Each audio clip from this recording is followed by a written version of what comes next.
night, they roam the streets of America, looking for a place to sleep.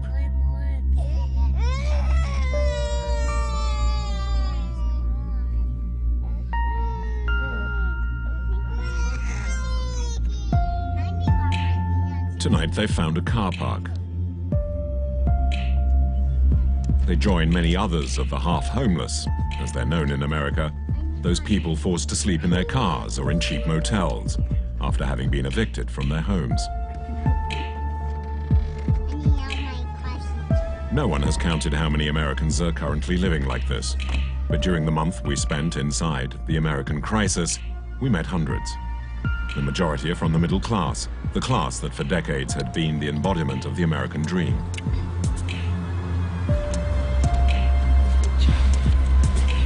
All right, Katie. It's time for night-night.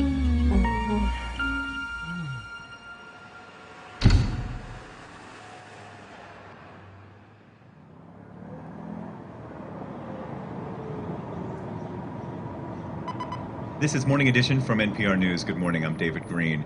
There's bad news on the jobs front today. The unemployment rate inched up to 8.2%. This is the third straight month of slumping jobs numbers, and it comes just as the presidential race is heating up.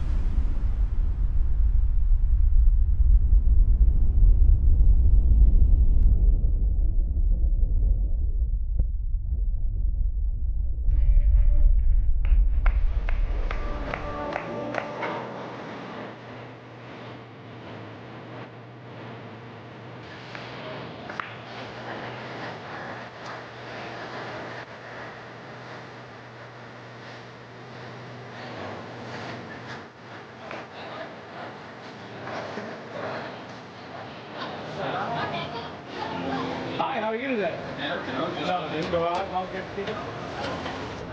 Yeah. Have an excellent day, everyone. Did you go through the burnt out sleep? Oh. What do you like in this job? Talking with the people, having fun with the people. The biggest thing. And at the end of the day, you're tired? Yes, I'm tired. Thing is, my feet are tired, let's put it that way. The whole thing.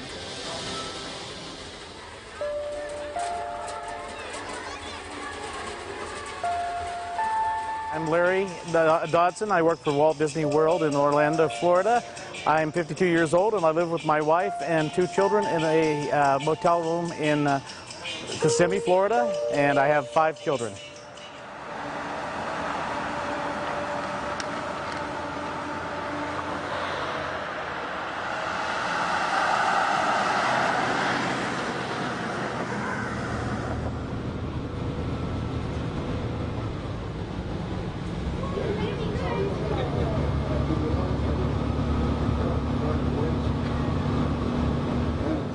I've had several jobs where I was in retail management and the jobs no longer exist. The companies no longer exist. So that was something that concerned me, was the job security. Just 3 years ago, Larry Dodson managed a large customer service department. He lost his job and then his house. Since then, he has rented a room in one of the motels along the highway to Disney World.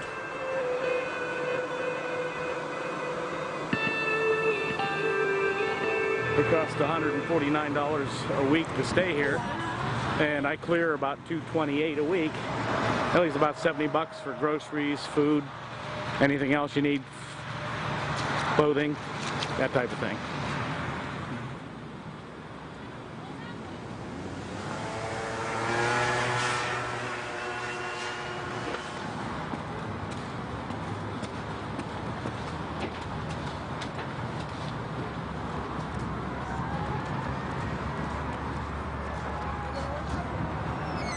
This is home. Yes, Father. Come in. This is the living room, bedroom, dining room. Right over here, we got the 2 beds. Have the built-in closet there. The 4 of them live in this room with the few possessions they were able to save the day of their eviction. And basically, my son who's at work right now, and my daughter who goes to school Sandra. Hi. Hello. We're crowded. We get on each other's nerves, and like I said, as to getting out of here, we're not sure when that will happen. It all depends on whether we can start getting some extra money coming in. So one of these could get a little more hours, and we can start to save some money to have the rent for like a first month and security deposit. We'll go with you by this next one.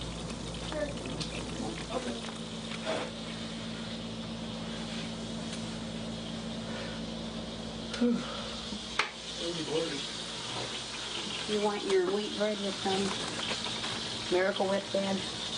Yes, please.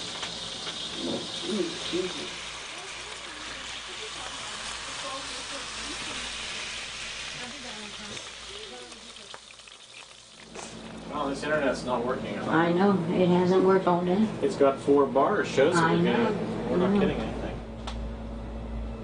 I wanted to do. Nope. That's my name tag. Are you proud of it? Yeah, I am proud of my name tag. Why? Yeah. I got the little tag on the bottom because I've started a new role, so to let the guests know that I'm not normally in that position, they tell me I'm earning my ears. So I thought I had big enough ears as it was. Yeah. How long before there would be a good There's increase? regular races. I started out at 740, and I've gotten to, I think, 820 in 2.5 years. Yeah. It's not- No, it's not the greatest, but that's about the way it is anywhere. 900 families now live in the cheap motels that surround the Florida theme park. At one time, these motels were filled with tourists, but now they lodge those who are no longer able to afford their own homes. The managers sometimes seem like slumlords exploiting families in poverty. We could only find one who was willing to talk to us. What I'm doing now is totaling up my daily sales for the day.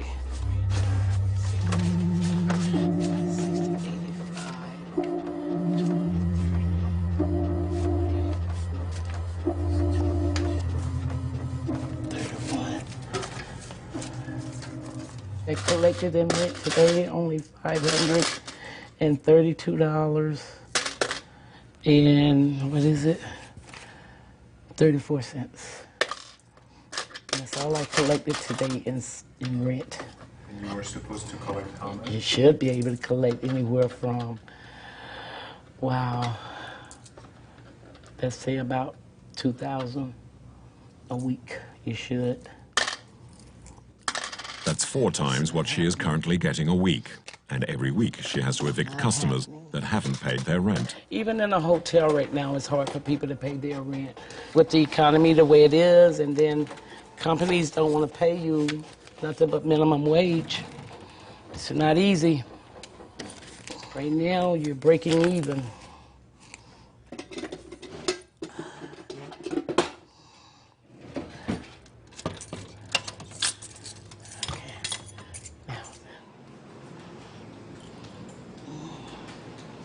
Just walking around with him, trying to put him to sleep. Yes. He ain't going no sleep. Yeah. Okay, in this room here, they've been here for a little over a year and a half. It's like a permanent residence. It's their home. 2 years. He's been here a year and a half. This one, a little over a year and a half. So there's no more rooms. The United States is the one that's supposed to be one of the richest countries in the world. And they can't, it's an embarrassment to say that we have this many homeless people. But here in the last 2, maybe 3 years, it's just widespread. It just hit so hard to now that you can't hide it. And it's not just families, you got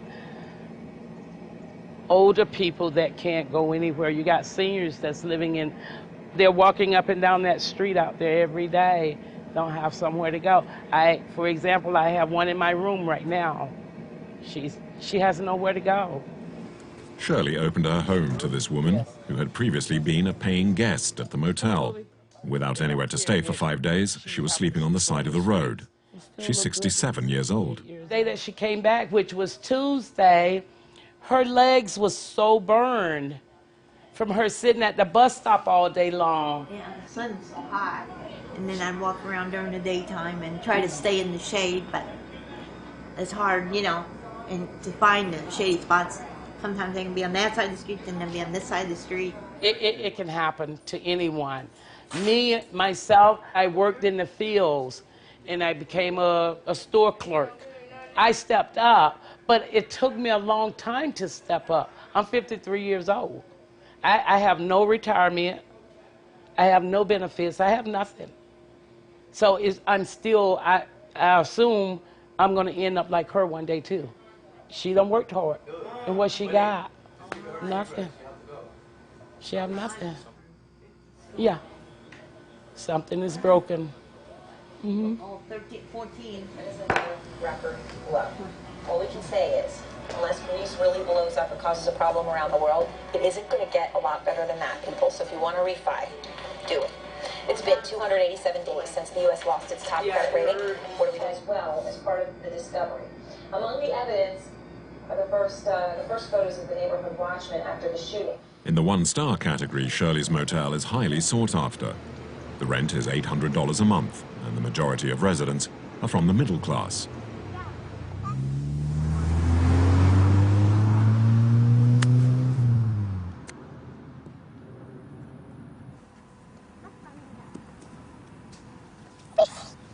Yep. Should I put it on top of the hill again? Yeah. Okay. Hey, Daddy, you want to see if you can make one in the... Already did. Okay, take 2 steps back. I saw one of those. Would you imagine like playing golf in a place?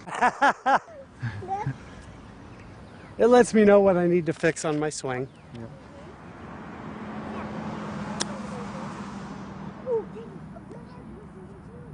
Salt Lake, I played at Hidden Valley Country Club.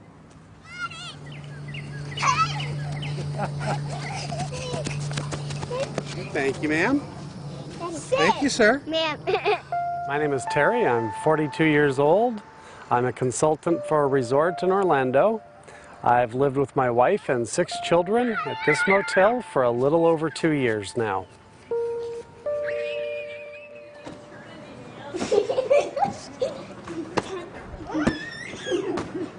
Shark? Laura started it! Sure. Chance? Actors can't look at the screen the entire hand yet. He's getting there. You want to sit at the table? Mommy. Buddy. Can I now? Oh, right. Is it hard to keep some kind of normality? There is no normal. There is no normal whatsoever.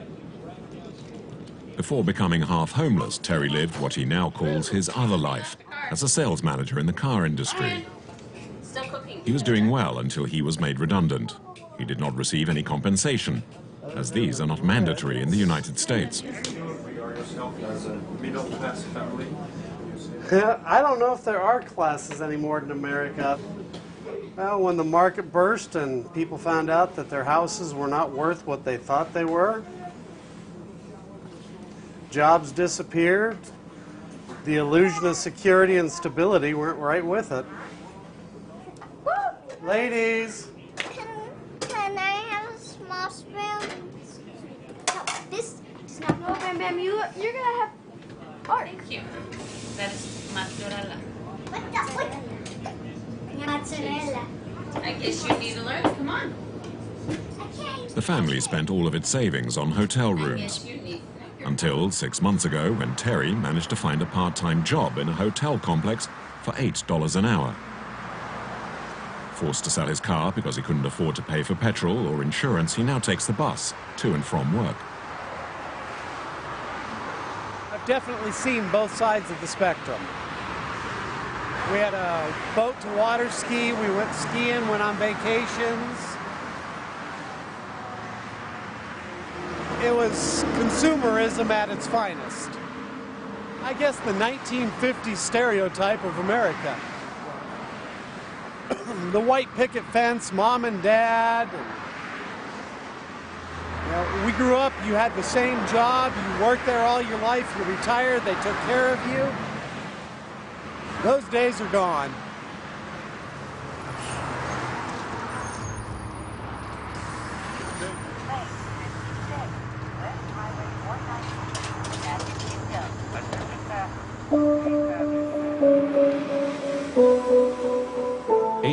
Children are currently growing up in the motels that surround Disney World. The school bus has had to change its route to come and collect the children, known in the school system as the Disney Motel Kids.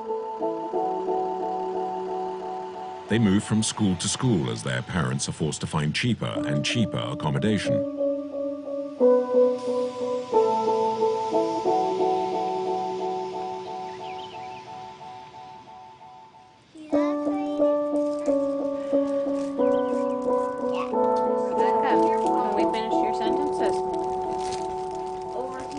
In the hope of avoiding this kind of instability, Terry's wife decided to homeschool her 4 eldest children.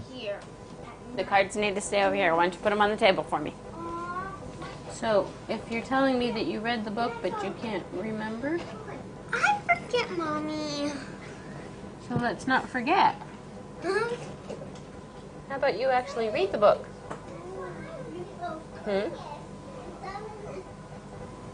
You've been to 5 different schools. 1 within this school district. The only thing that would make this better would be having social friends. What social friends? Friends to talk at, like lunch. Friends to talk at, like lunch. Oh, and recess? Yeah, people to play with. I think that they were ashamed because we were living in a hotel. But then we found out that there's other people living in a hotel. And so, at least along this strip, it sure seems to be the normal. 13-year-old Ryan went through what all motel kids dread when he was placed in a foster family. At the time, his family was roaming from motel to motel in their car. Relations between Terry and his wife had become strained with the pressure, and eventually they were judged economically incapable of raising their 6 children. The 3 eldest were placed in care. I do my best to try and make sure it's not hard on them. I try to keep everything on me because I'm the big brother. Is it hard on you?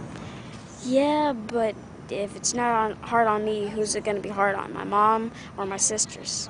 I mean, being the big brother, when my dad's at work, it feels like I'm the man of the house now. So I have to do this, get that done, bathe the pets, do the dishes and all that. But yeah, staying inside gives you lots of time to just think. And you, what do you dream of? You know, when you sleep at night? And you just mostly nightmares and stuff. Yeah, just dreaming of how we got taken into foster care and all that. That all the stress is going to make my mom and dad lose their temper or something, and we might get taken away, and I don't want to get separated from my family. Not again. With them all playing together, it just fills me up. Go ahead. Go ahead and play.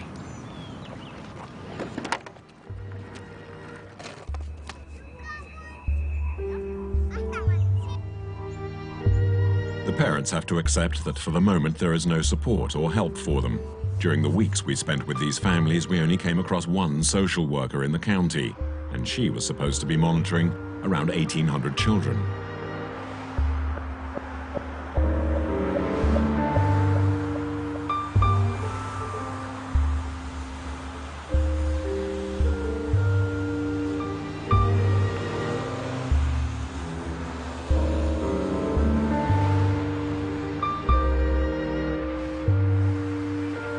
At age 30, Terry's wife gave up work so she could take care of their 6 children. But last year, she began looking for work again in every restaurant in the area. So now, every night after dinner with the children, she works in a restaurant opposite the motel. Her pay varies. If there are no customers, she gets to go home early, but her pockets will be empty.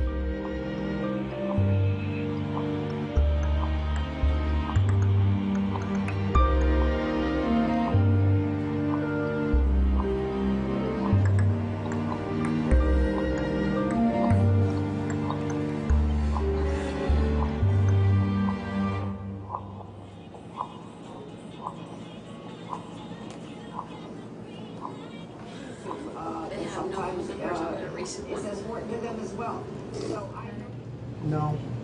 Want my next round of pills. It's almost never been used in this way. And I thank God at night that we're okay. Yeah, we spent a few nights in a van. That wasn't fun. No. Oklahoma in the winter. That got chilly. And you think you're safe from that happening again? No. I don't think you're ever going to be safe. I think out of the last 7 families to move out of here, 1 went into a house. And they only lasted in the house 3 months, and they're living out of their vehicle now. Shelters here are always to capacity, and during the summer a lot of them close, and there is no safety net for poor. Like they say there is. It doesn't exist.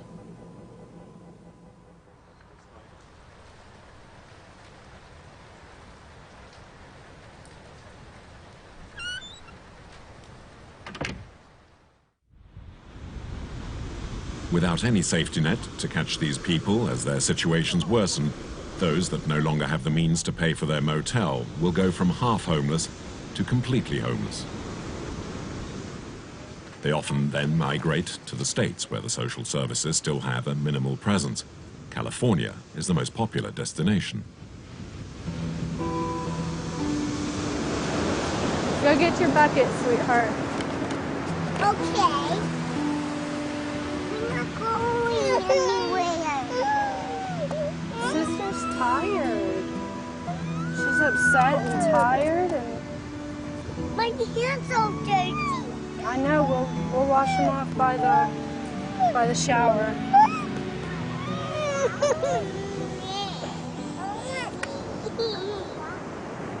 Katie, and don't you walk away from us.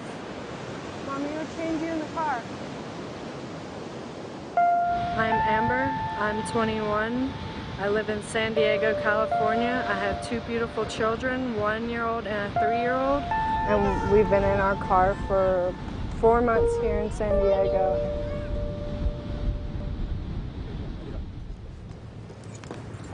Amber and her husband used to work in a hotel in Las Vegas. When they lost their jobs, they came to California to try their luck. A, B, C, D. They tried all the shelters, but no one could house them. Their move had been in vain. A, B, C's. Next time, won't you sing with me? Say 1, 2. Yay! Good job. There was no other option. There was no one who could house us, and we wanted to stay together. I didn't expect it to last long. 2 months tops. Look, Katie, remember that day for the first time? Dad and Mommy and Dad and Kay and Sister and Mommy. 10 days ago, her husband found a job on the other side of the United States. Their father is working in Kentucky. He just wasn't getting any jobs here, and he'll be sending money whenever he gets paid. And also he'll be saving up money so when his job is done, he can come back and we can get a place.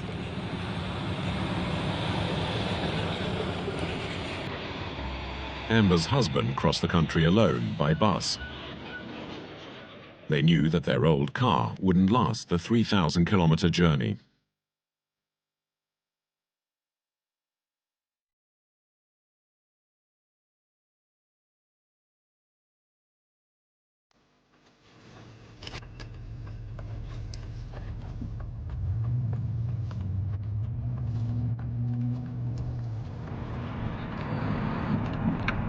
C Street, we're under the bridge where a lot of homeless people live. America's changed. There's always a little bit of homeless, a little bit of people that didn't have a job, but this is great. Those who have nothing sleep on the streets by the dozens. That's it. For the last year, a charity has organized this car park so that those who have managed to keep their cars can stay here at night. We saw similar things all along the West Coast, the last refuge of these desperate people who are flocking to California. This car park in San Diego, lent by a church, opens every day at 6 p.m. Nancy Vera, a volunteer, spends the night here 3 times a week.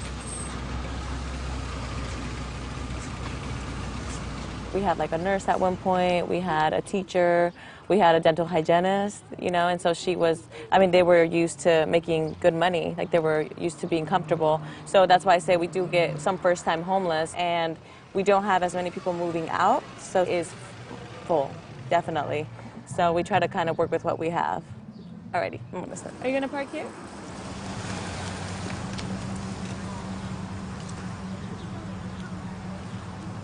I'm gonna go do this car and get those kids out.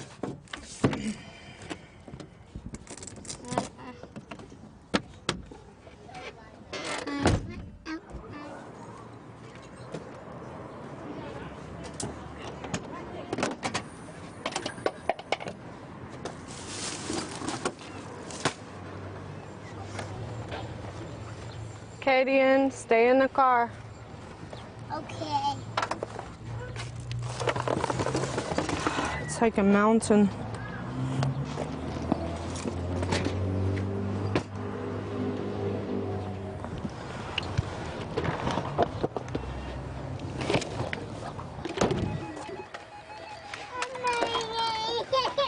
Come here. Let me put your helmet on.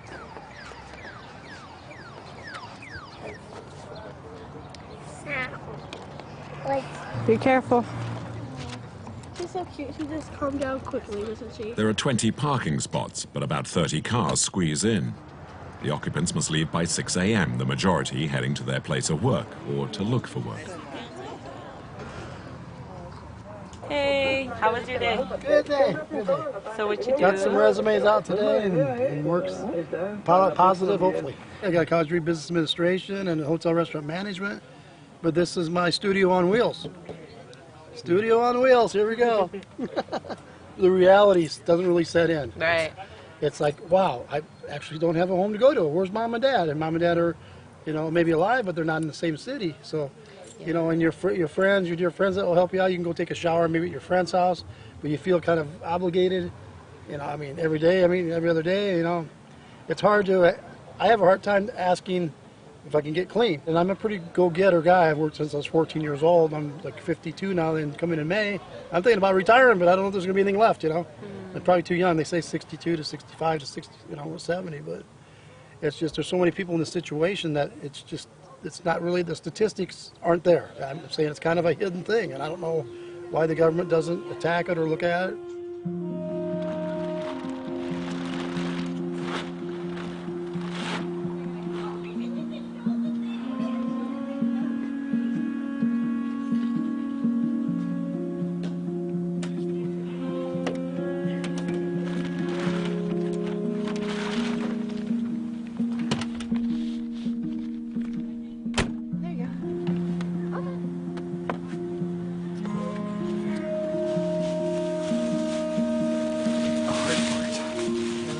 To sleep. Good night.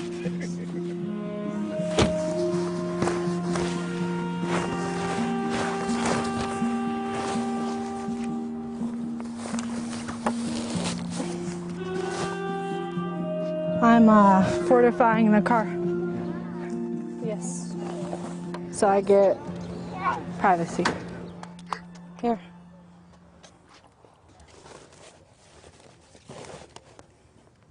If you want to see how our bed is, like, it's my own cave in there, pretty much. It's time for night-night, okay? I'll take you to the park tomorrow, I promise. Someone do lights out in a little bit, okay? Okay. Do you think you need a few minutes? No, I just got to get in with them. And okay, sounds good. Good night. Good night, thank you. Get on in there, girlfriend. Night time. I know you do.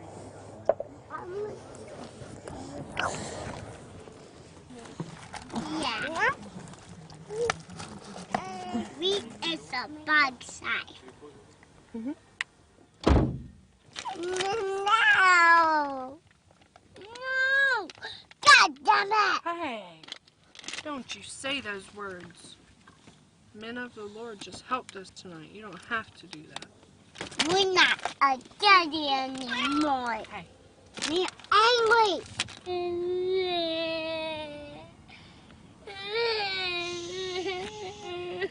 We will get a house, and she will sleep in a real bed in her own room one day.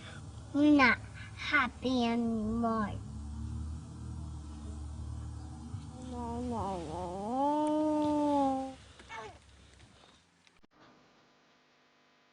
I love you. Yeah.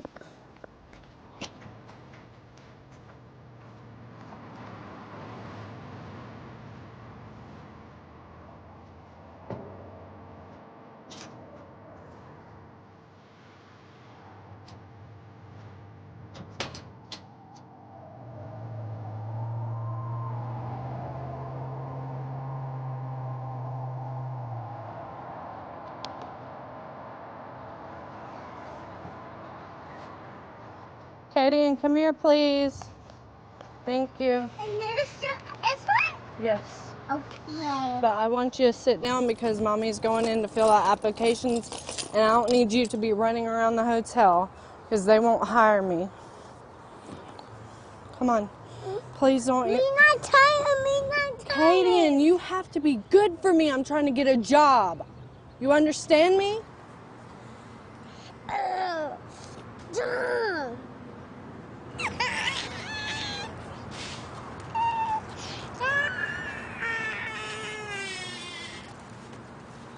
They're not going to hire me if they think my kids are rambunctious. I was wondering if you're hiring or accepting applications. Absolutely. You can walk in there. They have a list of the posted positions and applications. Okay, thank you. Come on, Katie. Is this a hotel?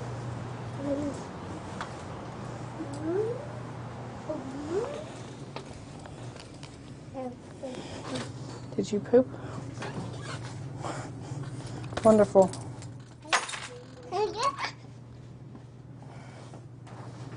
Cassidy, come here. Cassidy, stop.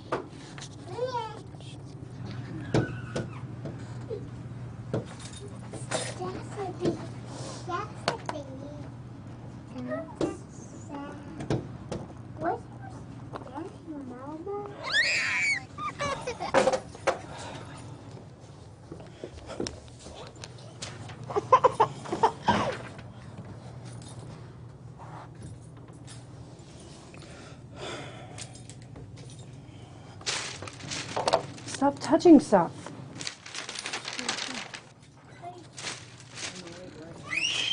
Sorry about that. She's fine.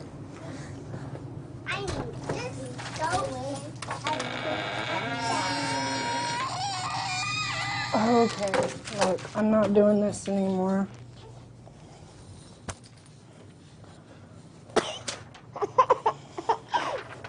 I can't do it.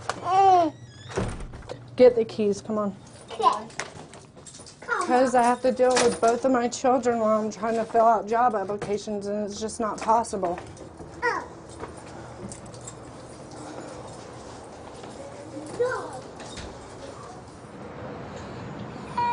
Oh, crap.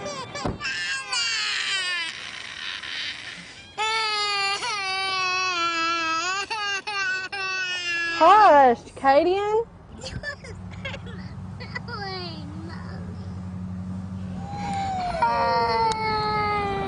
Being in the car all day, in and out, in and out. They're very happy when they get out, but soon after they get out, they have to get back in.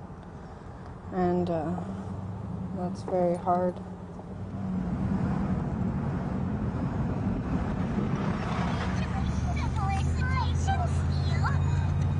Ladies. Hi there, Jenna.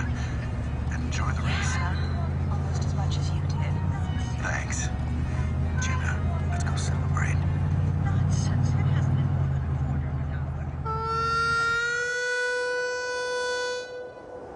A few years ago, these fields were full of horses. 3,000 kilometers from California, Kentucky was the capital of horse racing in the United States. The economic crisis hit the owners hard, and now the fields are practically deserted. Those who can afford to try to maintain their farms in a decent state, and that is what brought Amber's husband, Daniel, so far from his family. Yeah, pretty lonely out there in the farm. It's the only outlet. Yeah. Keep in touch with Amber? Yeah, oh yeah, send her pictures, show the kids, especially the horses and the ponies and whatnot. She just giggles, little baby girl, she's Acadian. She just giggles about everything. She's a sweetheart.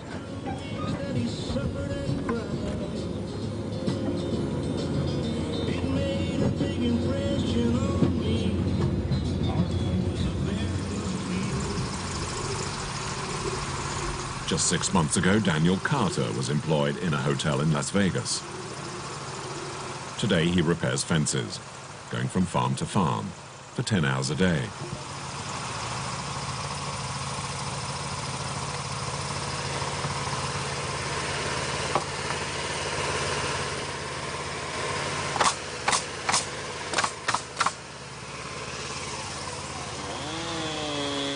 His boss calls him at night to let him know whether he's needed the next day.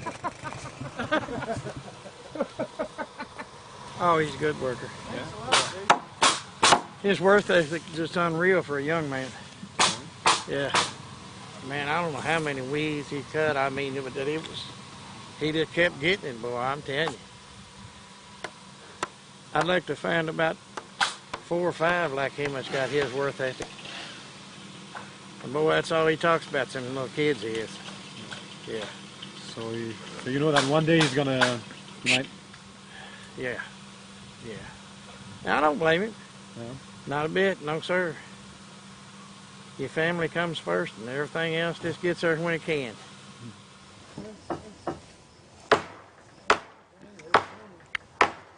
Well, that's y'all's old text messages. I was wondering I had 3.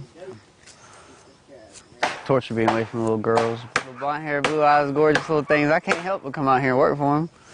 So, you know, it was rough out there when we were, you know, just looking at them every day and not being able to find work out there. And, you know, it was hard just to sit there. Can't sit and make nothing happen.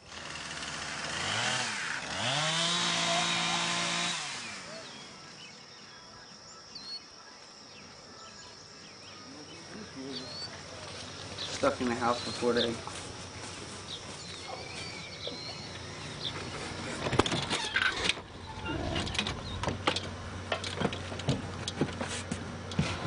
This is the awesomeness. Chris's bed, my bed. Got the shower right there. That's a winner. We built that ourselves, you know.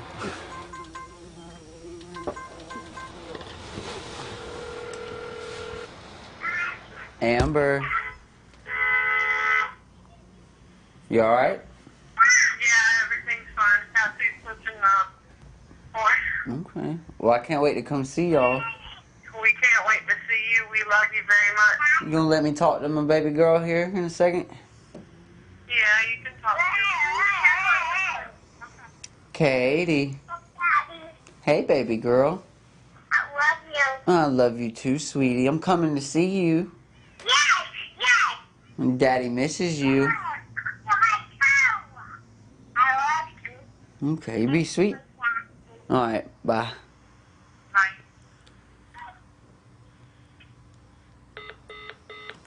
Man, I gotta stay strong for the kids, because you're supposed to be a rock. No choice. Like I said, just being able to work. I don't care what it is. I'm doing weed eating. I don't care. Working with horses. I don't care. Doing all these fences. I just don't care what it is. I go pick up dog poop. I wouldn't care. I keep saying, it's just a blessing to be able to work. Because there's a lot of people out there that can't find jobs or. Forget your pride and, I mean, it's not... Oh, you gotta swallow that down. Those are not days for pride. I don't even, what's that word mean? I have to Google that later. No, really, yeah. Yeah, you gotta just nod your head. Yes, sir. And just do. Just be and act. You know?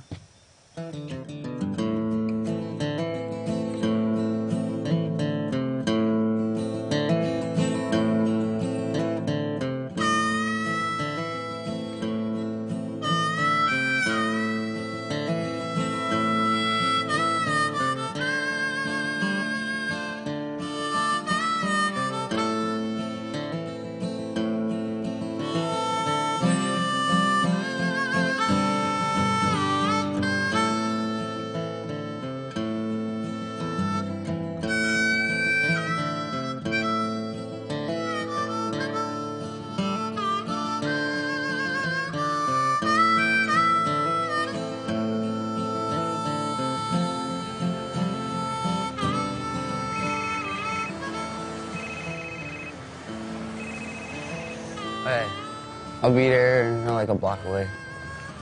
I hear little babies in the background.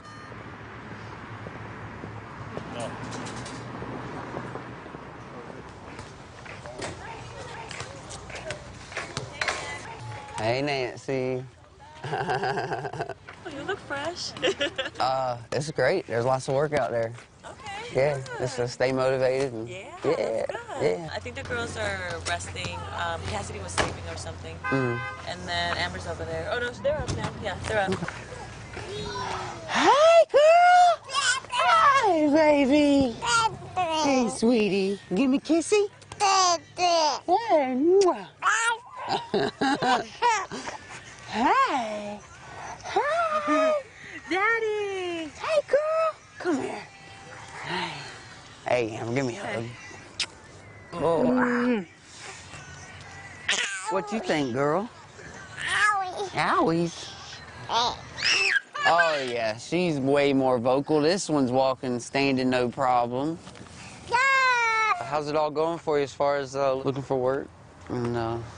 Looking for work, not so good. Not so good. Had the interview and nobody called me back. Right. I left a message. Yeah.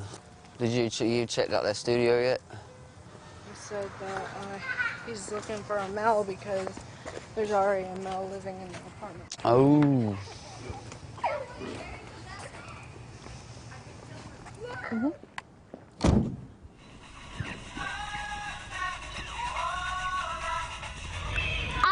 Again.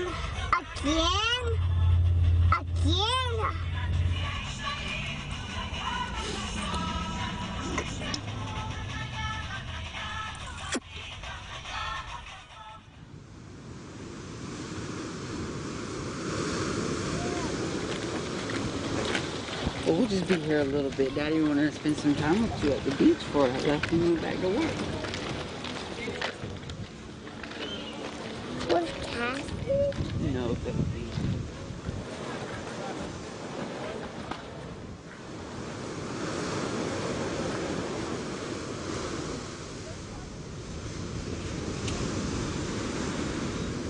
Cassidy! Cassidy! Wrangle that because Katie, don't grab her. you know the water comes in really.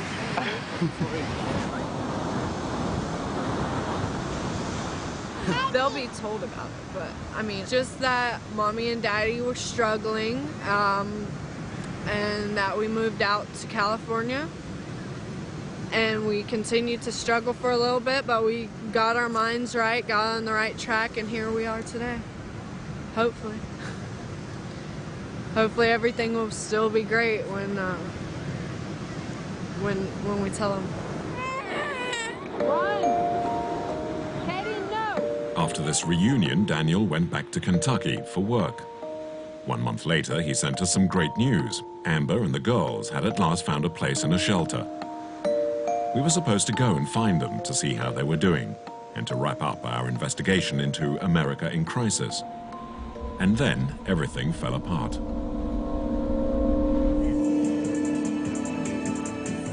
A 39-year-old Bourbon County man who police say was brutally attacked by a man with a hatchet last night has died. The man police have charged with the brutal attack is Daniel Carter. He told LEX 18 he was acting in self-defense. Daniel says that one night a man who lived in another caravan near his came at him with a post and attacked him. He maintains that the man was drunk and ready to kill him. Daniel took a hatchet and fatally struck the other man. According to Daniel, it was the only way to save his life. 2 witnesses support his story. He's awaiting trial in a detention center in Kentucky. We were able to meet with him on the condition that he didn't talk about what had happened. Okay.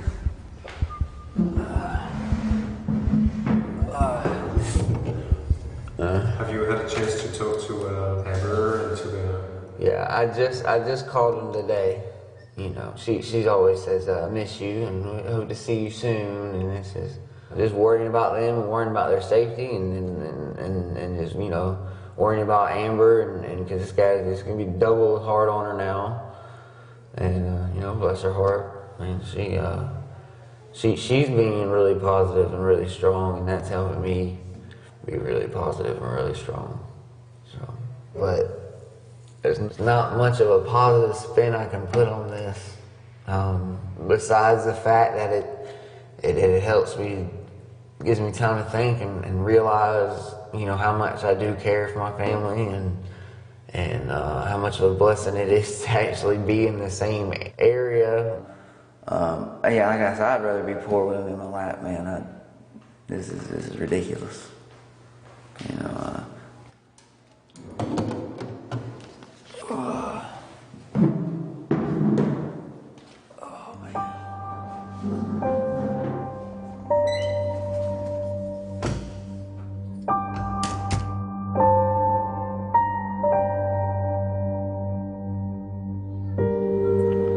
What's that?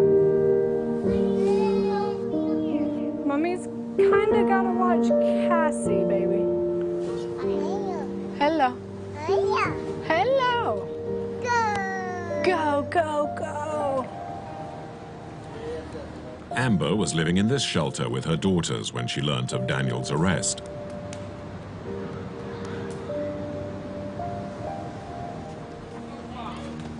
She had just found a room in a hotel for 4 months in the hope of using the stability to find work and somewhere to live. It's there that we met her 2 months after the last weekend she spent with her husband.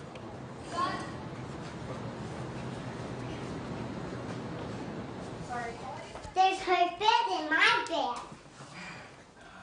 And a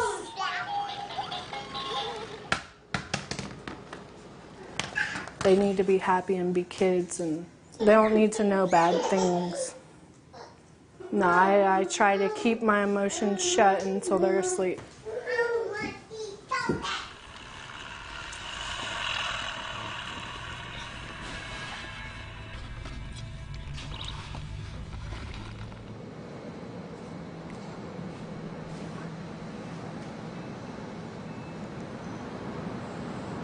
If the economy was better and one of us found work here, everything would have been avoided. Everything. You know, it's a pretty big tragedy that all this happened. The car was supposed to be the low point, and but now this is pretty much the low point of him being in jail and away from the kids. It's hard for them, the kids, because Katie asks, "Where's Daddy? Where's Daddy?" He's at work.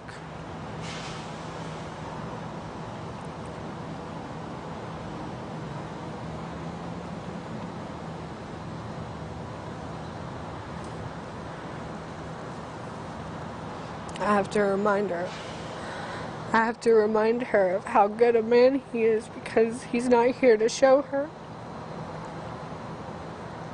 I just wish that everybody else would know that and see that he's a good man. It's just things happen. Things happen to everybody. I don't know what else to say about it.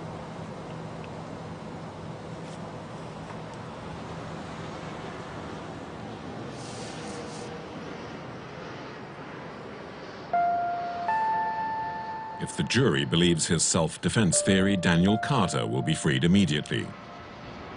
Otherwise, he may spend the rest of his life in prison.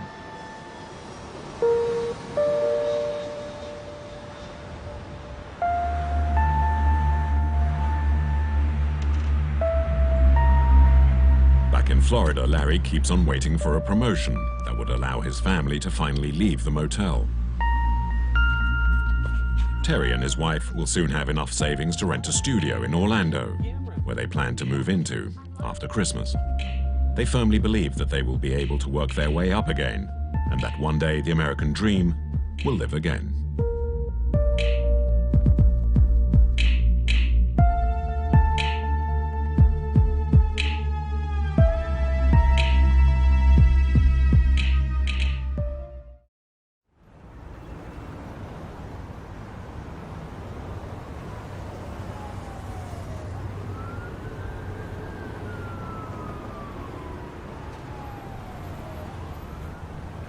Right now we're on 192 West Arlo Drive. This road leads to Disneyland, SeaWorld, and stuff like that. It was really quick for me to find a job because I have so many different businesses here to apply to. And it's mostly, they're always looking for employment everywhere.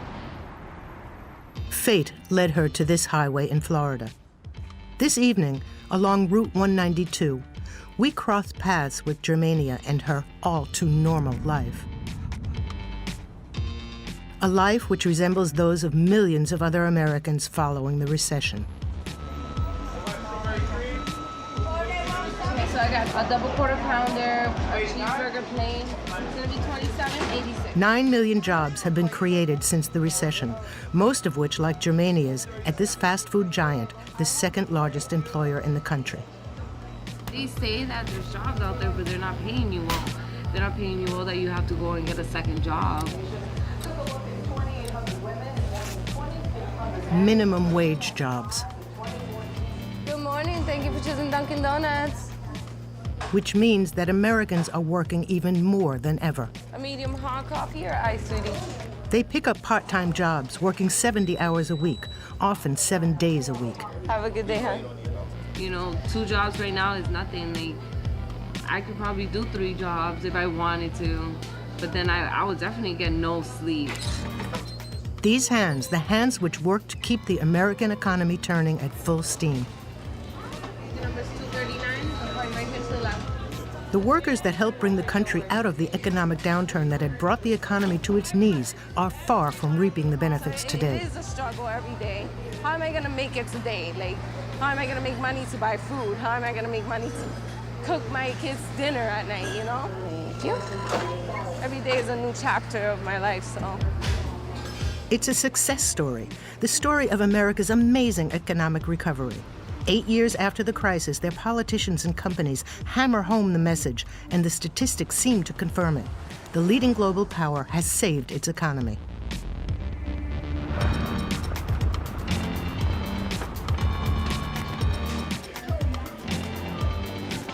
This is Hanging On, our continuing series about the American middle class. Never before has the country created so many jobs. Never before have their companies made such huge profits. The American dream should then be back on track, but at what price? A lot of economic indicators suggest the country is on an upswing.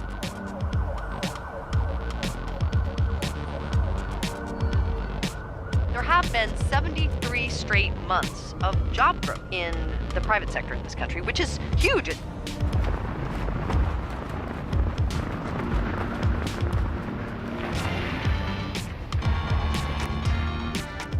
The recession in this country is long over.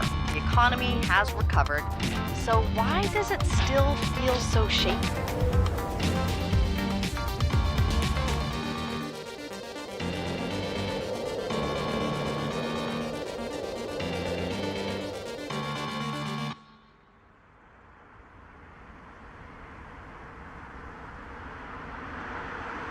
Since its emergence from the downturn, Florida, one of the hardest hit states, has created more than 1 million jobs. jobs like Germania's at this multinational fast food corporation. Whoa, guys. She works nights there, 37 hours per week for about $900 a month. Tired. I'm very aggravated. My head hurts. I don't feel good. Usually I leave earlier. Usually I leave at like 4.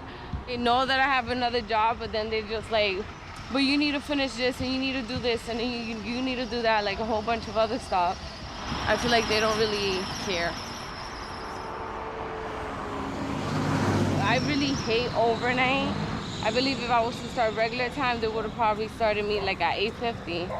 And I really needed the money, so I was like, you know what, I'm gonna do the overnight. If I'm gonna get paid $9.05, then I'm gonna do $9.05. Like, just suck it up. It's like 50 cents more. I pay too much for it because I have lack of sleep. My appetite is gone because I'm so tired and I'm so like trying to focus on about how to come home, how to figure out how I'm gonna pay the room and stuff like that.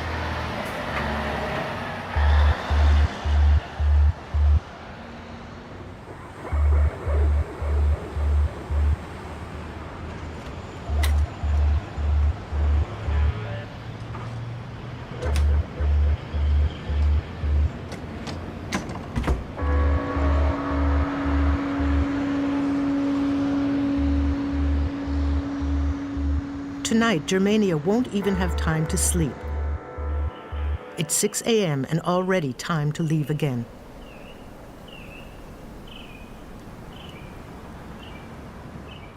Dude, I'm freaking late.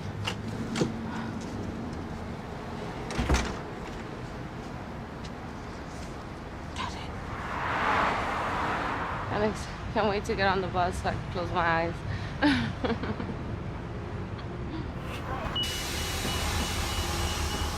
Second part of my never-ending day. I just came out of McDonald's about like 2 hours ago. Now I'm gonna go start my other job. Just 4 months ago, Germania was a shift supervisor at a restaurant up north. Then, the all-too-common story of a breakup and the desire to start over happened. I thought about it real hard before I came down here. About like 4 or 5 months. And I actually like, you know what? I'm like, I need a fresh start. Like a brand new paper. Just go somewhere, start all over. It doesn't matter if I had to do a low-income job all over again to get back to the top. That's what I was gonna do, you know? And that's basically what I'm doing right now. For her fresh start, Germania chose to move to Florida. At the end of this road is Disneyland Orlando and its 100 million tourists who come every year, bringing the region and this state to full employment.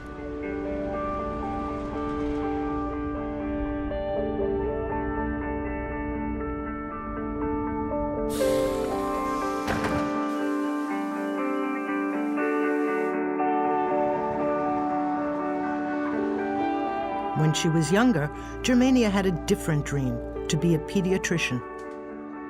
Hi, how are you guys? For now, she's serving coffees. One small coffee with milk. So you just want ham, egg, and cheese, or just ham and cheese?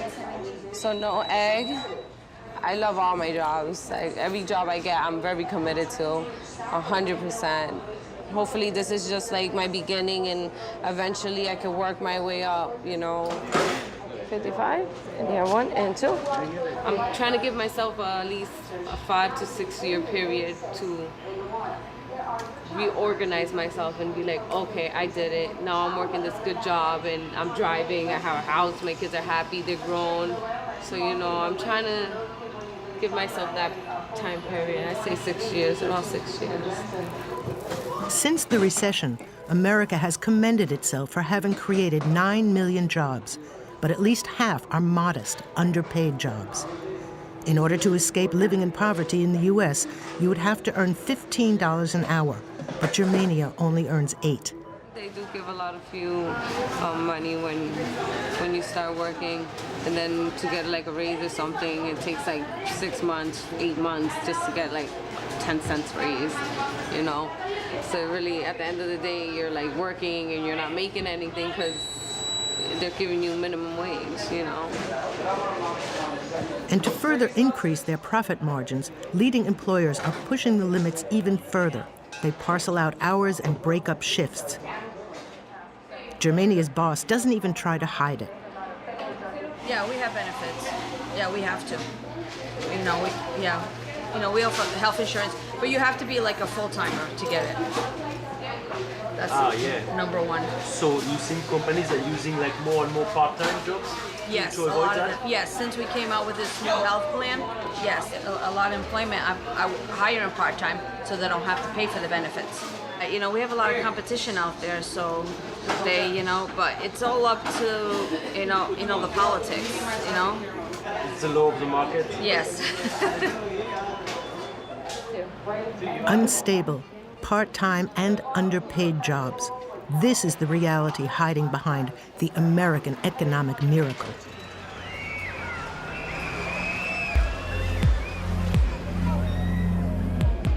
This reality has put almost 1 in every 2 workers into poverty.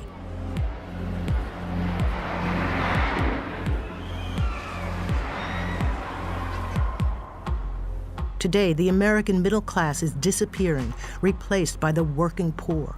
This has affected 1 out of 3 families in the U.S.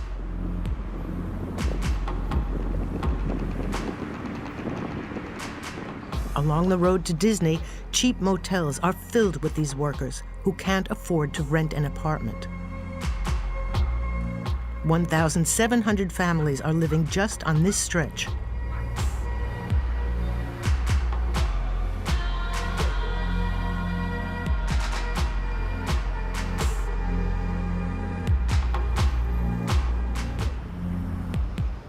Completely exhausted after 18 hours of work, Germania can finally return to the Night's Inn, her motel. She pays about $850 a month for her room there. That's 3/4 of her salary. I'm staying at the Night's Inn because I don't have enough money to save for a deposit to get an apartment. How is it to live in a motel? Not fun at all.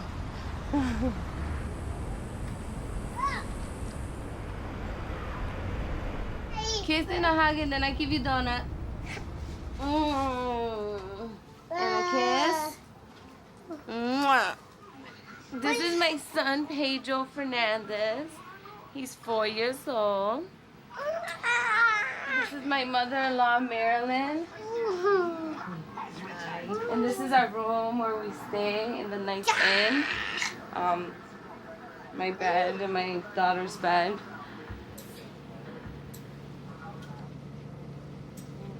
I didn't really think I was gonna stay in a motel for so long. I really thought I was gonna find something quicker than what I thought, and it ended up that I didn't. Isha, where's your PJs? On top of here? Germania has just a few hours of respite to spend on doing her 3rd job, being a mom. It is very difficult because you have to keep opening and closing them and opening them and take out their school clothes, take out their clothes that they're gonna wear for the day. A lot of organization. Bath time. Bath time. Marilyn is the mother of Germania's ex-partner. She left her town in the northern U.S. to help keep up the illusion of a normal life in a room that's just 15 meters square. She looks after the 3 children while Germania is at work. You try to make it as comfortable as you can for them, making them feel like it's not a big place, but this is our tiny little home for now. And sometimes they're okay with it, and sometimes they're not. But why? The famous question is why? Why? It's no fun. If it were up to my granddaughter, why can't everything be 99 cents? Because at least they know 99 cents is not that much. Try to get by it. You have to go sit down. Sit down, sit down, sit down. Who wants cheese? Who wants pepperoni? Cheese! Pepperoni. Oh. I want cheese and pepperoni and All right, well, I'm gonna start off with 1 slice, and then when you're done with that slice, I'll give you another slice, okay? Because we don't have a lot of big bowls. Yummy, huh? Yeah. The pizza was just literally a few dollars that I had left on my card. So, kids wanted to have pizza. So I was like, all right, let's buy, some pizza. Now I have no money, but at least they ate something. How much you had? I want to say like $8. Yeah, like $8 I have to my name right now.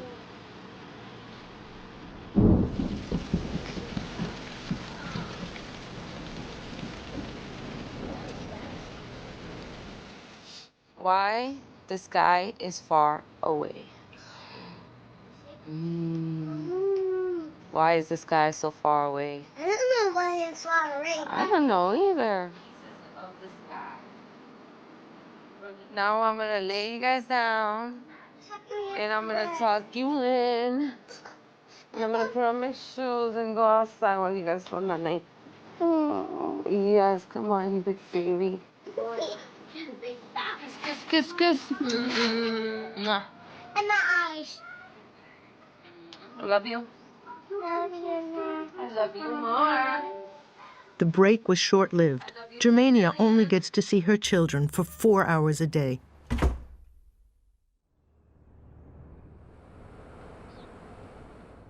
She's unique. I've never met somebody like her. She doesn't give up easily.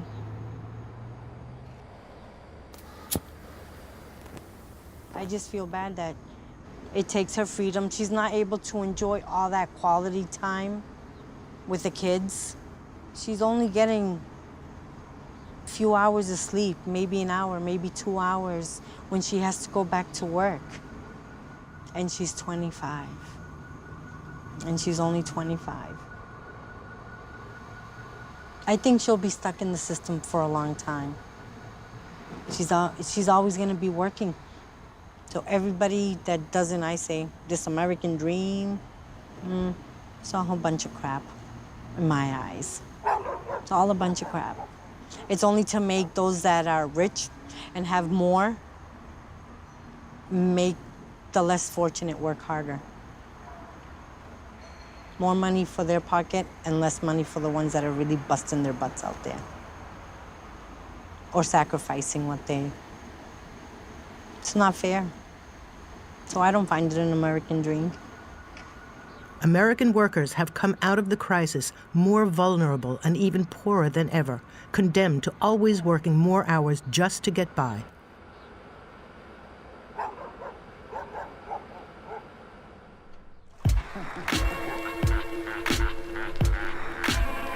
In order to find a job, most of them move to the most prosperous cities in the country. Seattle is one of them. Heard this one whisper through the cracks in the xylophone. A factory sensation is the coffee and the styrofoam. As for battle raps. This is Joe. He's 39 years old and has a family to feed. It's 5 o'clock in the morning. He's discovering his new city. It's a new beginning today. First day of work. Get to see what they got for me. Joe has just arrived from California. He's a construction worker, and here, in the 4th most expensive city in the country, there are new buildings being built non-stop. Here, the economy is doing pretty well in Seattle, relatively compared to everywhere else. I mean, that's why there's a lot of people are flocking to the places where the economy is, actually growing. Like I'm an economic refugee, I feel that way. I think a lot of people are nowadays. But since, the collapse or whatever, I think, a lot of people are just, you gotta move around, adapt and overcome, I guess. You gotta go where the money is. At least there's a chance. You have a chance. More of a chance. On the other side of the city, 7-year-old Amber, Joe's daughter, is discovering what will be her new house.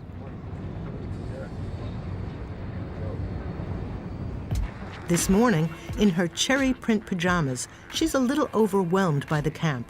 a camp which is home to those who have been left behind by the city.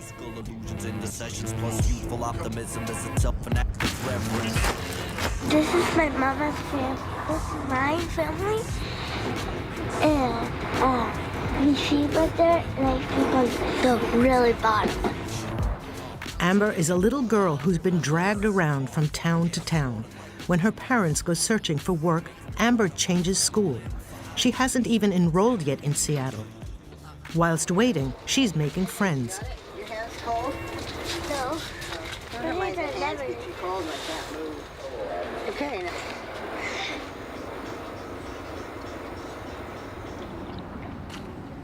Chelsea, Amber's mom, is a cashier in the city center. She earns almost $1,300 a month working full-time. Wash your hands. Put your hands down there. Together. Before leaving for work, she has to prepare a baby bottle for Astoria, her youngest. Yeah, that's the bathroom. Yeah, porta potties in the bathroom. It really sucks. You know, it's hard, you know, because you have to share with, I don't know, maybe 40, 50 people, you know.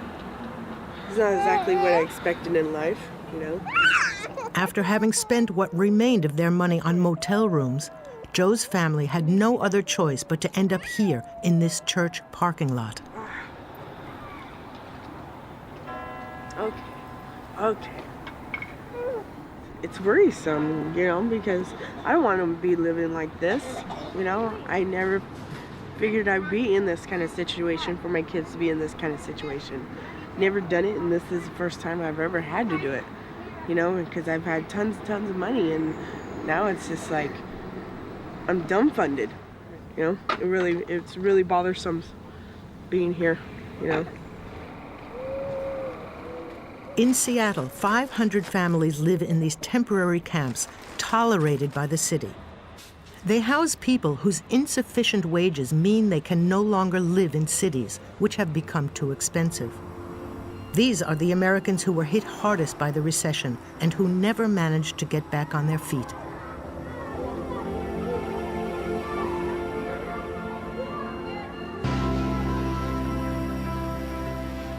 These families on the street, these childhoods spent on the roadside, represent the hidden face of the economic recovery, a story that a supposedly wealthy America finds difficult to tell.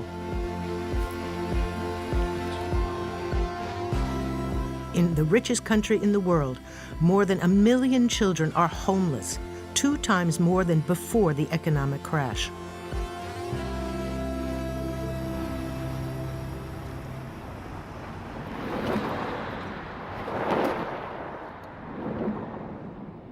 Reduced to gathering the crumbs of opportunity, on foot, by bus, Joe has been en route for 2 hours, trying to remain hopeful about finding work. His remaining hope this morning lies behind this door. Here, day work is offered for the city's construction sites.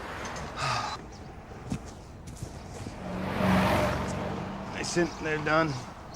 They're done.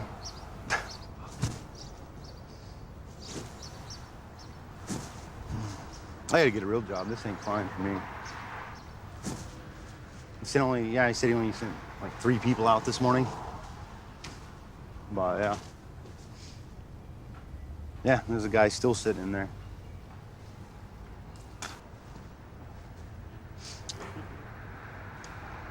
Pissed at myself. I should have got up earlier, I guess. I just overslept 10 minutes.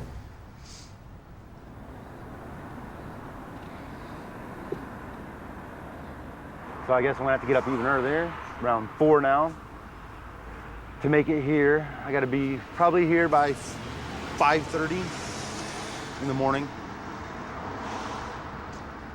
to maybe go to work, maybe not. And yeah, every day. Yeah, pretty much every day. You don't think any kind of work? But I would shovel now if I had to.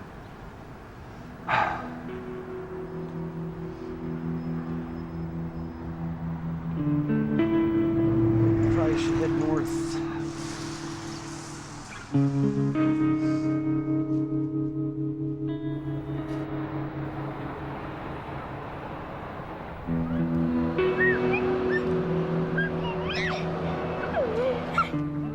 For these workers who live day to day, So come here. Let me change a little. Stinky butt. Hold on, put this on. their often inevitable fall to financial ruin is dizzying. Well, you weren't supposed to eat it. Arsenio used to have his American dream within his grasp. See your daddy, see your uncle, see your other uncle. During the time when his music video was played on repeat on American TV, his song was called Be Number One.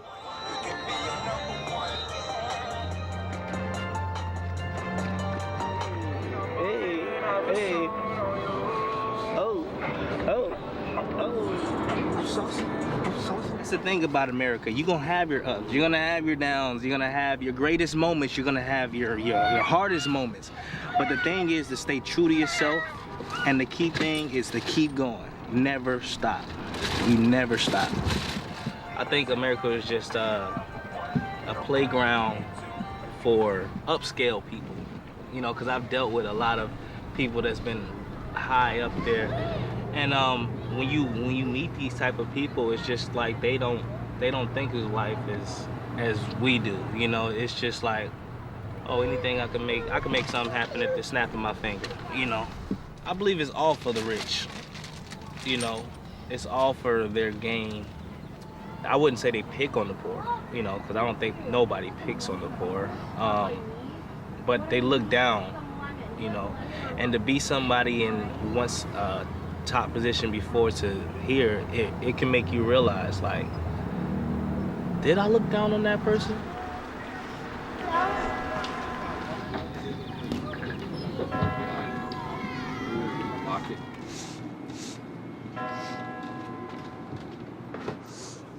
Here, socks. Socks. Hey, hey, baby, come on. Here, socks, socks. We do not do that, young lady.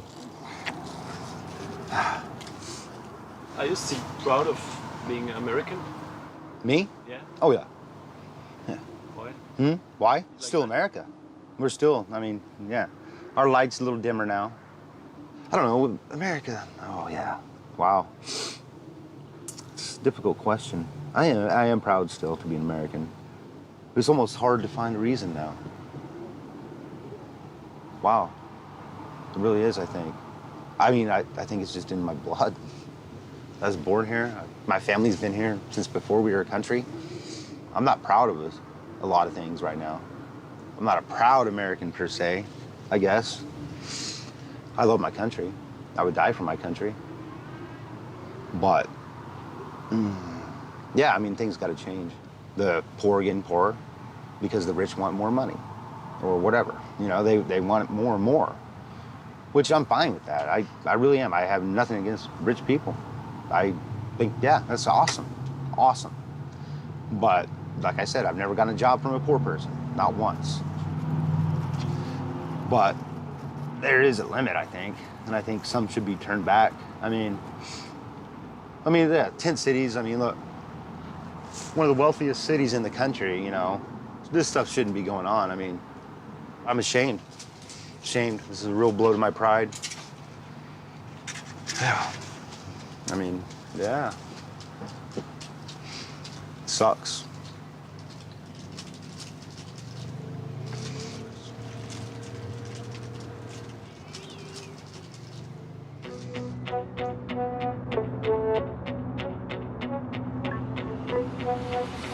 Sacrificing its most vulnerable citizens to remain the leading world economy at all costs. Is this the new American dream? It's a dream for the giants of finance, a remarkable economic upturn with the workers paying the price. Erie itself used to actually be one of the industrial capitals of the United States. Basically, if it's made out of plastic, wood, or metal, there's no reason it can't be built here in Erie. As the cradle of American industry, the factories in Erie put more than 75% of the country's locomotives in circulation on the tracks, They helped build America. Erie is dying. The ones that are still here are a shadow of what they used to be, the ones that still remain, and the ones, a lot of them just simply closed up. If you see in front of us up here, the building is literally falling apart now. But these are all old factories over here. That has since shut down. That's another one that was shut down.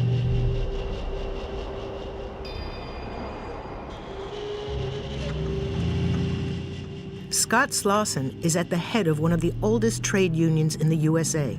In other words, he is the sworn enemy of the multinational company whose employees he defends. GE is right over here. We'll actually get a front view of it from the north side. General Electric, American energy giant, 36 branches in 142 countries, the 7th biggest company in the world. Their most successful branch is based here, transport. But here, they are living on borrowed time.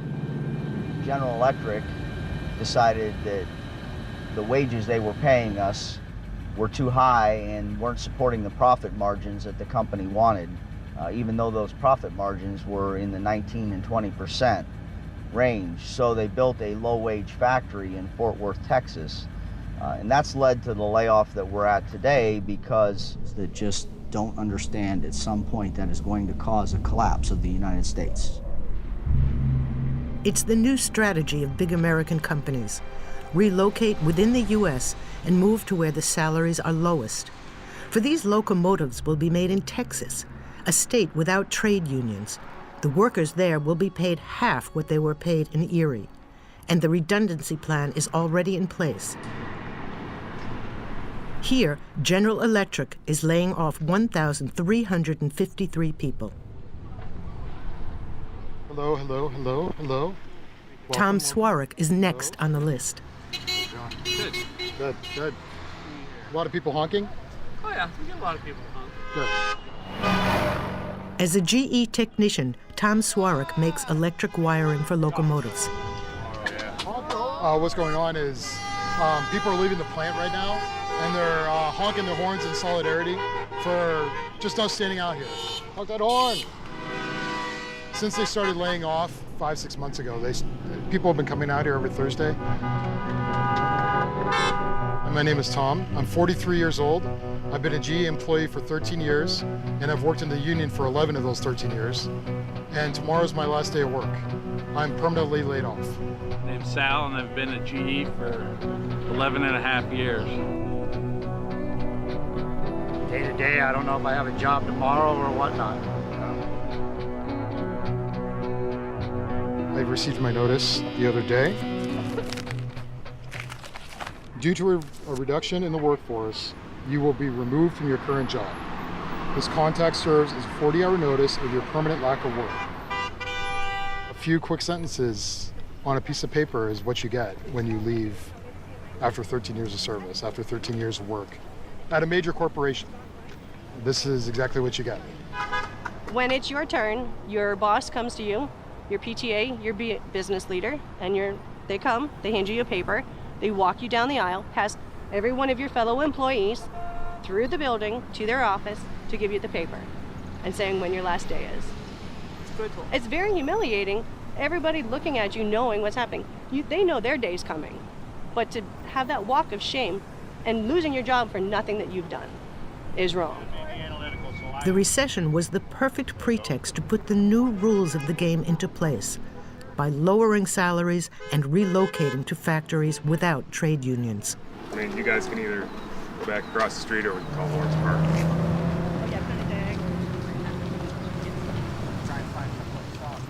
For these blue-collar workers, they had to take it or leave it.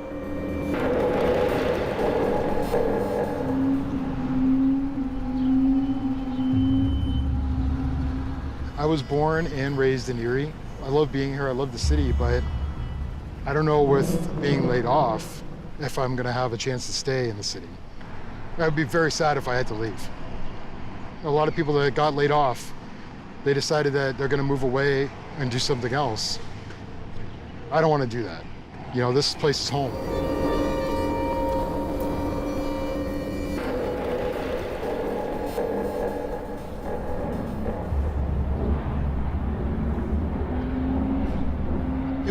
It was a different day because I had to clean out my locker. I had to return tools to the tool area. I had to make sure everything was ready to go for tomorrow on my last day. Yes, can I have a Diet Coke, please? Diet Coke? Thank you. Yes, I was very proud to work for GE 13 years ago.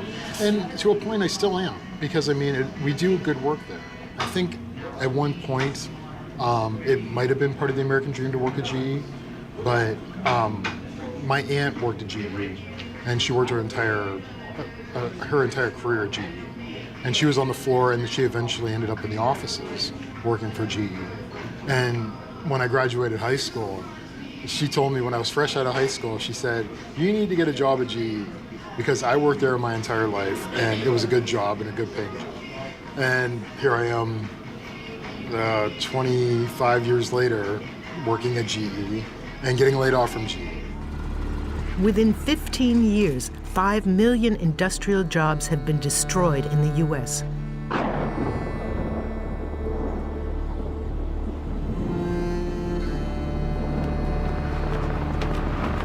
It is indeed the end of the captains of industry, the paternalistic companies that built America into a leading world power, hand in hand with their workers.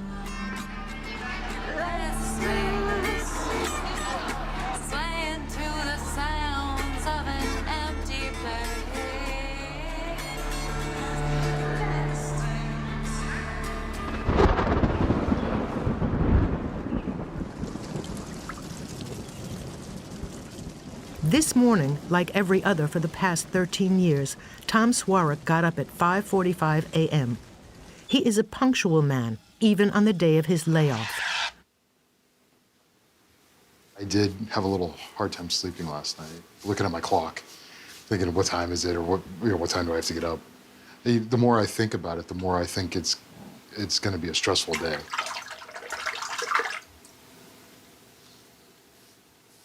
I think I'm going to miss is the getting up every day and the daily routine, because I'm a person of habit. I like getting up.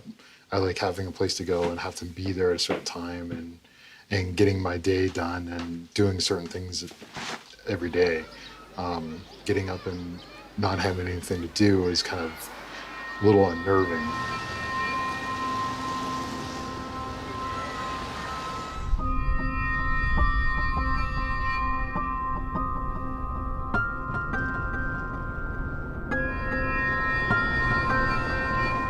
In a few hours, the 7th biggest company in the world will have taken away his badge, his job, and his certainty that he's still part of the American middle class. In the USA, unemployment benefits are not compulsory, but thanks to his union's negotiations, Tom will receive 70% of his salary for 6 months. Afterwards, who knows?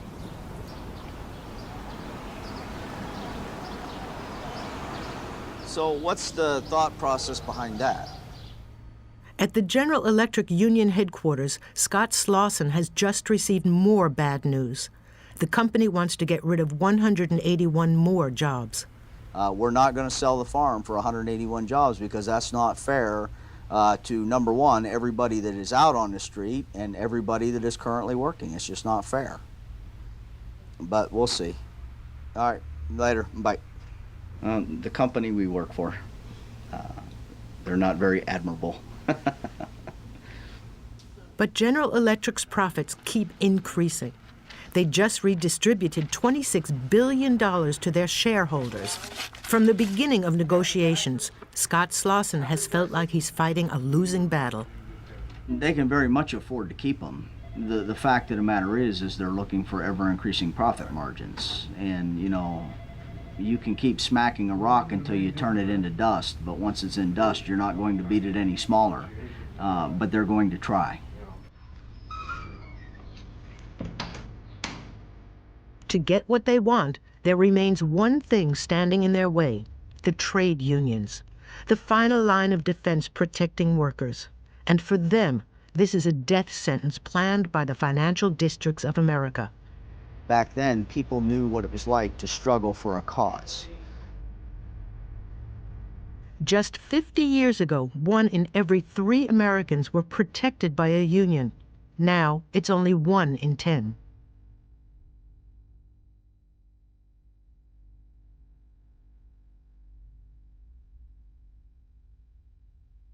At the government level and at the employer's level, they've done a good job of breeding that fear into people that if you bring a union in, we will close our business and move somewhere else. So there's just an inordinate fear of losing your job if you form a union. You know, basically they've got you. So you're going to agree to things you otherwise normally wouldn't agree to.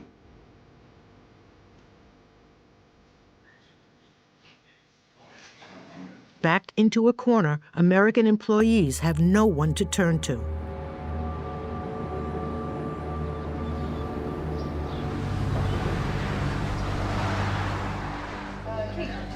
Tom and his colleagues now only hear news of the company they've devoted their lives to through reading the local paper.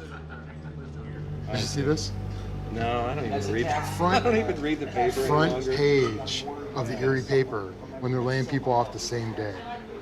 They put that on there. GE Fort Worth, they manufactured 1,000 locomotives the same day, and they put it in the paper the same day that we got laid off. How's that for a smack in the face there, Chris? Well, they just keep going on and on. General Electric celebrated a milestone Thursday afternoon in Texas that could be read as a message for union leaders in Erie. That would be us, not leaders, but union people, as they continue to negotiate with the company. You still love America? Always will. It's my country. I have a flag in front of my yard, so it's very patriotic.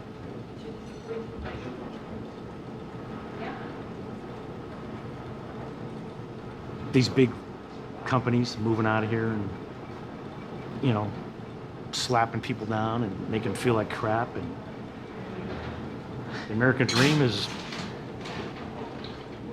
it's going to be tougher. Another thing set up. You know, it's not just about wages, not just about benefits. It's about treating you like a human being. You know, this isn't a third world country that we live in. This is the United States. But these big corporations, they want to treat you like they treat these countries that have no laws. You know, like China, making 50 cents an hour or whatever it is. They want to treat you like that. They see what they're doing over there, and why can't they do it here? The economic recovery has only really enriched a tiny fraction of America. The middle class, which for decades embodied the American dream, has fallen by the wayside.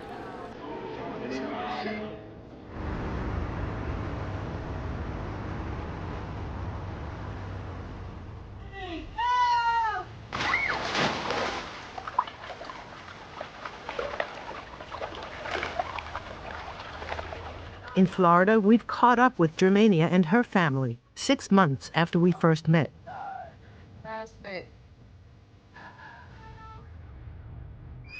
For her, nothing has changed. She still works the same long hours and still has no apartment. I've never expected me living or moving from hotel to hotel with them.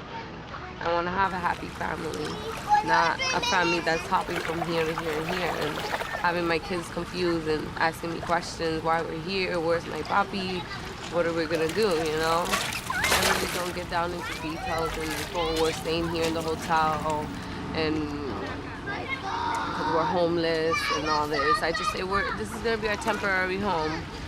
And they tell me, okay, mommy, okay. That's why they started saving their piggy bank.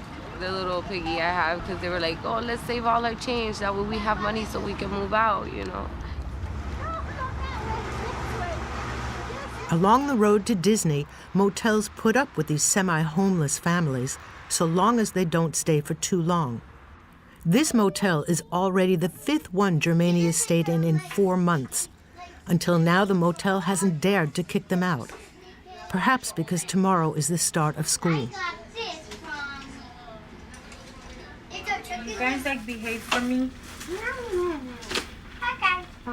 Okay.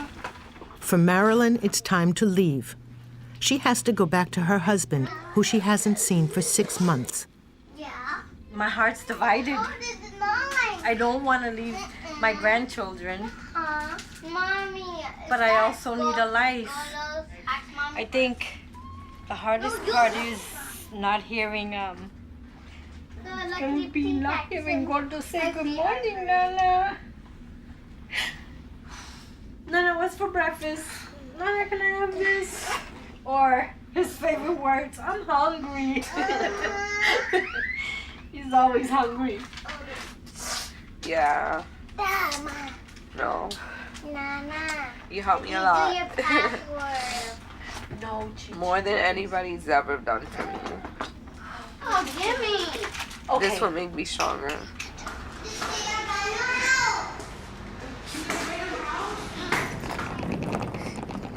Almost there. Almost there. You're almost there.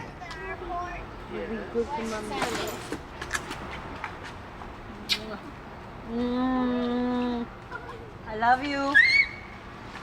Tita, I love you. I love you more. You take care. Okay?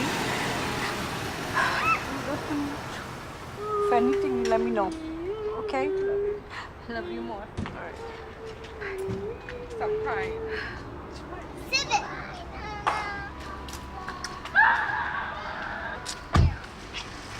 Let it. Oh, she's gone.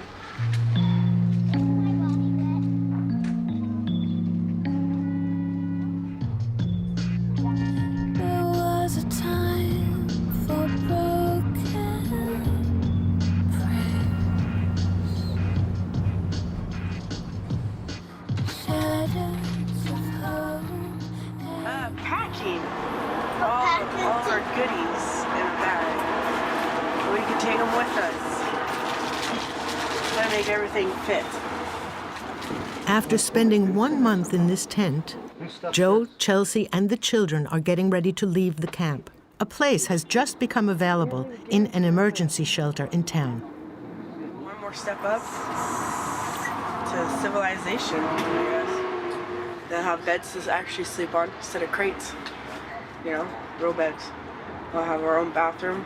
We can take showers whenever we want to. Yeah. I need to carry my purse. Do you have to move again? One more time? It is, in a way, yes. But you gotta do what you gotta do. How many times in the last year, you would say?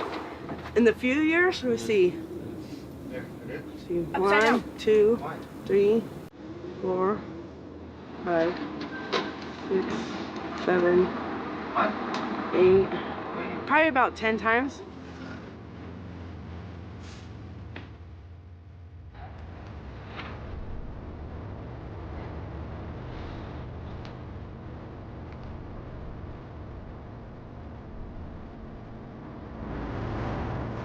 They're refugees in their own country.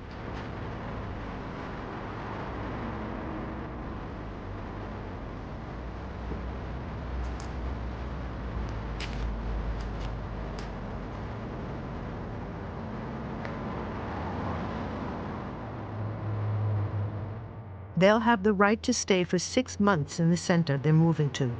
6 months to get back on their feet, find a stable job and an apartment.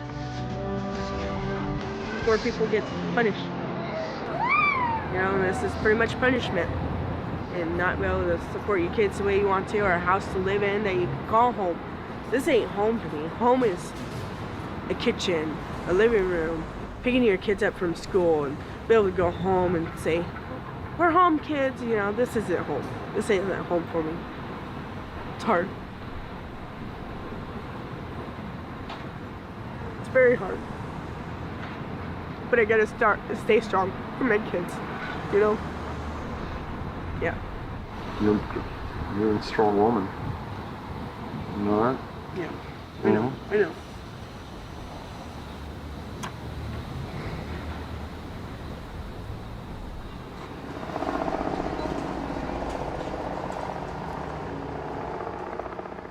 But 6 months wasn't enough. Having failed to find an apartment, Joe, Chelsea, and their children are back in the tent camp where we first met them. Let's go, guys. Come on. Come on. We survived. For Germania and her children, however, life is changing. A family aid program has found her an apartment.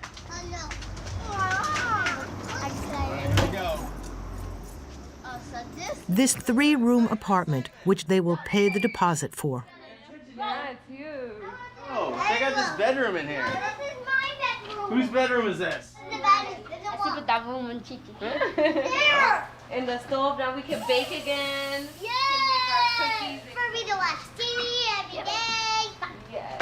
Yay! It's big, it's comfortable. I love the rooms. I love how there's 2 rooms with bathrooms in it. It's very nice. It's beautiful.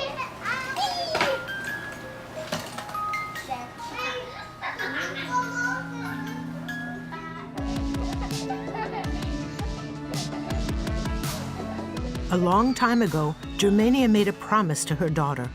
On her 9th birthday, she would have a house.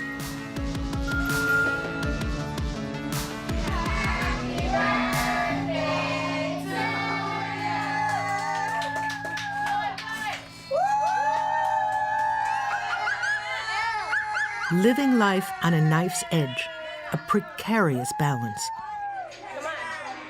It took a recession and then a so-called recovery to make America reveal the true face of their economy. But don't cover my face, guys. There's always that possibility that you might fall down. Always. And I will always think that. And definitely America out there does do that. And they have to keep that in their mind all the time.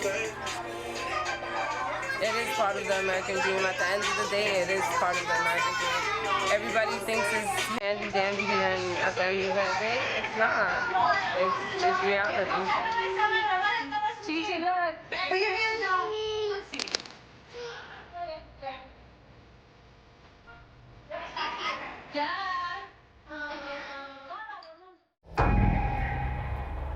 In Southern California, the sun rises over San Diego Bay.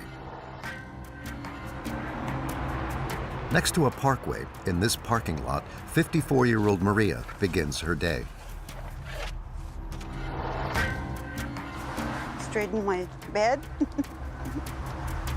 This car is her home. This is every day. This routine about stretching my bed. Maria no longer has a place to live. She's been sleeping in her van for a year now.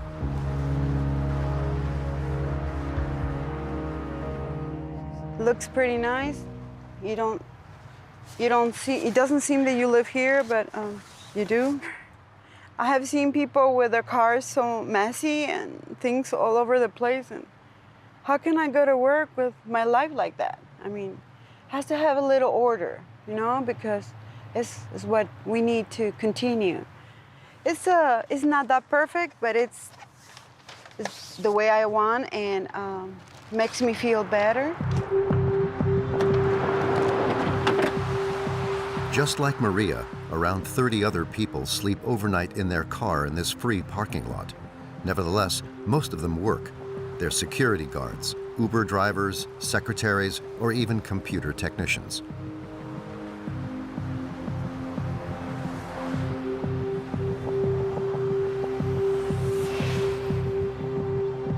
Maria is a cleaner and a carer, exhausting work that she does 7 days a week.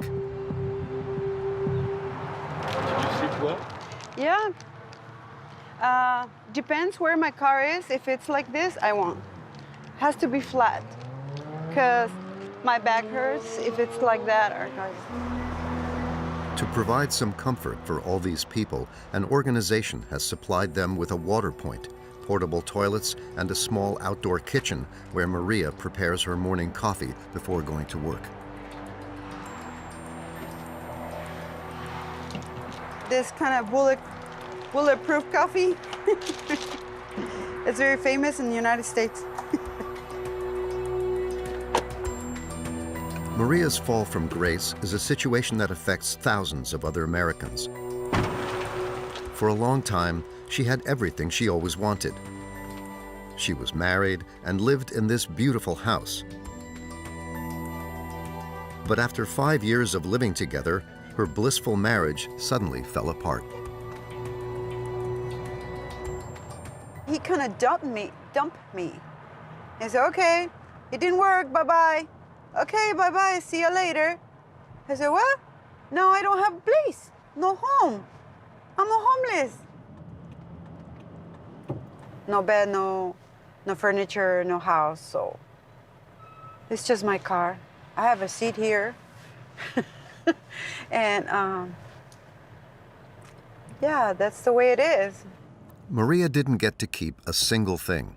She preferred to leave everything to her ex-husband and turn over a brand new leaf. But over the last several years in California, the cost of rent has risen so much that her salary of 1,500 euros was not enough to afford an apartment. Ever since then, every morning before heading to work, she goes to this gym. She exercises for 45 minutes, but she mainly comes for another, rather urgent need. I had to take this decision because I had no place to shower. One time I didn't shower for a week. Feels terrible, let me tell you. You feel like a homeless, stinky. So I thought, what should I be doing? So I thought, oh, a gym. So I came here. Her membership costs her 40 euros a month, the cost of continuing a near normal life. Upon leaving the gym, no one would notice that Maria no longer has a house and that she sleeps in her car. I have a wonderful job because of that. Because if I don't shower, nobody's gonna hire me. I'm gonna be homeless. No car, no nothing. My world's gonna go drop, you know, and what am I gonna be doing? I'll be completely 100% homeless. Oh no, kill myself. Just kidding. Maria is just one of many middle-class American citizens who have, in recent years, fallen into poverty. Officially, America is great again. Since the 2008 crisis, the economy has never been stronger, a record-breaking growth. And unemployment has dropped to a historical low, less than 4%, an upturn for which Donald Trump has claimed all the credit. There has never been a better time to start living the American dream. But despite what the president affirms, the famous American dream is far from being achieved. In the United States, 40 million people are living below the poverty line, and millions of workers will go to great lengths to stay above it. To get money, are you familiar with plasma? You get, okay. I do that twice a week. Becoming homeless overnight is what these Americans fear most, because here, the system is not very kind to those short of cash. You better catch up real quick, or you're going to have a judgment of possession against you and get evicted. In some states, being late on your rent is no laughing matter. Sheriff's office. Here, one by one, tenants are evicted at gunpoint. Where am I going to sleep? I can sleep in the hotel if I need to. For these Americans on the verge of ruin, seeking medical treatment can cost a fortune. It's hard to eat and take your medicine too, because you may not get one or the other. So some people are standing up in solidarity, making sure they're taken care of free of charge in field hospitals, not unlike those found in a country at war, an insight into the lives of those who cannot scrape a living in the heart of destitute America.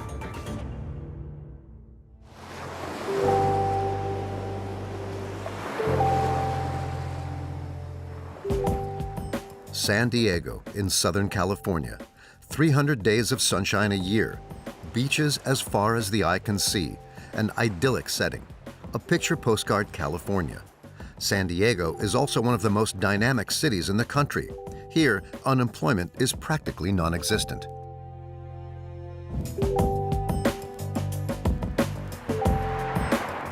This dream lifestyle was once an everyday reality for Eric. He was a successful computer engineer earning 7,000 euros a month. Today, at 53 years old, this man lives alone in his car. And to eat for free, he's made an agreement with the employees of a pizzeria.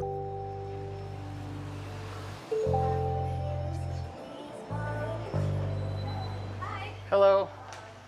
How are you today? Good, and you? Good. Here to pick up the slices. Yep. Let me get them for you. Thank you. What do you take here? These are the slices that they have in their display that they have them for too long, then they put them in the fridge for me so that they donate them. Here we go, 2 boxes. Eric comes every evening to pick up some pizza. Well, thank you very much. Very much appreciate it. Okay, bye-bye. He's going to share these unsold slices with other victims of poverty, because for a year and a half, Eric has been sleeping in this parking lot, the one where Maria, the cleaner, also lives. With his pizza, he makes his neighbors very happy. There's a lot. Like Lorella, a 55-year-old Uber driver. Looks good. You hungry? Yeah, we're hungry. Did you eat today? No. No? No, I had to drive all day today. In his former life, Eric also worked a lot, 50 hours a week. But 4 years ago, he suffered a burnout, as well as a series of health problems, including problems with his heart. He could not work and received unemployment benefits for 6 months, and then nothing at all. I thought I could handle it. I thought I would get better, but it took a toll. And after several years of just dealing with doctors and burning through my savings, I ended up basically burning through everything and couldn't afford to stay in an apartment any longer. Eric is trying to pick himself up. Nowadays, he's doing temporary work and is saving up to be able to rent an apartment. After her long day at work, Maria is back. You tired? Yeah. It's where I work is a little hard because I have to lift a lady. She's very heavy. Back and forth. But 9 hours is not. It's a lot of hours, but I'm okay. Thirsty, my food, my bed. I'm ready to jump in my bed. I'm very tired. At 9:30 at night, the gates close. From this point onward, no more cars can enter the parking lot. At night, there isn't a security guard. And even though there hasn't been any attacks, this doesn't reassure Maria.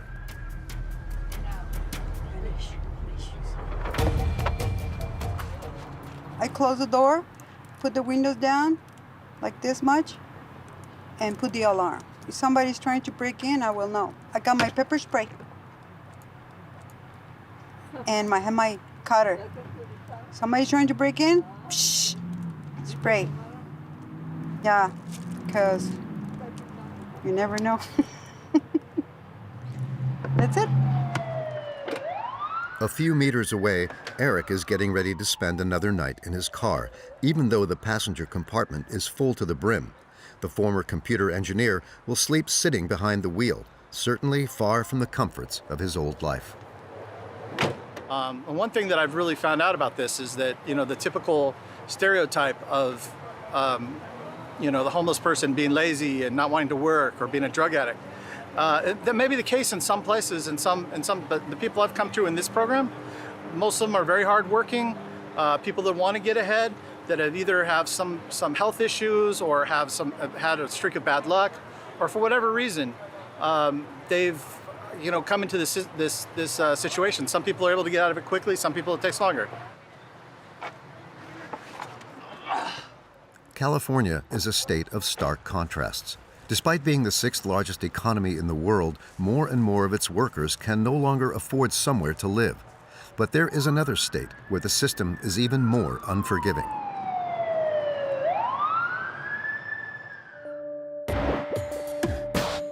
This state is Virginia, right next to Washington, D.C., and in particular, its capital city, Richmond. Richmond is a former industrial city. Here, a quarter of the population live beneath the poverty threshold.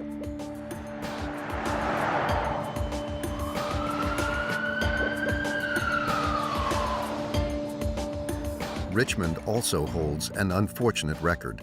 This city has one of the highest rates of eviction in the United States. There are 3,000 evictions per year. That's 25 times more than in Paris.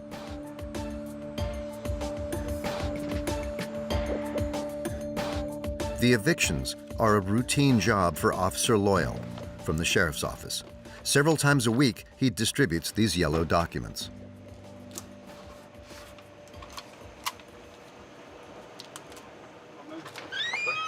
Hey, how are you? Does Candace live here? Okay. Ms. This was a notice that I've placed on your door. It's an eviction notice. You need to get in touch with the the manager here, if you feel that's incorrect, but we set an eviction for August the 7th at 9 o'clock. Yeah, I talked to her. Okay, thank you, ma'am. In the state of Virginia, the law is strict. If the rent is late by 5 days, the landlord has the right to begin the eviction process. A few weeks later, the tenant receives a notice on their door. Do you know what it is? I know what it is. You have only 1 week to get out. Yeah. It's not a lot. I know. Well, we'll figure it out. I already know what. Sometimes, carried away by his own enthusiasm, Officer Loyal is not always accurate. Look at his name. Hey, how are you? Are you, No. Does she live here? No, this is out me. It's me.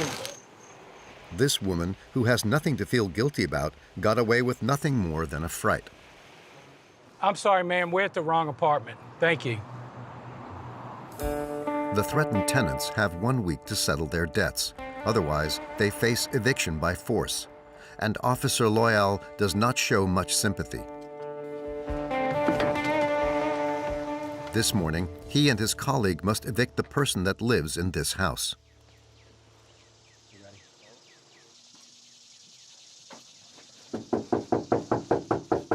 Sheriff's office! And just like arresting a dangerous criminal, Sheriff's office! they enter the home armed with guns. Take it back. Okay. Sheriff's office! Right now, the tenant is not at home, and clearly, he's not had time to vacate the premises. Mr. Chenault, you're okay to change the locks out.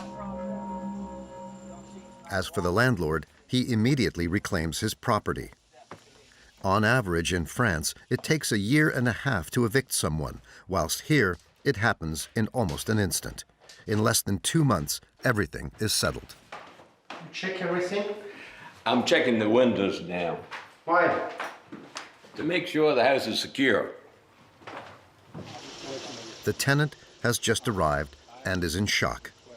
She had been renting the house for 7 years. A single mother to a grown-up daughter, she works, but has frequently struggled to make ends meet.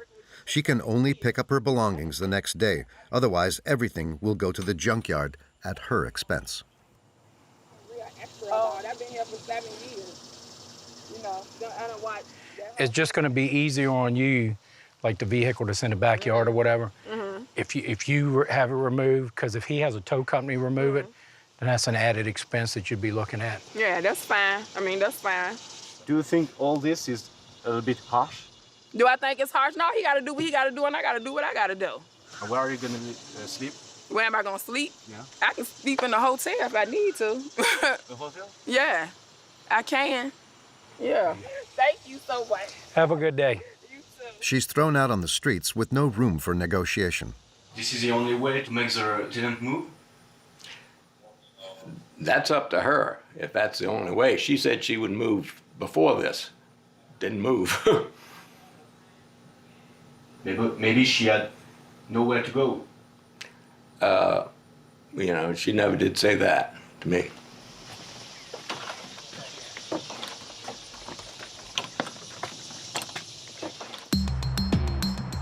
There are around 10 evictions just like this one every day in Richmond. As a consequence of this express justice, budget hotels on the outskirts of the city have become a refuge for those who've been kicked out of their homes. Some people stay there for a very long time. This is the case for David, a 38-year-old gardener. What's going on, man? Same old, new day.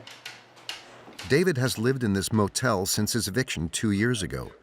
At the weekend, this divorced father's children come to stay over in his 10-square-meter room, for which he pays 1,300 euros a month. This is it, man. This is our bedroom, living room, family room, every room. This is the little kitchen, which I cooked her eggs last night and made hamburgers, so I ain't cleaned the dishes yet. You know, we hung out, played video games. And bathroom, you know, got a shower, but that's about all. During the week, David shares this single room, which is bursting with things, with his new partner.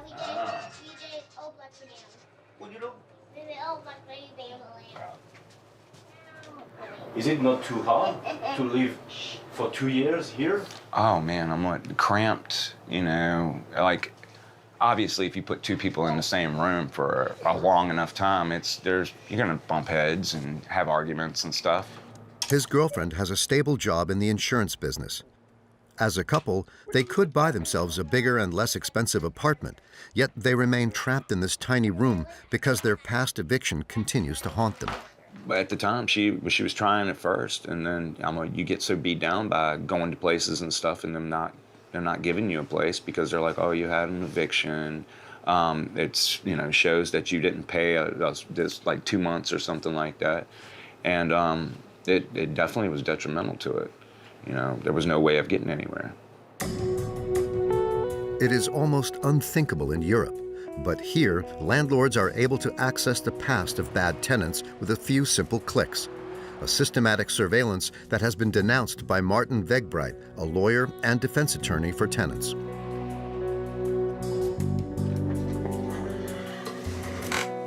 So, this database is a public database. I mean, anyone can go on to this database and look at it, and you can search by name. So, let's try a common American name. Here we go. Oh, Mary Gillespie. Okay. There we go. And you can see 5 unlawful detainers. Let's see. 10 years ago, this tenant had a series of late payments. Despite being small amounts, like this $291, they can bear heavy consequences. So if I'm a landlord, I can look at that and say, well, that was 10 years ago, but I think she's too much of a risk. I don't want to rent to her. If anything bad happens to you, whether it's, you know, you get your hours cut back at work, whether you break an ankle and you're off work for a month, whether you got that car repair bill or that hospital bill or anything that just throws your budget off slightly, you better catch up real quick or you're going to have a judgment of possession against you and get evicted. So the tenant really is living under the sword of Damocles.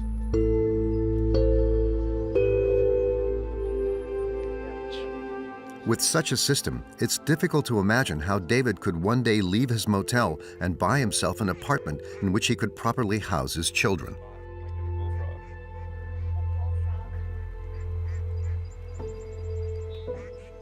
But in a situation like this too, if you're depressed and you sit in one little room by yourself a lot, you end up drinking or you know, doing something stupid. And thank God drinking's my only vice right now, you know. But trying to be a decent person, a good dad. And David is far from an isolated case. 6,300 people are evicted throughout America each day. Although in the city finding accommodation is the main source of anxiety, there is a region where for some, the main worry is simply being able to put food on the table.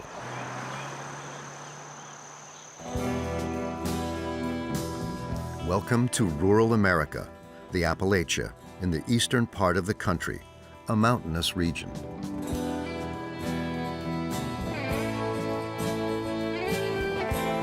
Appalachia was once widely known for its coal production. These days, almost all of the mines are closed down. It is often said that the American dream got lost somewhere along the way to here.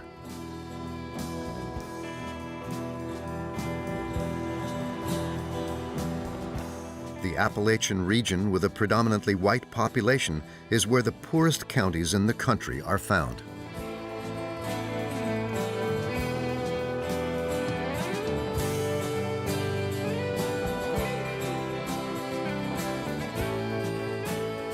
During the summer, at lunchtime, this food truck travels up and down the disadvantaged areas of Roanoke. Luce and Stacy are two volunteers that give out free meals to children. In the school system, you get lunch and you get breakfast. So a lot of families depend on that lunch or breakfast that they don't necessarily have to buy, if that makes sense, because the school system will provide it for them. But in the summer, from June to mid-August, there's no school. So then where are those meals coming from?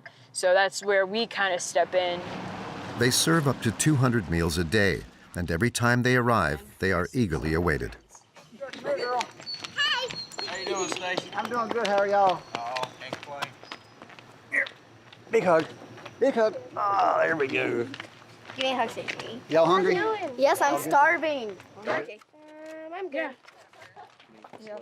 On today's menu, a sandwich, a carton of milk, and a kiwi. In this family, both parents do not work. They receive 1,200 euros of social welfare a month. But as a family of 5, it's barely enough to live on.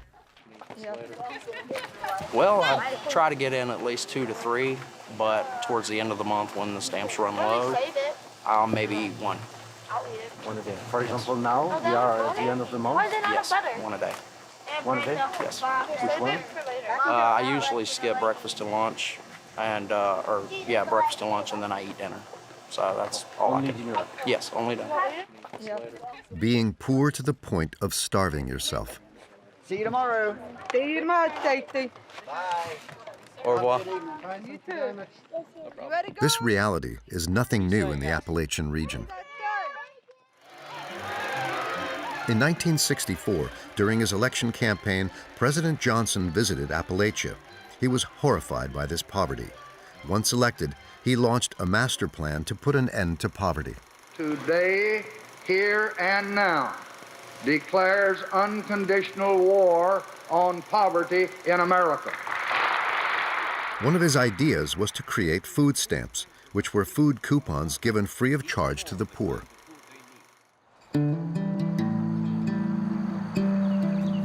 Still, to this day, the government distributes these food stamps to 40 million American people. In this mobile home park in the heart of the Appalachia, the majority of families benefit from this food aid. With the American flag hanging from the front steps, this is the mobile home of 58-year-old Cyrenia Collins. A former Marine, Cyrenia no longer works, following a long-term illness. She receives a pension of 700 euros.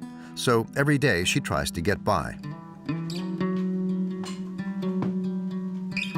Like I said, everything in here is given to me, basically. These were tables that were given to me. They were really ugly. So I'm in the process of painting them and making them a little personal. So that's another way of cutting costs. This is the Queen's chair. This is my chair, throne. Comfort. I love it. So it's just something that, actually, when I bought it, it was a big expense. And it was $1,300, so I made payments on it. Only thing in the house that's really expensive for me, so this is my chair. And her financial difficulties have gotten worse since she started to accommodate her niece Jennifer, an unemployed single mother who has 3 children to take care of. Leah, Lindsay, and Jaden. Fortunately, Jennifer receives food stamps. Every month, on the first day, according to how many kids you have and your income, they put, so much on there. And I get, every month on the first, I'll get like $640. Just to buy food? Just for food, yeah. 560 euros a month to feed 5 people. A tight budget. Before going shopping, the 2 women check the balance on their card. Your SNAP balance is $62.38. Serenia and Jennifer can spend their food coupons in any supermarket, like this discount store where they regularly go.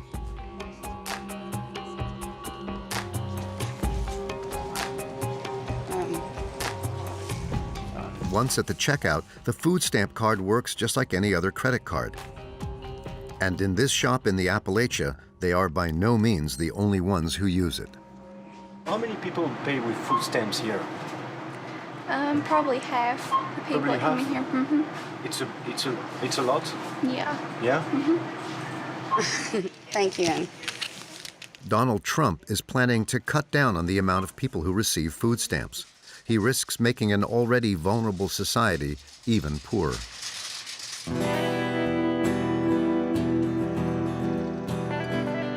But ironically, here they voted 80% in favor of him, and their support for him continues. To earn a little extra money, Serenia does some household tasks for her neighbors. For a few dollars, she also cuts James's hair, who works in the mine. He is a loyal follower of Donald Trump.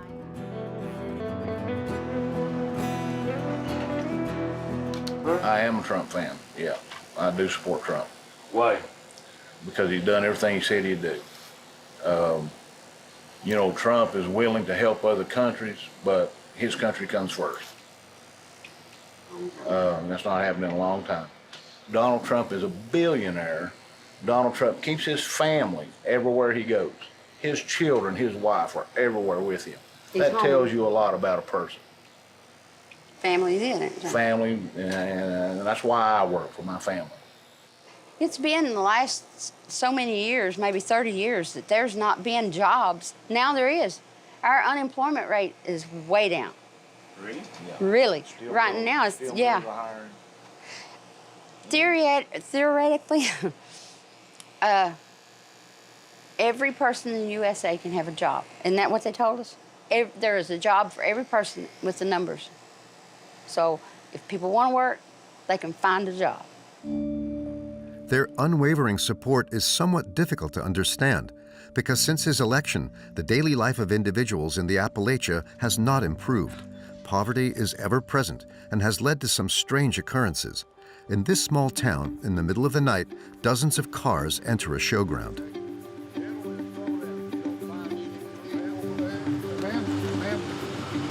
Pull over right over here, right? If you'll turn right here. Sold out, okay? I suggest that you be back here about 3 or 4 o'clock. Well, it kind of trips you out because it makes you think it's like everybody's lining up like you're going to a concert and then you get there just to keep your teeth drilled on or something, you know? Actually, these people are arriving by the hundreds quite simply to see a doctor, because every year here for a weekend, all you're gonna get in this line is medical only. a nonprofit organization arranges free consultations. Oh, there is the huge need. A lot of their families in this area are the working class families. They're struggling to choose between paying for medicine that can save their life or, you know, groceries for the week. So it's a shame to have to do it this way, but you got to take care of your people. And these are our people, and this is the way we take care of our people. We made it through it.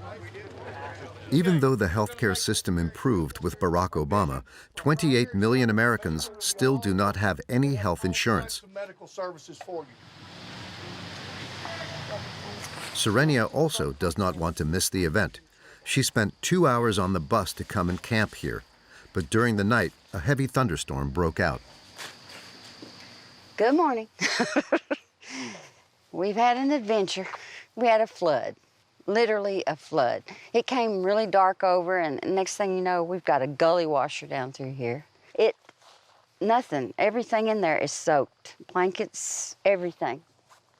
And no sleep last night.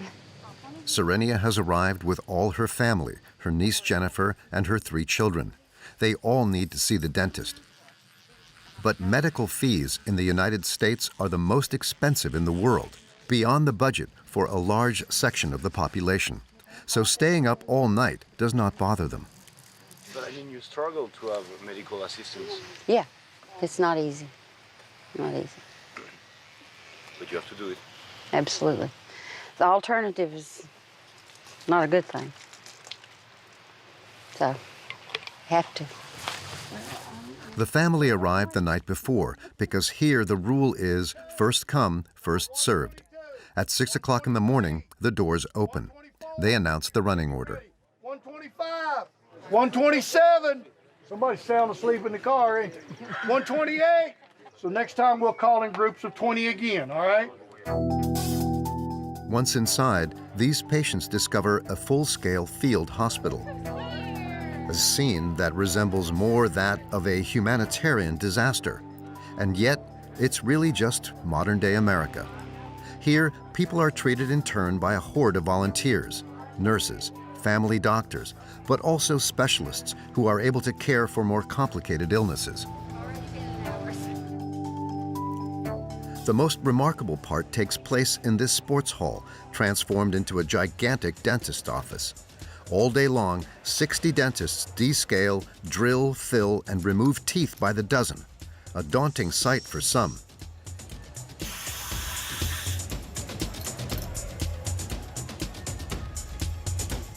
Arriving upon the scene, Serenia is overcome with emotion.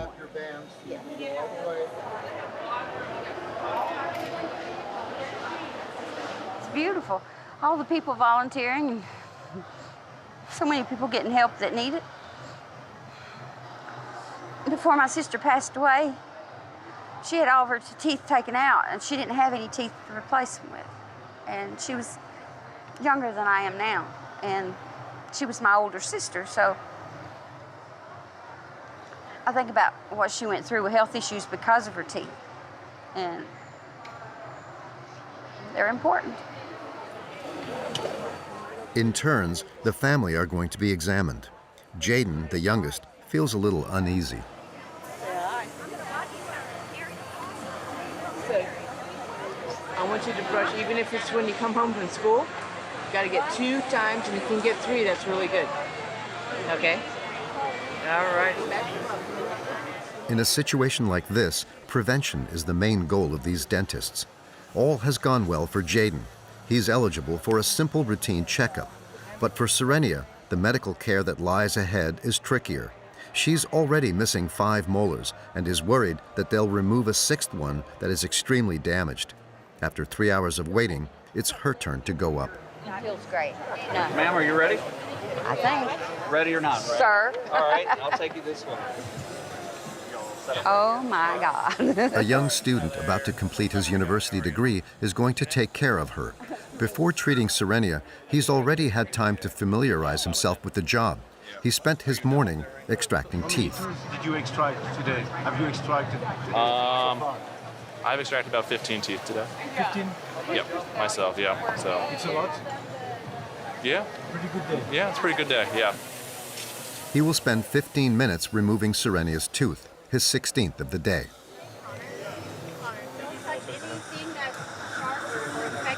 What do you feel? Like I have a big mouth. But here, there's no time to take a breather. Serenia is escorted to the gym locker rooms for the next stage. You got her. I got her. All Come right. on, Miss Collins. I'm back. Take care, Miss Collins. Thank you. God bless. Thanks for everything. A dental prosthesis studio, which, like the rest, is led by volunteers and funded by donations. Lips, relax. Relax. No, lay your head back. Just relax your lips. Relax. In this room, they take the dental impressions. And in the room next door, a new set of teeth is created in less than 2 hours. Serenia's new smile is ready.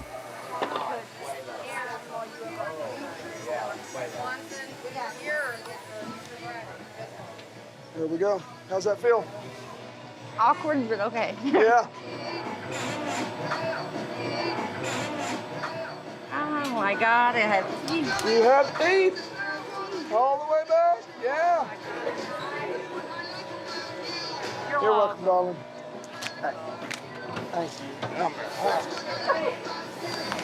I want a big smile. Cheese! There you go. You're good. Thank you.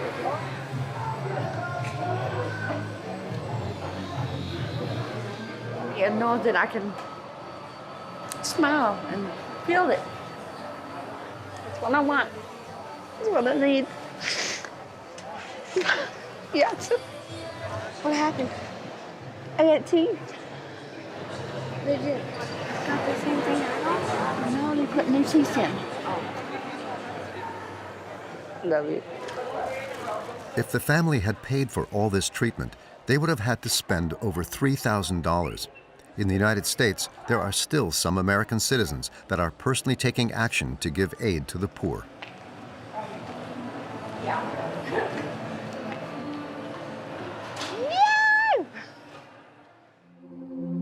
At the other end of the country, a man has embarked upon a mission against poverty, which has plagued the sidewalks of his city, a legendary city that is seldom associated with poverty.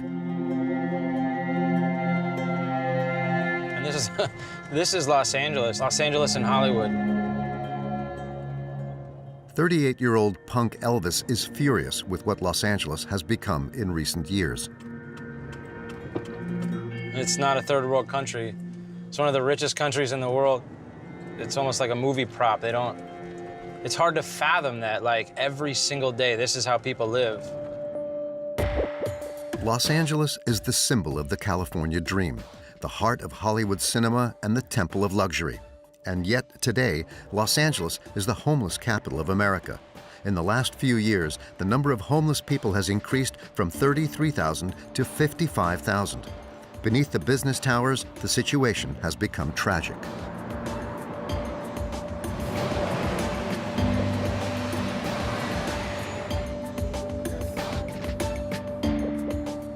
When I was a kid and lived here, it was nothing like it is now. I left for almost 2 decades, and I came back a few years ago, and it just blows my mind. It's just going to increase because every month the cost of everything keeps going up. There's no regulation, so apartment owners and landlords can raise the money, the rent, whenever they like, but nobody's paychecks are getting bigger. Outraged by the situation of these homeless people, Elvis gave up his job as a sales assistant. He lives on the salary of his partner, Leah, who works at the university. In this way, Elvis can devote all his time to helping the homeless. A little further from downtown, a woman has moved in beneath this bridge. Elvis and Leah regularly pay her a visit.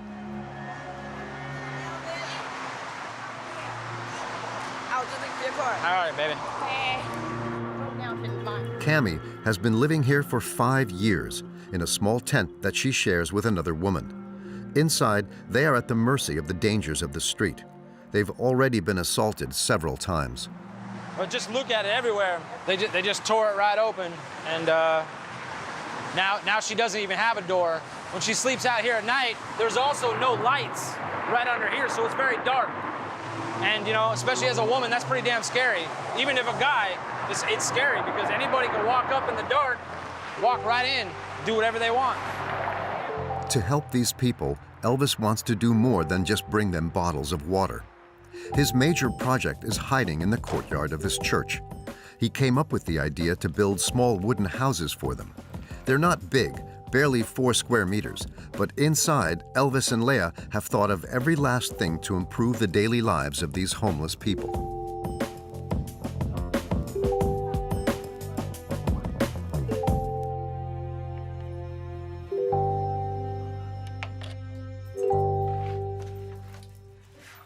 Window alarms? Yes. So what does it mean? So if someone tries to open the window, the alarm will go off. This right here allows people to sleep. When people sleep, they can think, they can do better. They feel better, they want better.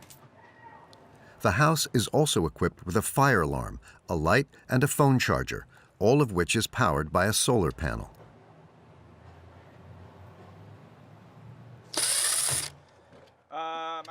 Elvis thinks of everything to the last detail in order to give some dignity back to the homeless. He even assigns them an address.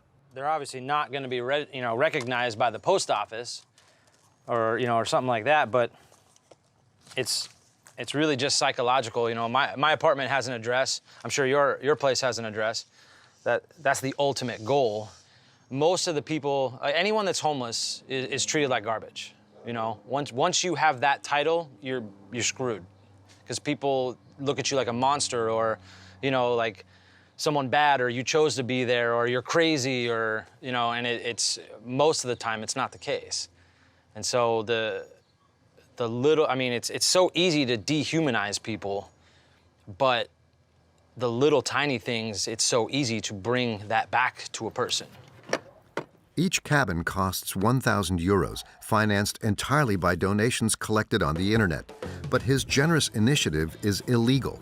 The mayor of Los Angeles has banned him from installing his cabins on the sidewalks of the city. Elvis doesn't care.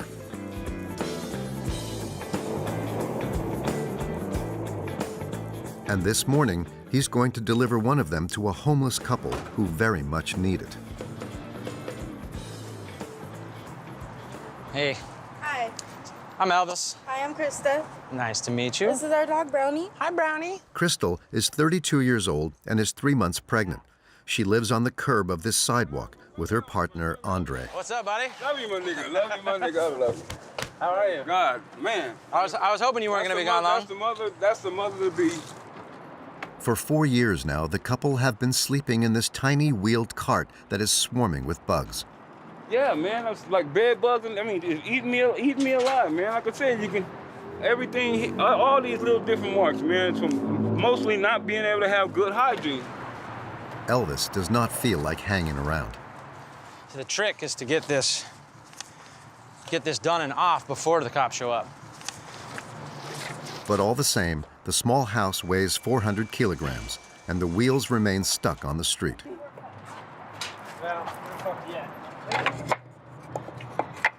Here, yep, all we gotta do is... A neighbor and another homeless person from the neighborhood come to lend him a helping hand. Nice, thank you. I'm starting to bring them back out, man. And as soon as the home is set up, other homeless people are begging him for a small I'll be house. back. I have a couple more almost ready to go, so... Thank you. Thank you. Thanks. Much appreciated. I'm gonna get a house. No more living in a tent. Yay! But his project does not quite make everyone happy. Why don't you go back in your house and enjoy the air conditioning? A neighbor has come to express her discontent. She's against this. Why? She doesn't want it in front of her house.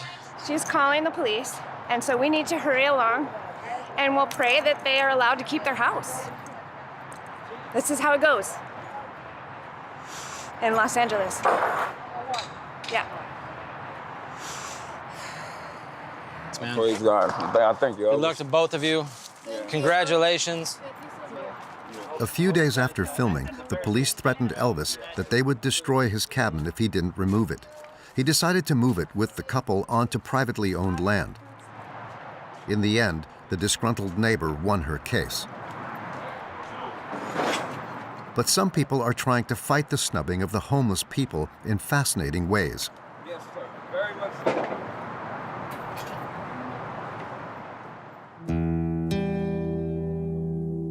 We are heading to Texas, to Puritan Waco. This city has around 50 churches for its 120,000 residents. Here, once a month, a religious community organizes a strange program. People come from all over the United States to take part in it.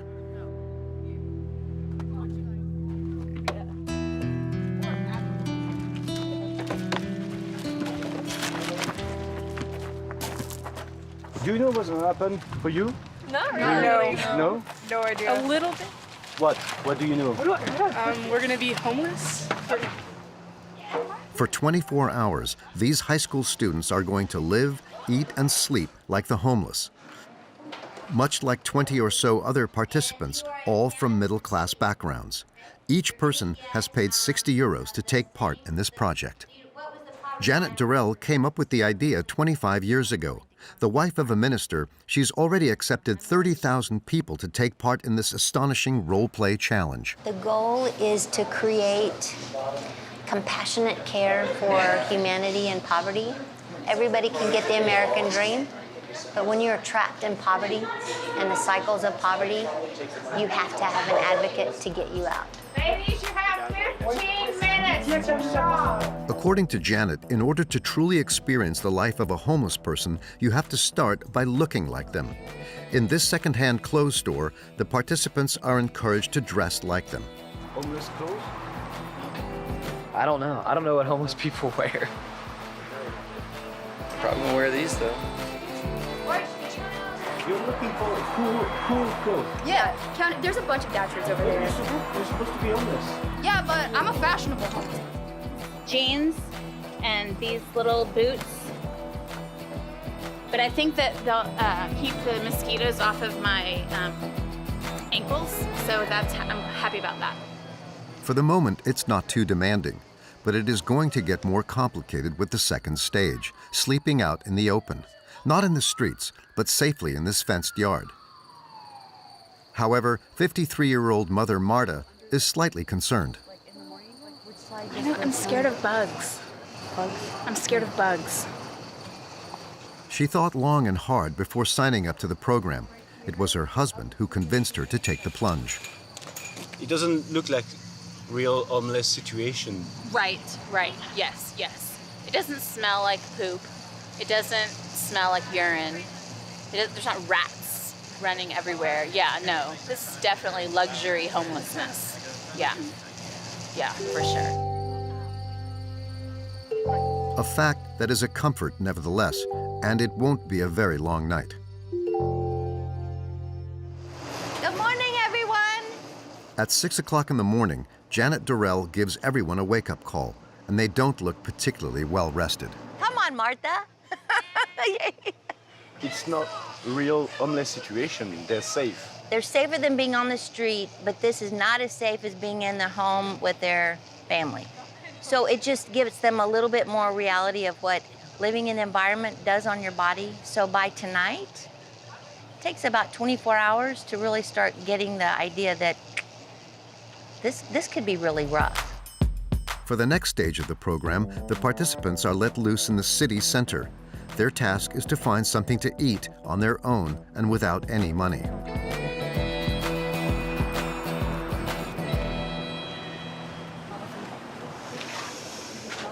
You can smell the food. Yeah. So, should I ask this guy? We can't. You cannot beg or solicit people at restaurants. In Waco, like in many other cities in the United States, begging is a punishable offense. It's also forbidden to rummage through the garbage cans. Oh, there's no food in there? They are owned by the city, and reclaiming anything at all is considered stealing. In order to survive, the homeless in Waco are therefore forced to break the law. Our two participants are not going to find anything to eat. And after 2 hours of walking through the streets in 40-degree heat, Marta feels faint. She must resort to calling her husband to the rescue. But I feel like I'm too weak. Well, you Like I'm learned something too- about yourself. Like I'm too old and fat and I can't do it. You've learned something about yourself. And what it would be like to be homeless at your age. Yeah. And it'd be hard. Are Americans truly ready to face up to poverty? Perhaps not. Their leader, Donald Trump, has recently announced that the rate of poverty is falling dramatically. Despite this, 40 million of his fellow citizens are still suffering in its clutches.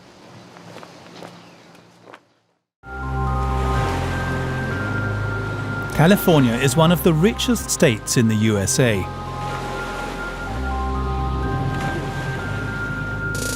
However, it's hard to believe what's happening in this northern suburb of Los Angeles every week. In this parking lot, 3,000 cars are waiting in line for food to be handed out.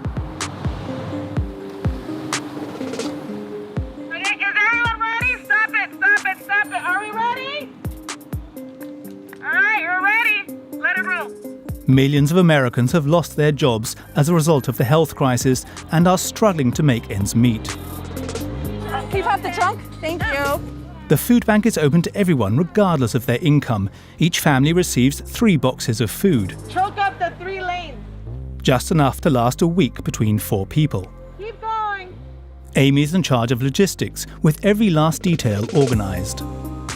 So what we have here, the fruit that we're giving are plums, grapes, oranges, and then here we have frozen chicken items, and it's 20 pounds. What they're getting today too is a box of masks. Low-income households don't have the funding to purchase these masks. How many households? How many families? One. Just one? These middle-class Americans have fallen into poverty overnight. Dos trabajos que tenía, lo cerraron. En el restaurante porque habían cerrado y car wash. Tengo 4, pesadito. We heard might be, like they've been cut off their employment and everything, and so we might as well just be prepared. Even more surprising, we come across luxury cars like this Mustang, BMW, and Tesla, worth almost $60,000. Like many others, this executive hasn't been spared by the crisis. We are surprised because you drive a Tesla, which is a car everyone wants to drive, and still you're here like everyone. I lost my job. What do you do? I work for an import distribution company, and I've been with the company for 11 years, but the company is having a very difficult time. So I may be called back in several months, not sure. Very uncertain at this point.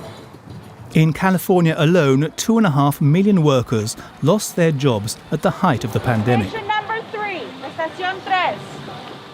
Amy has never seen so many recipients. Just last week, they were able to make that car payment. They were able to make that house payment. And now, really, it's everyone across the board is going through some sort of challenge at home. Amy is supported by around 100 volunteers. A lot of them have found themselves unemployed due to COVID. Leslie was a sports coach. You need to do good things for others to feel good about yourself. You've been volunteering a long time for us, you know. How could this be? Never in my lifetime did I ever think that we would be in this situation. This is America. I'm actually angry that the person in the Oval Office didn't act sooner and make some right choices. According to the organization Feeding America, 1 American in 6 could struggle to feed themselves by the end of the year.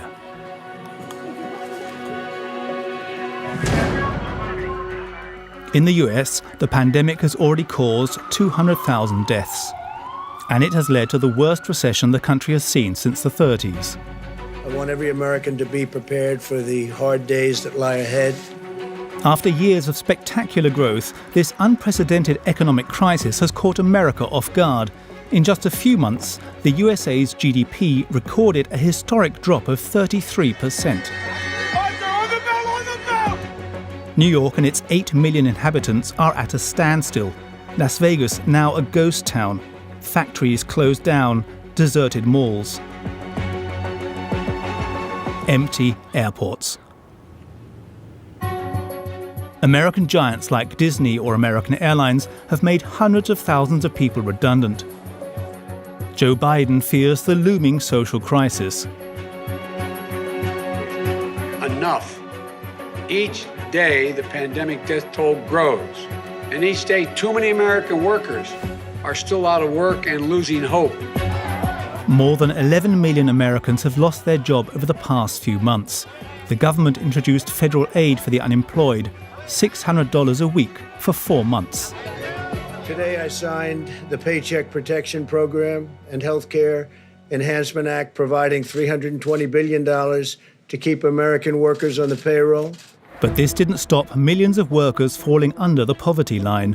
Mark and Celine closed their restaurant overnight due to COVID. Without any income or health insurance, they don't know how they're going to pay their son's hospital fees. To fix his arm, $11,000. Unable to pay their rent, 40 million tenants will have been threatened with an eviction notice between now and the end of the year. Kirsten waits every day for the sheriff to come and throw her out onto the street. trespassing now. Middle-class families are finding themselves homeless. Stephen and Anita were earning more than $100,000 a year. Now they live in their car. One of our old blankets from the house and put that on top of my clean clothes. Even oil millionaires have been affected by the recession. Carl has had to sell his oil wells. The COVID and lack of demand for fuels has made it worse than ever. Some people still manage to make it through in the midst of a pandemic. Thomas and Arthur, two French nationals based in California, have started manufacturing antibacterial and anti-COVID masks. On a vendu des dizaines de milliers déjà. On fait à peu près du x3 en termes de volume de vente. Will the American dream survive this crisis after Biden has been elected president? From Texas to California, via the rural landscapes of the Midwest, we travel through an America on the brink of a depression. Wisconsin, in the northwest of America, is nicknamed America's Dairy Farm.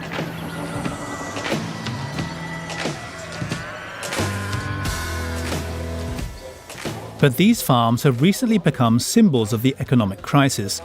Due to lack of demand, the price of milk has collapsed. Not a week goes by without a farmer going bankrupt. This morning, a public auction has been organised on this farm.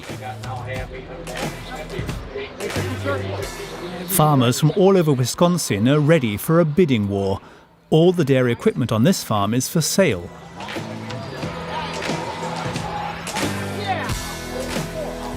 Look at here. Yeah. 7? Yeah. 18. Yeah. Curious neighbours, but also owners of larger farms who are looking for a good deal. Spreader, shooter, the cow brushes, we'll sell all of that in there. Among the most prized goods are agricultural machinery. This is an old truck that's 50 years old. It's not worth a lot. Paul, the owner of this 250-hectare family-run farm, is the one selling all this material. With the pandemic, he has lost almost 40% of his revenue. He has therefore decided to stop working and to take early retirement. However, the business was flourishing before COVID hit. Paul had 7 employees. This is where we milked. And was producing 6,000 gallons of milk a day. My dad used to milk 20 cows in here, and we were milking 450 3 times a day. But last March, the price of milk crashed. With lockdown, it was impossible to sell the farm's produce. My milk goes to pizza. A lot of it went to New York for the cheese for the pizzas in Chicago. And they shut all the restaurants down, so they don't need the cheese. You don't need the cheese, they don't want the milk, so the milk went in there. 6,000 gallons, truckload. So that figures out to around, $9,000 worth of milk. Millions of farmers like Paul have had to throw away their milk. More than 25 million gallons were also poured away in April. This is what Paul's barn looks like now. He has sold his 450 cows. Over the past few years, dairy farmers in the region have already been affected by a serious crisis. There used to be hundreds of dairies in McHenry County, and now there's maybe Harvard, 25. Illinois was the milk center of the world. Yeah, it ain't now. There's nothing left. No. For these farmers, COVID was fatal.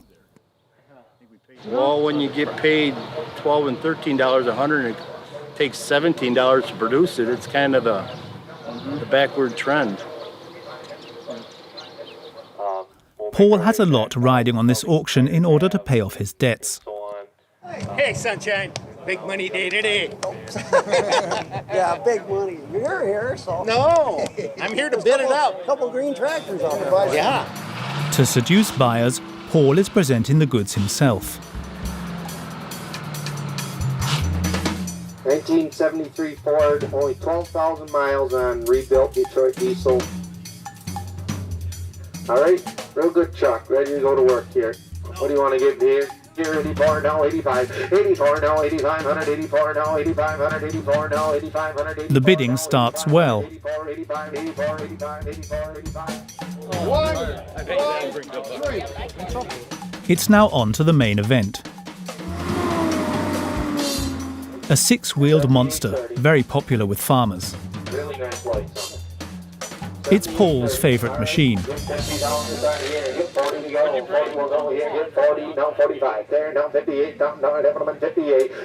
The price is rising quickly. Several buyers bid against one another. 2 farmers won this auction in the end. Now 64.5, now 65, now 65, now 65, now 65 and a half, now 65, now 65 and a half. Around $25,000 more than the starting bid. Thank you very much. Good job. 151. 151 is the number, 151. Straight after the sale, the new owners head off with their tractor. Paul should have made around $300,000, just enough to pay off his last debts. It went pretty good. I wish I got more. What do you do? That's the way an auction goes, you know. So 1/3 of independent farmers could go bankrupt in the US by the end of the year. In the face of this crisis, it's only the large dairy farms that are doing well. On the other side of the country, Texas, the land of black gold, is also suffering the full force of the economic crisis. Workers and engineers were arriving from all over the country before the pandemic, attracted by oil money. In recent years, Midland's population has grown by 30%. With its 150,000 inhabitants, it had become the American black gold capital. But now Midland seems like a ghost town. The town centre is still empty months after the lockdown. Construction is at a standstill. Shops and restaurants are closed. COVID has paralysed the local economy. For those who haven't left town, times have become difficult. This is Mark and Celine, 2 Mexican-born restaurant owners who live in this house with their 6 children.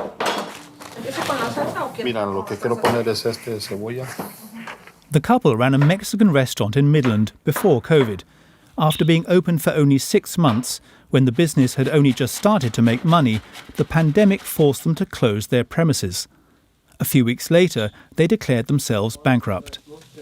Cerramos la cocina primero y luego pues dimos, tenemos catering. We got catering. Tenemos $20,000, $25,000 por mes haciendo dinero. Todo. Yeah. Todo lo llamaron. Llamaron, todo cancelado, todo cancelado. Lloramos. Sí, lloramos porque ¿de qué íbamos a vivir? Mark has been anxiously checking his emails every morning since. He's hoping to be called for a catering job, but during a crisis, Vente, papi. events are scarce. You know, this is why we do it.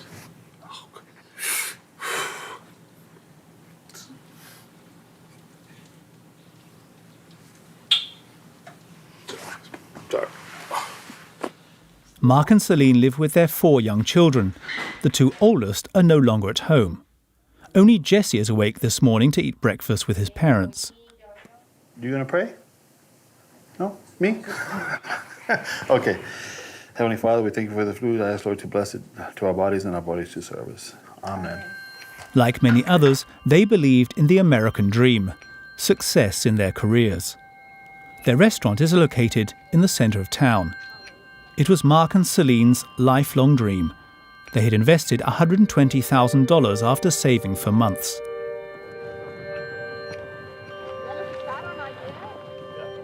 Mucho para invertir, de repente volteas y ya no hay nada en la cuenta de banco. Ya no hay nada, se fue.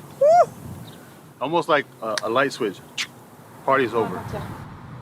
Overnight, they found themselves without income, a humiliating failure that Mark has almost never recovered from. I tried to commit suicide 3 or 4 times, actually. I hate to say it, but, you know, there's times in your moment you get inside your mind and then you feel like there's no hope, and then you think, look, I mean, I'm worthless. You think, my family would be better off without me because I let them down. 20,000 restaurants have already shut down in the US. For those bankrupt owners, the consequences extend far beyond their business. Mark and Celine have just received a letter from their landlord threatening them with eviction. They are 2 months behind on the rent, more than $4,000 in debt. Oh. Huh? This is the Texas property code that they say that if I cannot pay that amount, then I have after the 20 days, then they can kick me out. We can't. We have to hit $6,000 a month. I mean, it's all included for our cost of living. The situation is now critical for the couple. Mark is willing to try anything, so he asks for help via social media.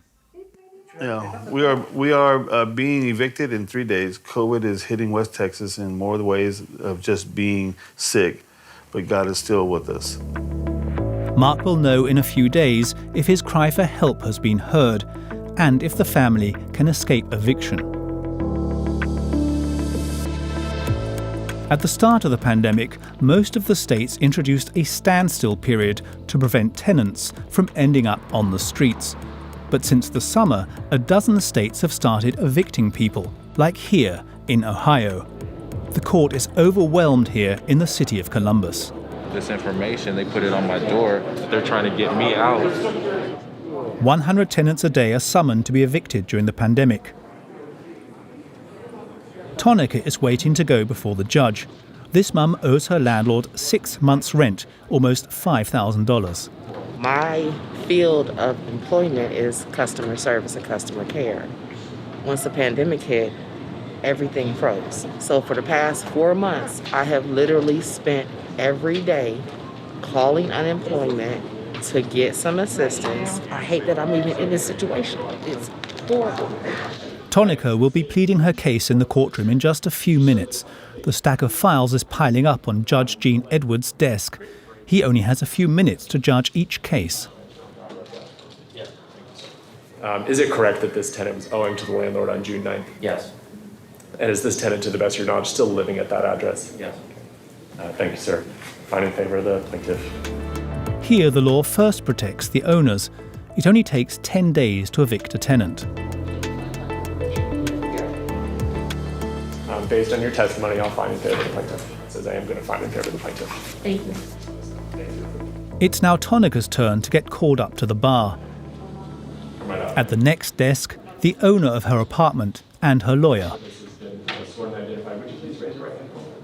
you swear to tell the truth this morning as usual? Do you agree or disagree that you owed something to the landlord as of May 6th? Okay. And now, is there anything else you wanted to tell me about the case itself? Well, if she doesn't want to go through with eviction, that's fine. Can I at least get 2 weeks? Okay.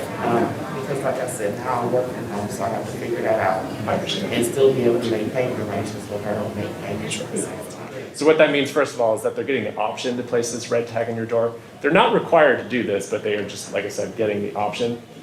If they chose to do that, you'd have 5 days to move out of the property. But as I said, they don't have to do that. They could choose to talk with you, potentially even here this morning. We are. And they're just now telling me that they are interested in at least talking to you, but you'll have to deal with them because at this point, it's just entirely up to them. Thank you. The judge suggests an amicable agreement between both parties. Within the confines of the court, tenants can appeal to associations financed by public funds and private donations. Americans are generous. They donate more than $1 billion a day to charities. Okay. Do you have any cash? No. $2 for the bus today. Okay. Tonica is seen by a social worker. Her landlady joins her. The head of the association can rehouse her or offer her financial assistance.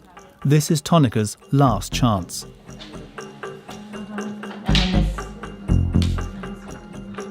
You have to put everything she owes. The social worker and the landlady do their calculations. In just a few minutes, an agreement is reached. The association is going to take care of most of Tonica's rent debts.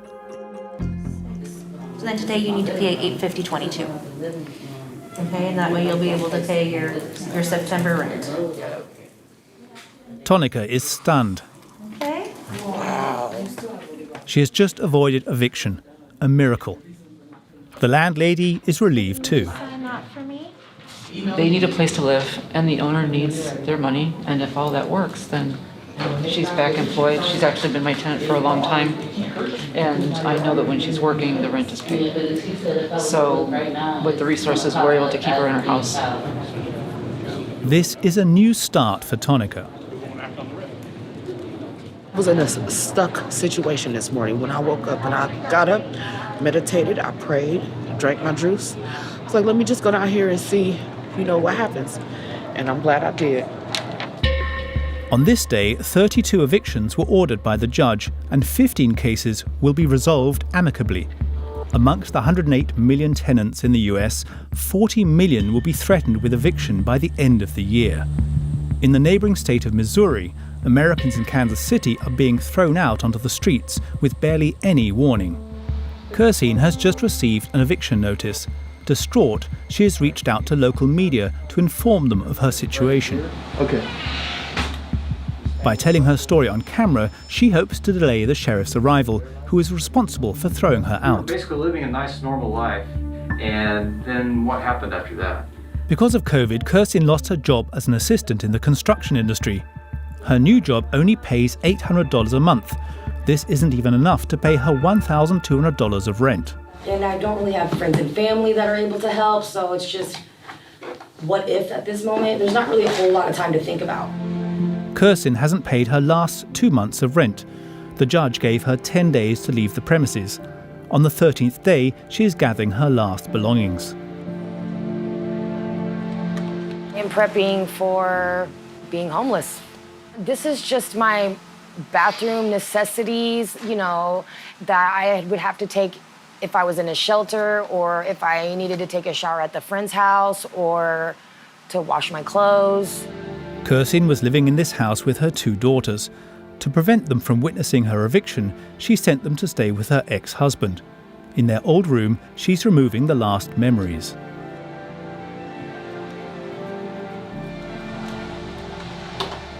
What's left? Jacket that was too small and some broken toys.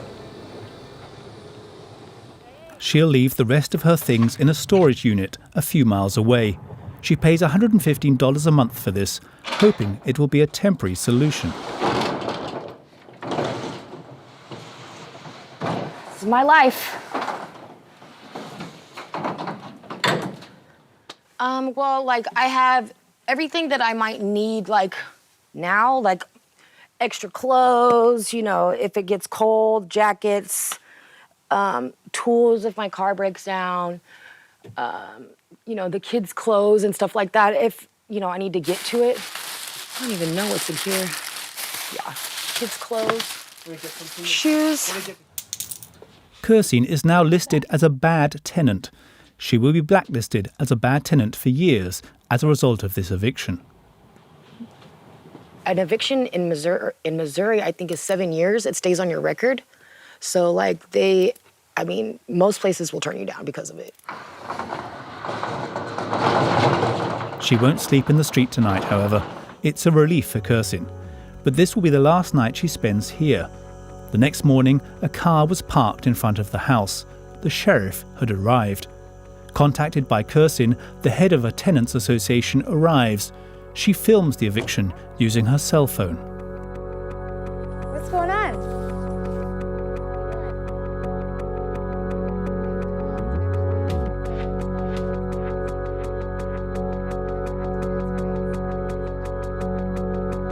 So what's going on? Are you here to evict the tenant? Evicting them.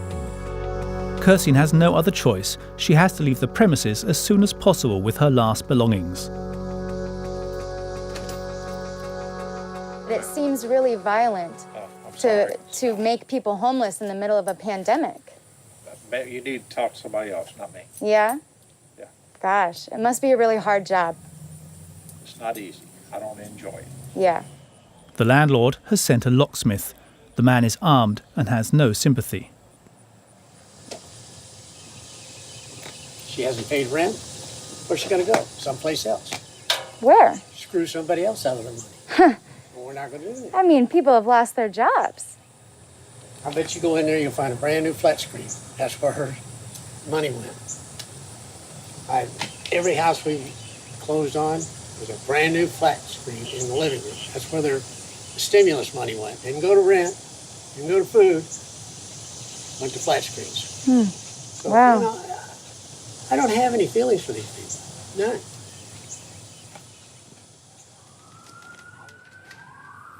Kirsten's last minutes in the house are over.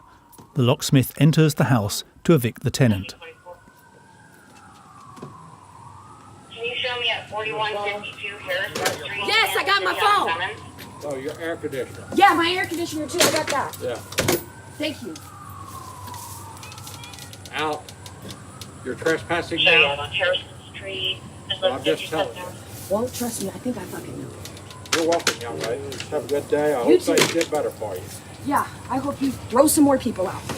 Good luck. Gotta go. That's it. All right. Thanks to the charity, Kirsten will be rehoused in a hotel while waiting for a room in an emergency shelter. Since our filming, Donald Trump has suspended evictions, but they should resume at the end of the year.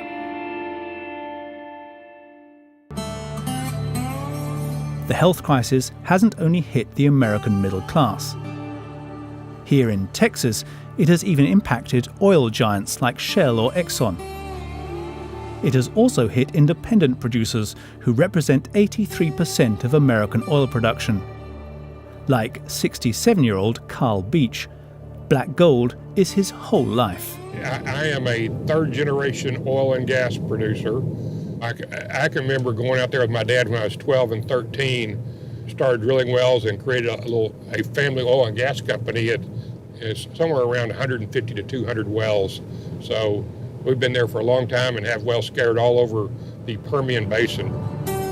Flights grounded, road traffic in slow motion, the pandemic has reduced the demand for energy. Last April, the price per barrel fell to its lowest level ever. Carl had to shut down all of his oil wells. Something this Texan had never done before in his life. With oil price went way down when OPEC and then dumped the market, and the oil went from $65 or $70 a barrel to zero, in a matter of months. So that, coupled with the COVID and lack of demand for fuels, has made it worse than ever. But Carl can't leave his oil business idle for too long. If left unused, the extraction equipment deteriorates. So he has reopened some of his pits. You got a hole in the tubing? Yeah, this one's got a hole in the tubing. They're doing Carl has come to meet his business partner on site. Yeah, is this one of your better wells? This lease was actually down. We didn't have any production, so I had to you got to get one on to keep the lease. Yeah, have to put one back on production to keep the lease. The oil is always extracted the old-fashioned way by small producers like Carl. Virtually unchanged. Not much of the process has changed in these shallow wells from when they were drilled in the 70s. What does it cost you to drill a well with your equipment? One of these shallow wells is about $65,000. Yeah. Before the pandemic, this business was producing 500 barrels a day. It's now practically at a standstill. Carl and Walker had to make almost all of their employees redundant. In Texas, 100,000 oil workers have lost their job. We had about 15 employees. We cut down to 4. And this crew right now, they're back just on a contract labor basis. I haven't been able to hire them back on full time. Just as we get work or jobs, I'll call them in and have them come in for a day's worth of work. But we just can't afford to have them on full time right now. On the day of filming, the barrel price had risen to $37. But to make any profit from the production, American black gold must be worth around $50 a barrel. So while waiting for better days ahead, Carl and his partner store the oil in these tanks. We aren't making any profit right now. We don't want to sell it at a loss. So we're selling enough just to get by, but we anticipate the price coming back up. And like right now, we're holding on to oil. I have a lot of barrels. Oil money has made Texas the second largest economy in the country. Upmarket suburbs have sprung up all over the state, like here in northern San Antonio. Carl and his wife live here in this stately home. This evening, the couple invited their neighbors around for a drink. Yeah, we vacation in New Mexico quite often before all this. And where do y'all go in New Mexico, Rita? Santa Fe and Taos. Oh, okay, I got you. While they wait for the next holiday, these Texans know how to have a good time. First taste. All right, awesome. Sample that. There you go. Ah, that's good. But the conversation quickly turns back to business. We've been more focused on this GTL because I think I can make a lot more money out of it. They project us to make $100 million in less than 5 years. That'd be pretty nice. Carl is currently working on a big liquefied gas project, but the election could well cause the whole thing to fail. They're scared to invest now. They want to see what happens in elections. They're scared if Biden gets elected, they don't know what they're going to do.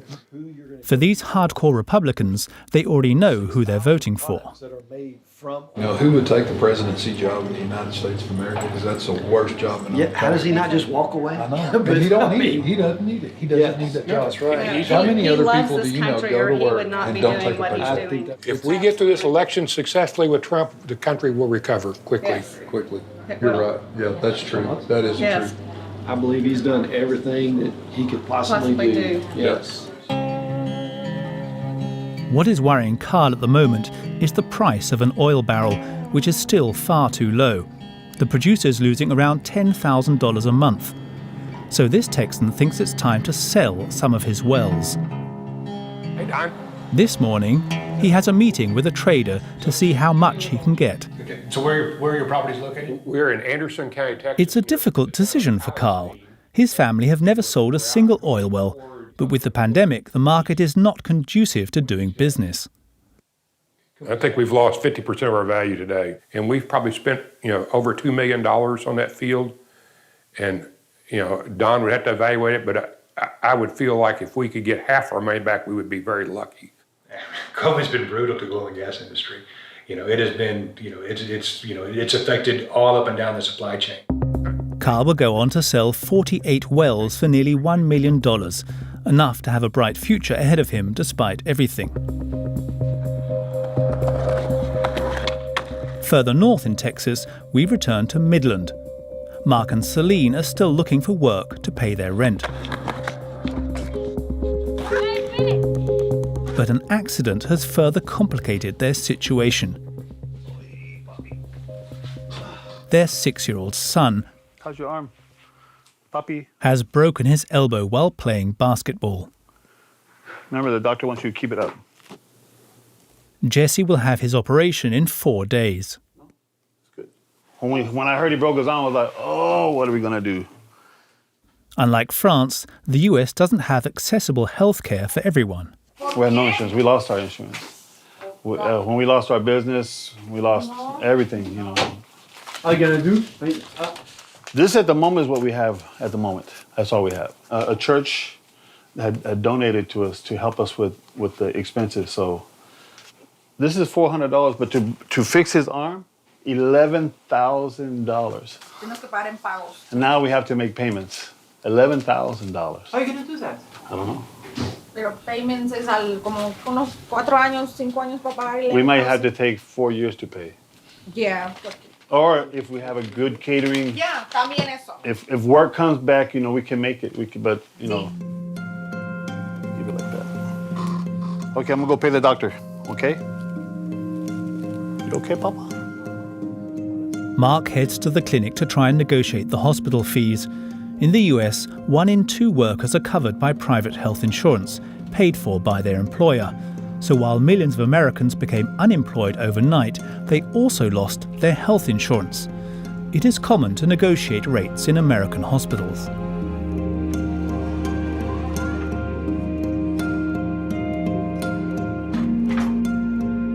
You own a catering company? Yes, we do. We are, but we've lost like $60,000 in the last 3 months. Oh, wow. From people canceling because of COVID. Mark didn't make much progress with negotiating at the clinic by the time he had to leave. Well, they didn't tell me how much, but my first quote was $11,000. So I think they're going to try to reduce it. And I've got to call today and make an arrangement. So maybe we could talk then and we'll find out how much. Later on today, we'll find out how much they're going to charge us. So, well, if you don't have insurance, of course, that's where it's going to have to work. Or you live with your injury. Lots of people do that. Yeah, it's not uncommon. But we have to fix my kid's arm. That's all we got to do. So, all right. The health system in the US is one of the most expensive in the world. Mark has experienced this firsthand after breaking his collarbone in a car accident a year ago. After seeing the price of the operation, he decided not to be treated. You know, see this right here? This is broken. This has been separated, and I can't do nothing about it. Unless, you know, if I grab some money, like $2,000 or maybe $3,000, I can go to Mexico and get it fixed. Yeah. Here, this surgery will cost $15,000. If I want to cover my family, it's $1,500 for 8. So, you know, you're like $1,500 insurance monthly. We'd probably die before we could pay it in insurance. 28 million Americans, around 10% of the population, do not have health insurance. Mark has no choice. He'll have to go into debt to pay for his son's treatment. A few days later, things are looking up for Mark and Celine. Papi, te tienes que sentar, papá. La primera cosa que voy a hacer es preparar la carne. Okay? After several months without work, they finally got a catering job. It's for one of their friends who is organising a small get-together. So, to help the couple out, she's hired them for the evening. The head of the household Hello. is 38-year-old Miriam. Hey, Mark. I got the potatoes. This woman runs an air conditioning business. This is the first party she's organised since the end of lockdown. Like we used to. Mark always catered for us. He's catered for basically every event we've ever had. So, 30, 50 people. Wow, nice. Yeah. For the baby shower. No, the baby shower you had quite a bit. Yeah, that's probably our biggest one. They are making the last preparations before the event starts. But Mark is especially worried about the children. Enjoy the water. I don't want anybody getting hurt. You never know. Just. The first guests start to arrive. I'm good. How are you? You look nice. Is that in the mood? It's new. They're just opening. I did their air conditioners. On the menu this evening, a Mexican buffet and some booze. Miriam's husband, Tim, has come to help out. We needed your muscles. This Texan made his fortune in oil. His hunting trophies are hung up in the living room. But this rich oil entrepreneur has another passion. His car collection is housed in the next room. Ferrari, Corvette, Plymouth. Luxury toys that Tim loves to show his guests. Well, I mean, these days, you know, they're getting up to 1,500 horsepower. What are you going to do with all that, you know? My friend. I get pulled over every time. First time I drove that one, I got circled by 5 sheriff's cars. Yeah, my friend's a car guy. He would love this. It's a memory of Fred gives. Texans don't shy away from showing off their success, but they also know how to be generous. Following Mark's call for help on social media, Miriam organised a fundraiser. She took advantage of the evening to tell the couple how much money they had raised. I'm frozen. Okay, now, well, Mark, I guess it was a good fundraiser. We were able to raise $6,546,000. I didn't expect that, really. Yeah. $6,500 plus the $500 for the catering job, a sum they could never have dreamed of. We could pay not be evicted. We're about to be evicted, you know, so that helps out a whole lot. We're very humbled, actually. Thankful for everybody that helped us. Thank you. Thank you, Mark. COVID-related fundraisers in the US have raised $625 million since the start of the pandemic. Most of this money has gone to family businesses like Mark and Celine's.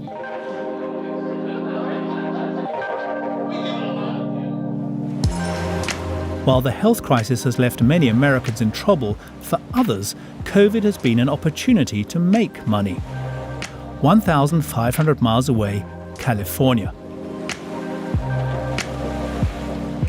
Here, life almost seems normal, even though wearing a mask remains mandatory. In LA, some entrepreneurs have taken advantage of the crisis to manufacture anti-COVID products. 29-year-old Thomas, originally from France, is visiting his production workshop this afternoon. On arrive à Fashion District. Tout le monde est rassemblé ici. Il y a à la fois des usines, il y a des fournisseurs de tissus, de fils, tout ce dont tu as besoin pour faire des vêtements. Thomas launched his startup in 2016. His business idea? Clothes that protect against radio waves generated by cell phones.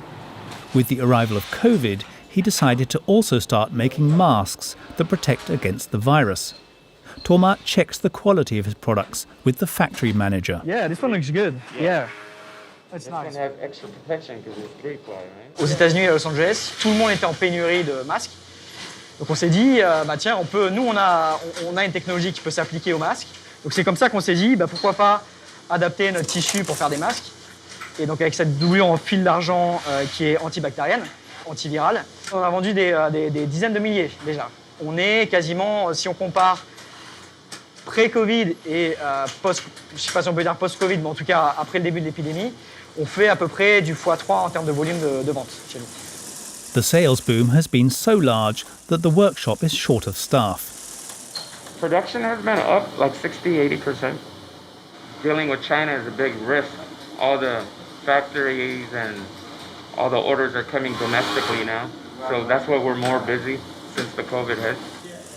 These anti-radio wave masks sell at around $24. The young entrepreneur heads off with today's stock. So we have 250? 250. Okay. We got more coming tomorrow. Okay, sounds good. So yeah, if you can deliver it to Santa Monica. I'll be going to Santa Monica tomorrow. Awesome, thank you. Okay. Thanks, Jay. All right, have a good day. All right, you have a good day.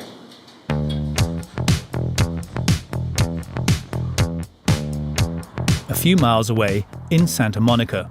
This is where the French startup's offices are. The workplace atmosphere has completely changed in recent months.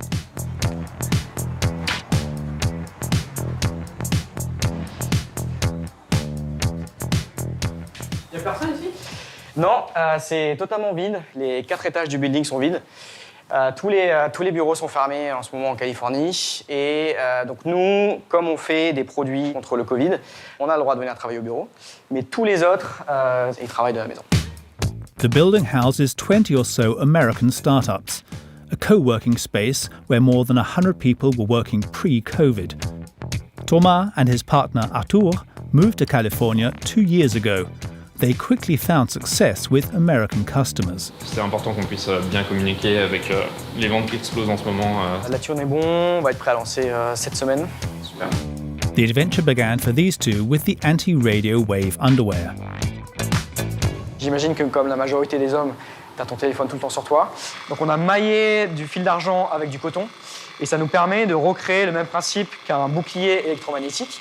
Et donc avec ça, on est capable de bloquer 99% des ondes, téléphone portable, Wi-Fi, Bluetooth, etc. Donc avec ça, tu gardes ton téléphone dans ta poche et tu sais que tes précieuses sont protégées. Underwear, hats, t-shirts, their clothing is a big hit. And according to their American shareholder, Hey James. Their small business could take them far. Arthur needs to update him on sales. If you look at from the beginning of the year, we're like 8x compared to January. So it's kind of crazy.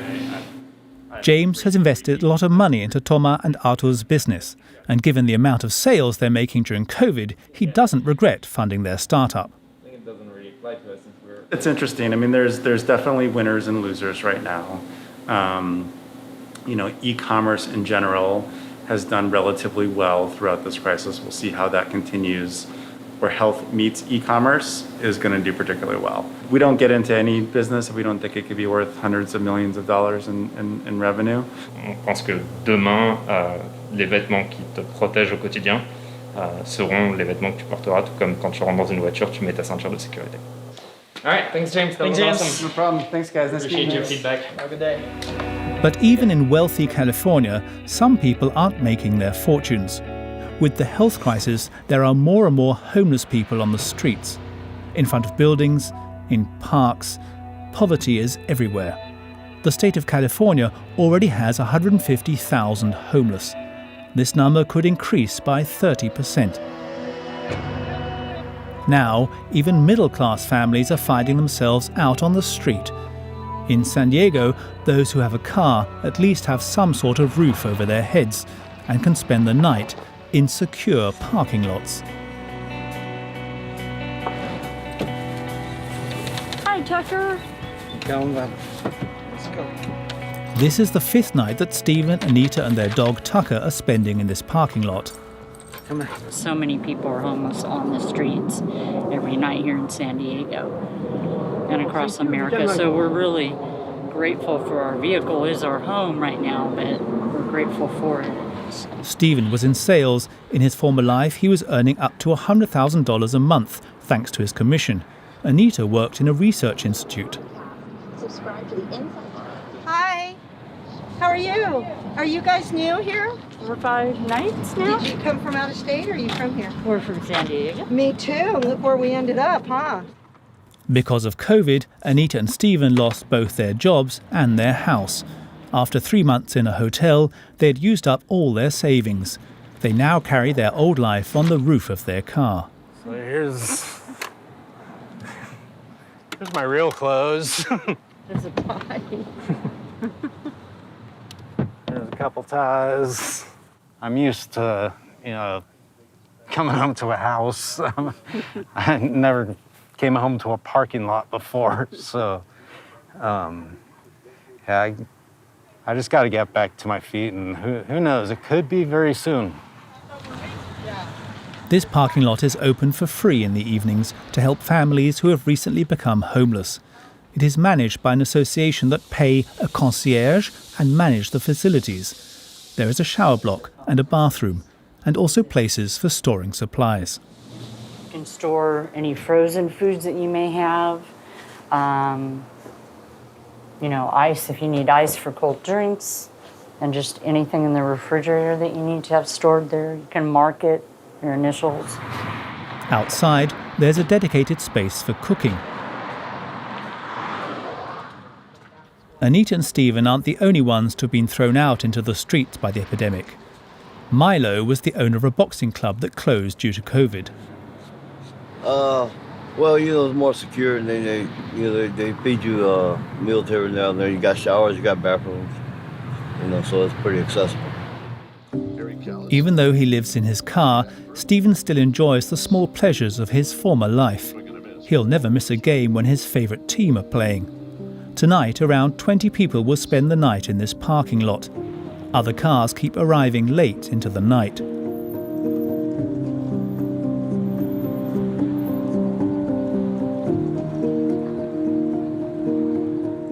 The next day, the couple are already up by sunrise. It's 7 a.m. Anita and Stephen are the last to leave the space.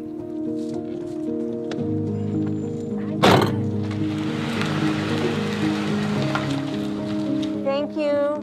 Have a good day. Even though they're currently unemployed, the couple still hope to find some accommodation. Every day they look at offers online and dream of finding an apartment. But the rent is far too high. What about that? 1 bedroom, 1 bath, $1,250. Sure. Okay. Let's see. Studio apartment. Normally when I'm working, I make $6,000-7,000 a month. And then with this, it's $1,200. It's a lifestyle change. $1,200. That's how much the couple receive from the state every month. A fund introduced during the COVID crisis, but doesn't even cover the rent of a studio apartment in California. And since both are behind on their bills, there's no hope of getting a loan from the bank. It's one of the biggest things in America. You have to have good credit. Your credit score is basically, it's a reflection of when you're on time every month paying your bills, paying your debts. If you're on time every month for a couple of years, your credit number gets higher. And then creditors, places trust you more. Once you miss a bill, that gets reported to the credit bureau and your number just drops. You start ending up on the bad end of it and no one trusts you with with buying stuff. So, a relentless system that hasn't even been relaxed during a crisis. To forget their troubles, Anita and Stephen spend their days walking along the beach, one of the few places where you can relax for free. The couple wants to keep hope that better days will come.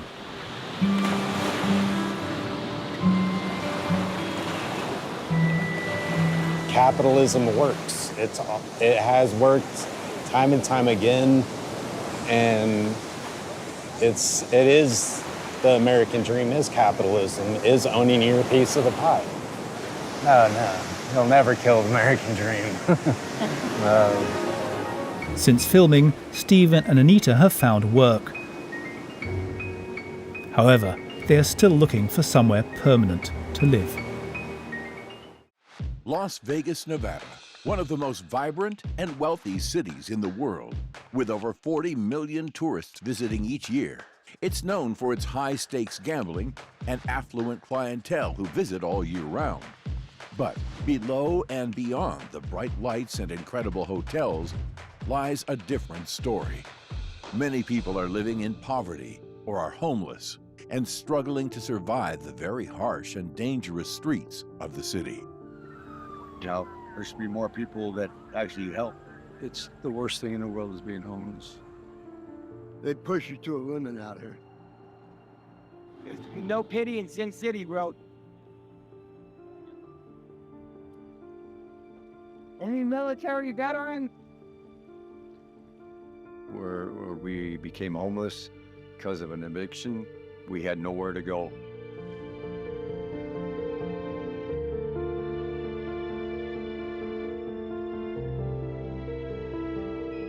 With an estimated 6,500 homeless people now residing on the city's street, poverty in Las Vegas has been an increasing problem in the city and continues to rapidly grow.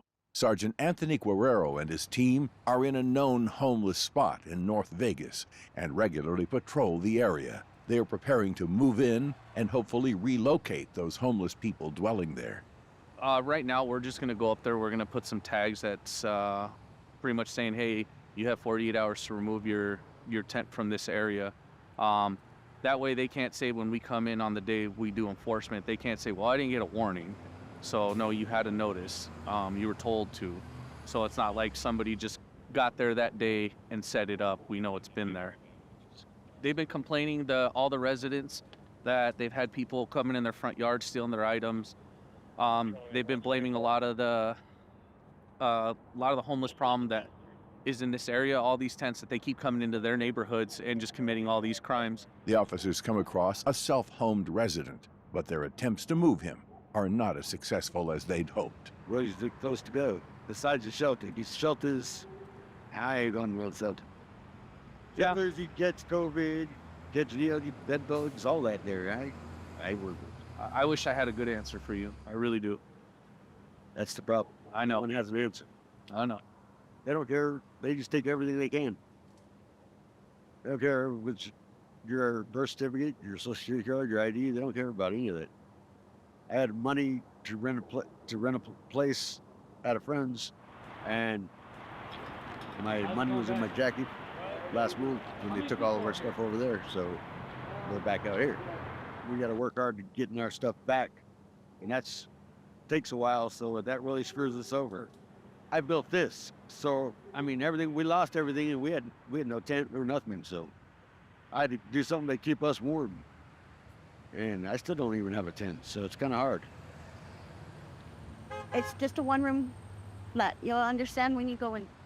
Got a couch, bed, shelves, no power, but batteries.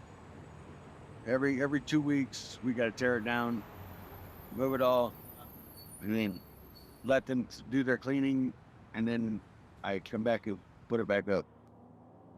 Now, there should be more people that actually help people instead of call and make little complaints because they're scared when most of the people out here are harmless and would help anybody. With housing prices skyrocketing and jobs being scarce to find, the homeless community in Las Vegas is growing day by day.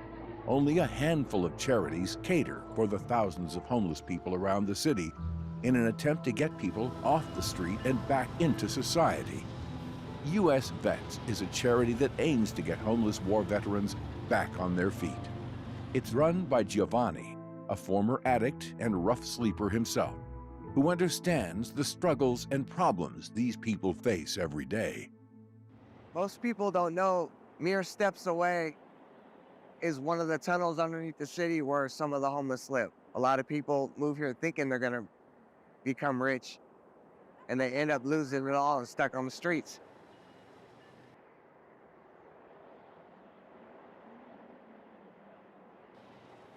Any military veteran?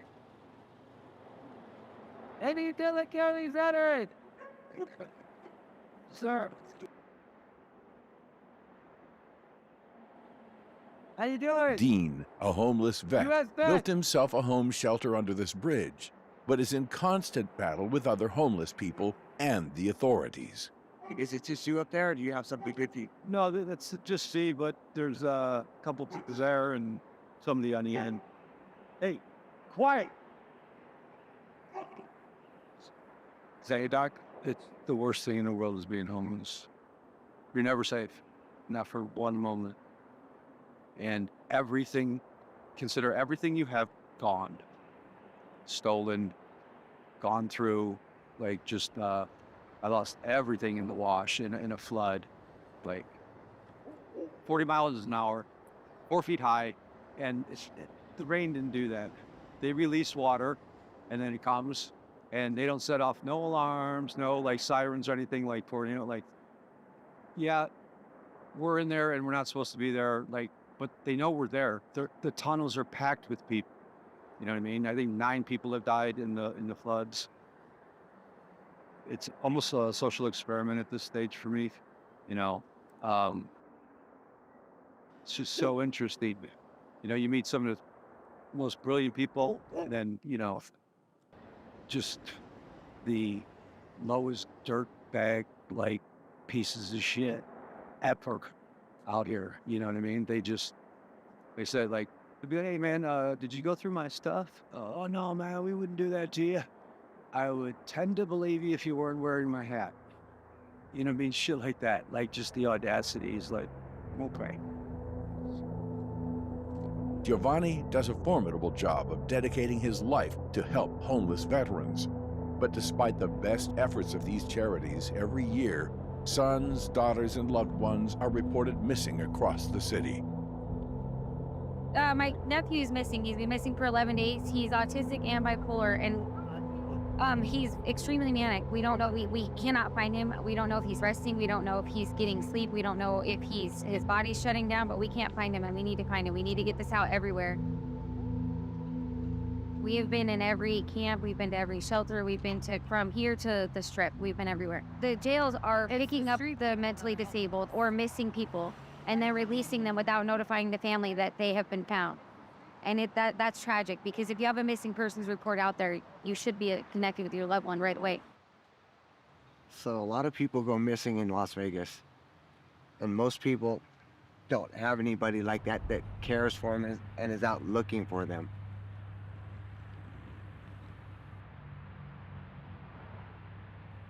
Especially for somebody with mental health. I mean, you never know what's going on in their head, you know what I mean? Vegas Rescue Mission is a charity that puts endless hours into supporting the homeless communities by feeding, sheltering, and giving job support to those who come through the doors. Originally from the UK, Heather manages the charity, helping the homeless population get their lives back on track. The Las Vegas Rescue Mission is privately funded, all but for a very small amount of money that's for our Intact Family program, and that's county funding money that we have for that.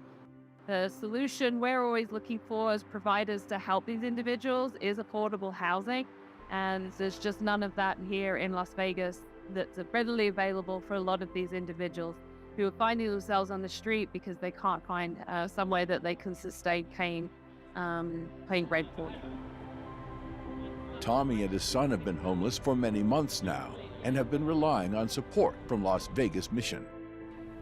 If it wasn't for Las Vegas Rescue Mission, we'd probably be out in the street. We became homeless because of an eviction. There was no fault of ours. We paid this man 10 months of rent. And then all of a sudden, December 1st, we get a knock at the door, eviction notice. A marshal at the door said we had 24 hours. They stole half of our stuff that we put out in the backyard because we had nowhere to take it. We could carry what we could here, and that was it. We were just completely devastated. It was the man who we knew that was supposed to pay the rent, said he was going to take care of us. No chance in that. My son goes to school. We get up every morning at 5 o'clock. I make sure he's ready to go. But other than that, then I come back. I got about 3 hours to spend myself. I've been looking for a job. I go to West Side Library, where I spend most of my time looking for employment. I've been out of work for 10 months now, or actually almost a year now. And I've looked online, 940 applications I filled out. I do have 2 interviews next week. I'm happy for that. We're moving step by step, little steps, but it should all come together. Tommy has a job interview next week, which will transform his and his son's situation. If he's successful, they can get back to normal accommodation and finally get their lives back on track. Jay is an estate agent living and working in Las Vegas who supports the homeless people as much as possible by trying to house them. He is acutely aware of how bad the housing situation really is. We have a real problem in Las Vegas. We have a real problem in the United States, and I think Vegas really works as a microcosm. People come here with a dream. It's corny, right? But people come here with a dream. They want a better life. They think they can find employment. Everyone is, just like everywhere in the United States, people are living check to check, barely making enough money to survive, barely getting by, and then anything can go wrong. Anything can go wrong. Any big accident, any mistake, you take a bad job. You're in Las Vegas. We have all the vices. You make bad choices and you can end up on the streets. And I think people don't want to look at it. People don't want to pay attention to it because it's scary, because that could be us. That could be me. I'm a real estate agent now. I figured I could deal with these communities, and I'd really enjoy doing it. I could help middle class and lower middle class people, like the areas we're going through. I could help them find homes and live that part of the dream. And I couldn't. They couldn't get mortgages. Prices went crazy during the pandemic. And these people ended up being forced to rent, which all of these houses got bought by these investors, by these cash buyers, by Zillow and iBuy, and all these awful fucking giant corporations, giant wealth piles that buy all these places. They buy all these homes, and then they end up driving up prices so that normal people can't afford any of it. Then they end up benefiting from it because they have this amazing pool of qualified renters who can't afford to get mortgages or get houses. It's just all the money always flows up towards the wealth. So, can't afford a house. You're paying your rent. Something goes wrong. You get fired from your job. It's the pandemic. A lot of people lost their jobs, right? You start falling behind. You can't keep up. You get evicted. You don't have an address. You can't get more work. It's a cycle that ends anyone who just gets unlucky enough. And the people who live here don't want to look at it because that could be us. Few things go wrong and that can be us. So nobody wants to acknowledge everyone. I lived in New York City, I've lived here, and the thing is most residents just walk by and don't look. On the other side of Las Vegas, just past the south of the Strip, is Sunset Park, where police officer Perkins spends many of her working hours with the homeless. Currently, we're going to take a stroll around Sunset Park and make sure everything is good and everyone is behaving. If there's anything of interest that I feel like I need to stop and talk to someone, I will do so. We have the radio on. We can also become dispatched. to certain calls. If something happens, if someone calls 911 or 311, then they contact us and then they tell us where to go. They give us the details.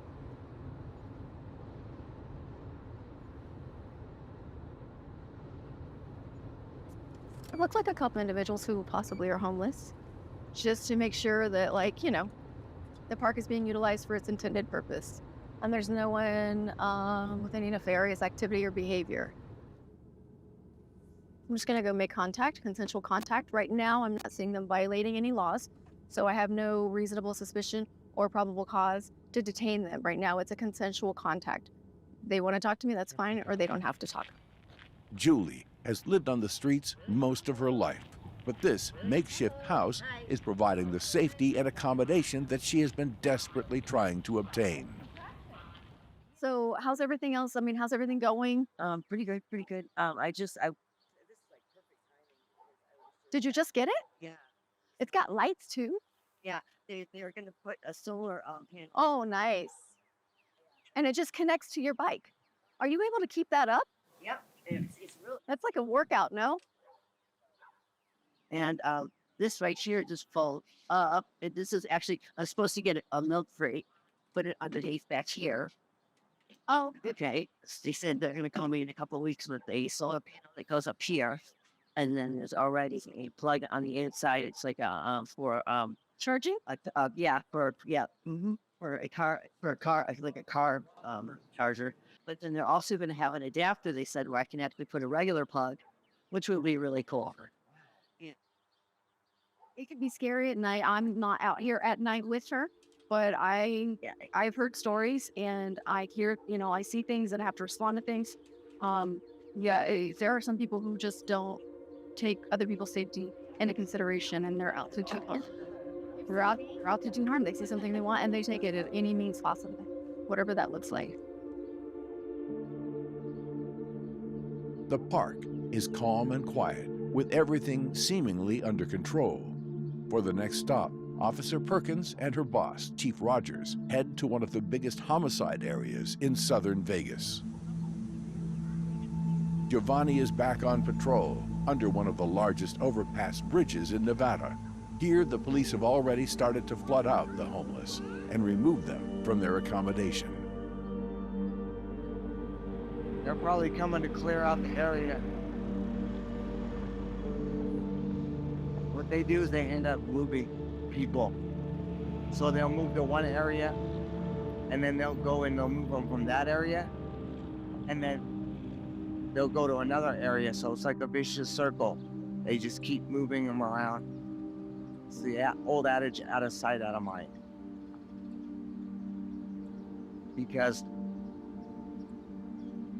you know, this is Vegas. People come here and spend thousands of dollars gambling, everything else. They don't want the tourists seeing the homeless on the sidewalk begging for change.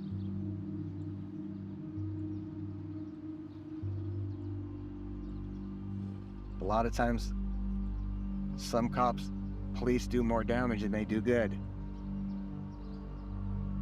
Luckily, though, the ones that I've gone outreaching with and out on the streets, they're the total opposite. They're trained in mental health, and their job is to help get the people into programs and safe. Some of them were down there because they're doing drugs and they don't want to be seen. They don't want to be caught.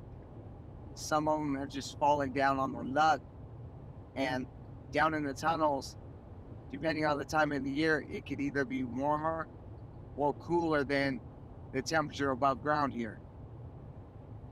But on the other hand, when we have flash floods, those tunnels flood out quickly. And they have had people that have been in the tunnels that weren't notified and got washed out and died.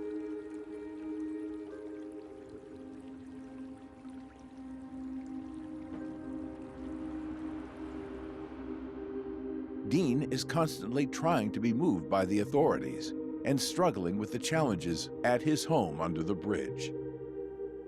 like the link was underwater. This tunnel system, you can see them, there's tunnels right behind there. The water gets as high as the roof on those tunnels.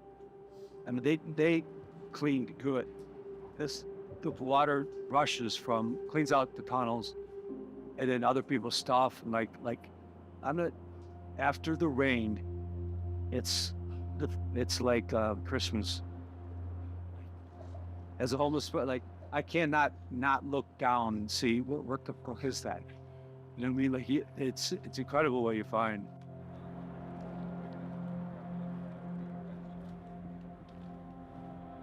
Many people, like Dean, have built homes in tunnels and bridges not far from the Strip, but the police continue to move them on, even if they are unseen by the public. This completed, like, I pictured it a long time ago, you know, what I wanted to do. So, that's one thing. When they said they were coming, I was gonna film it. I was gonna, like, put that TikTok, like, I want to watch them tear this down, like, or it's, you know, the workers who clean up the garbage and stuff. Like, go ahead. I would, like, go ahead. Like, what? I'm not bothering anybody. You know what I mean? Like, I'm not that guy. Like, why can't I stay up here? You know what I mean? Like, it's maddening. Clearly, the reality of being street homeless is much more fraught with danger and uncertainty than people realize. Dean's story is unique, yet echoes the situations of thousands of homeless people across the country.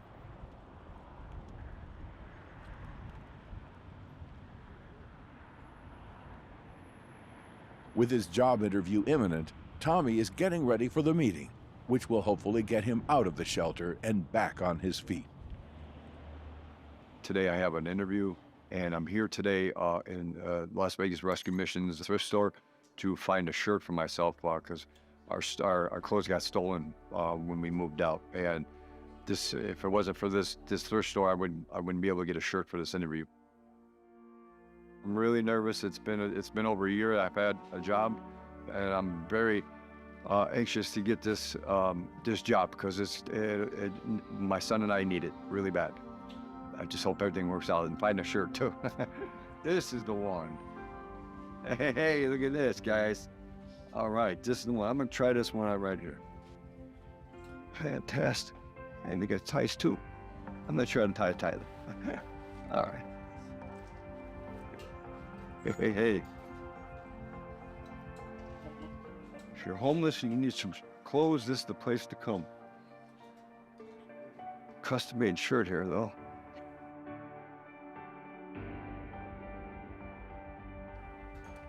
I think it looks good, guys.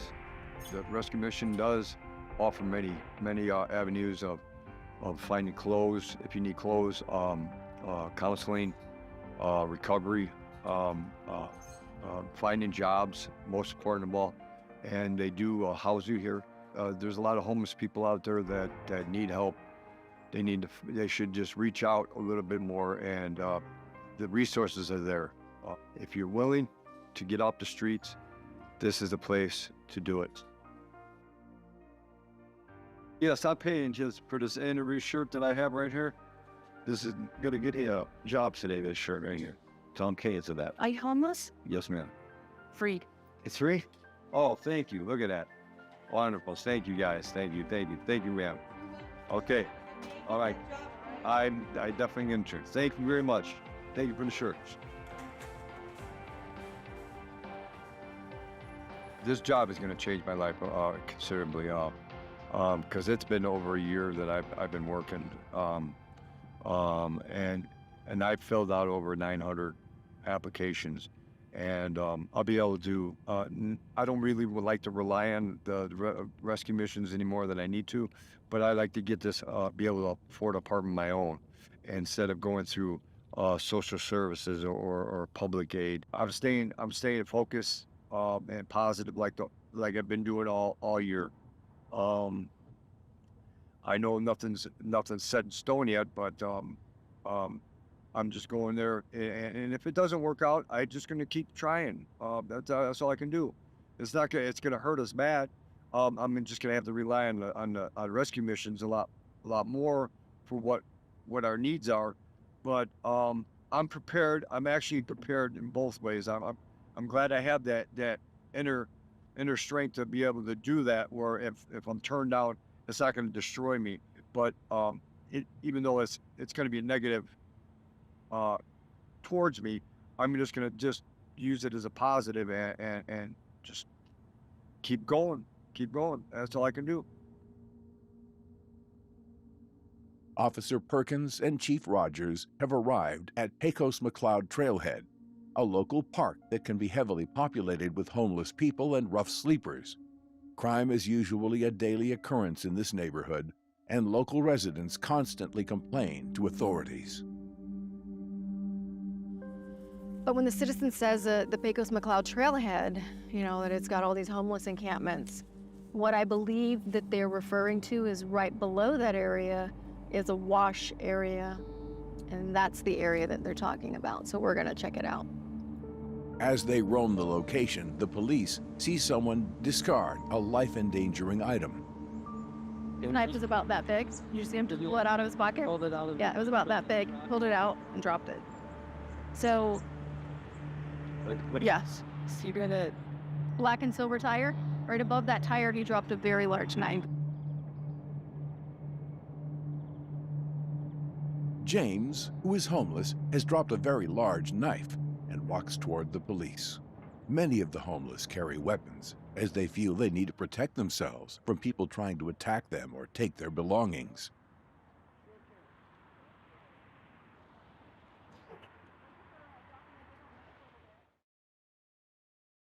Any other weapons on you? Outside my brain? No. Oh, that's a good one. I like it. Ooh, all right, James. What are you up to today? I'm Officer Perky. This is Chief Rogers. I know Chief Rogers. These are some good things. We're filming a documentary. We're trying to make a difference on homelessness. And I'm not sure if you have a home. Okay, so I'm one of the individuals, older individuals.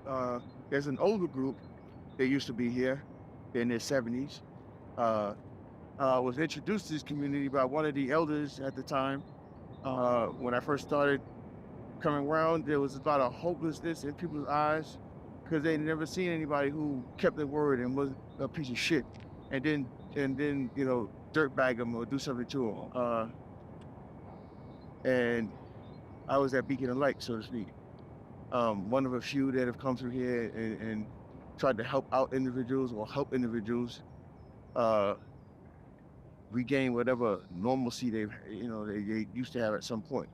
A lot of the community and a lot of people go around with the attitude that it's not my problem. They're wrong, because not only is it their problem, it's my problem. And I am one to believe that society as a whole is failing, because it's not just happening here; it's happening on other continents. After speaking with James and understanding he is not a threat to police officers, Perkins is led to where he thinks she saw the knife being dropped. I'd rather you stay right there.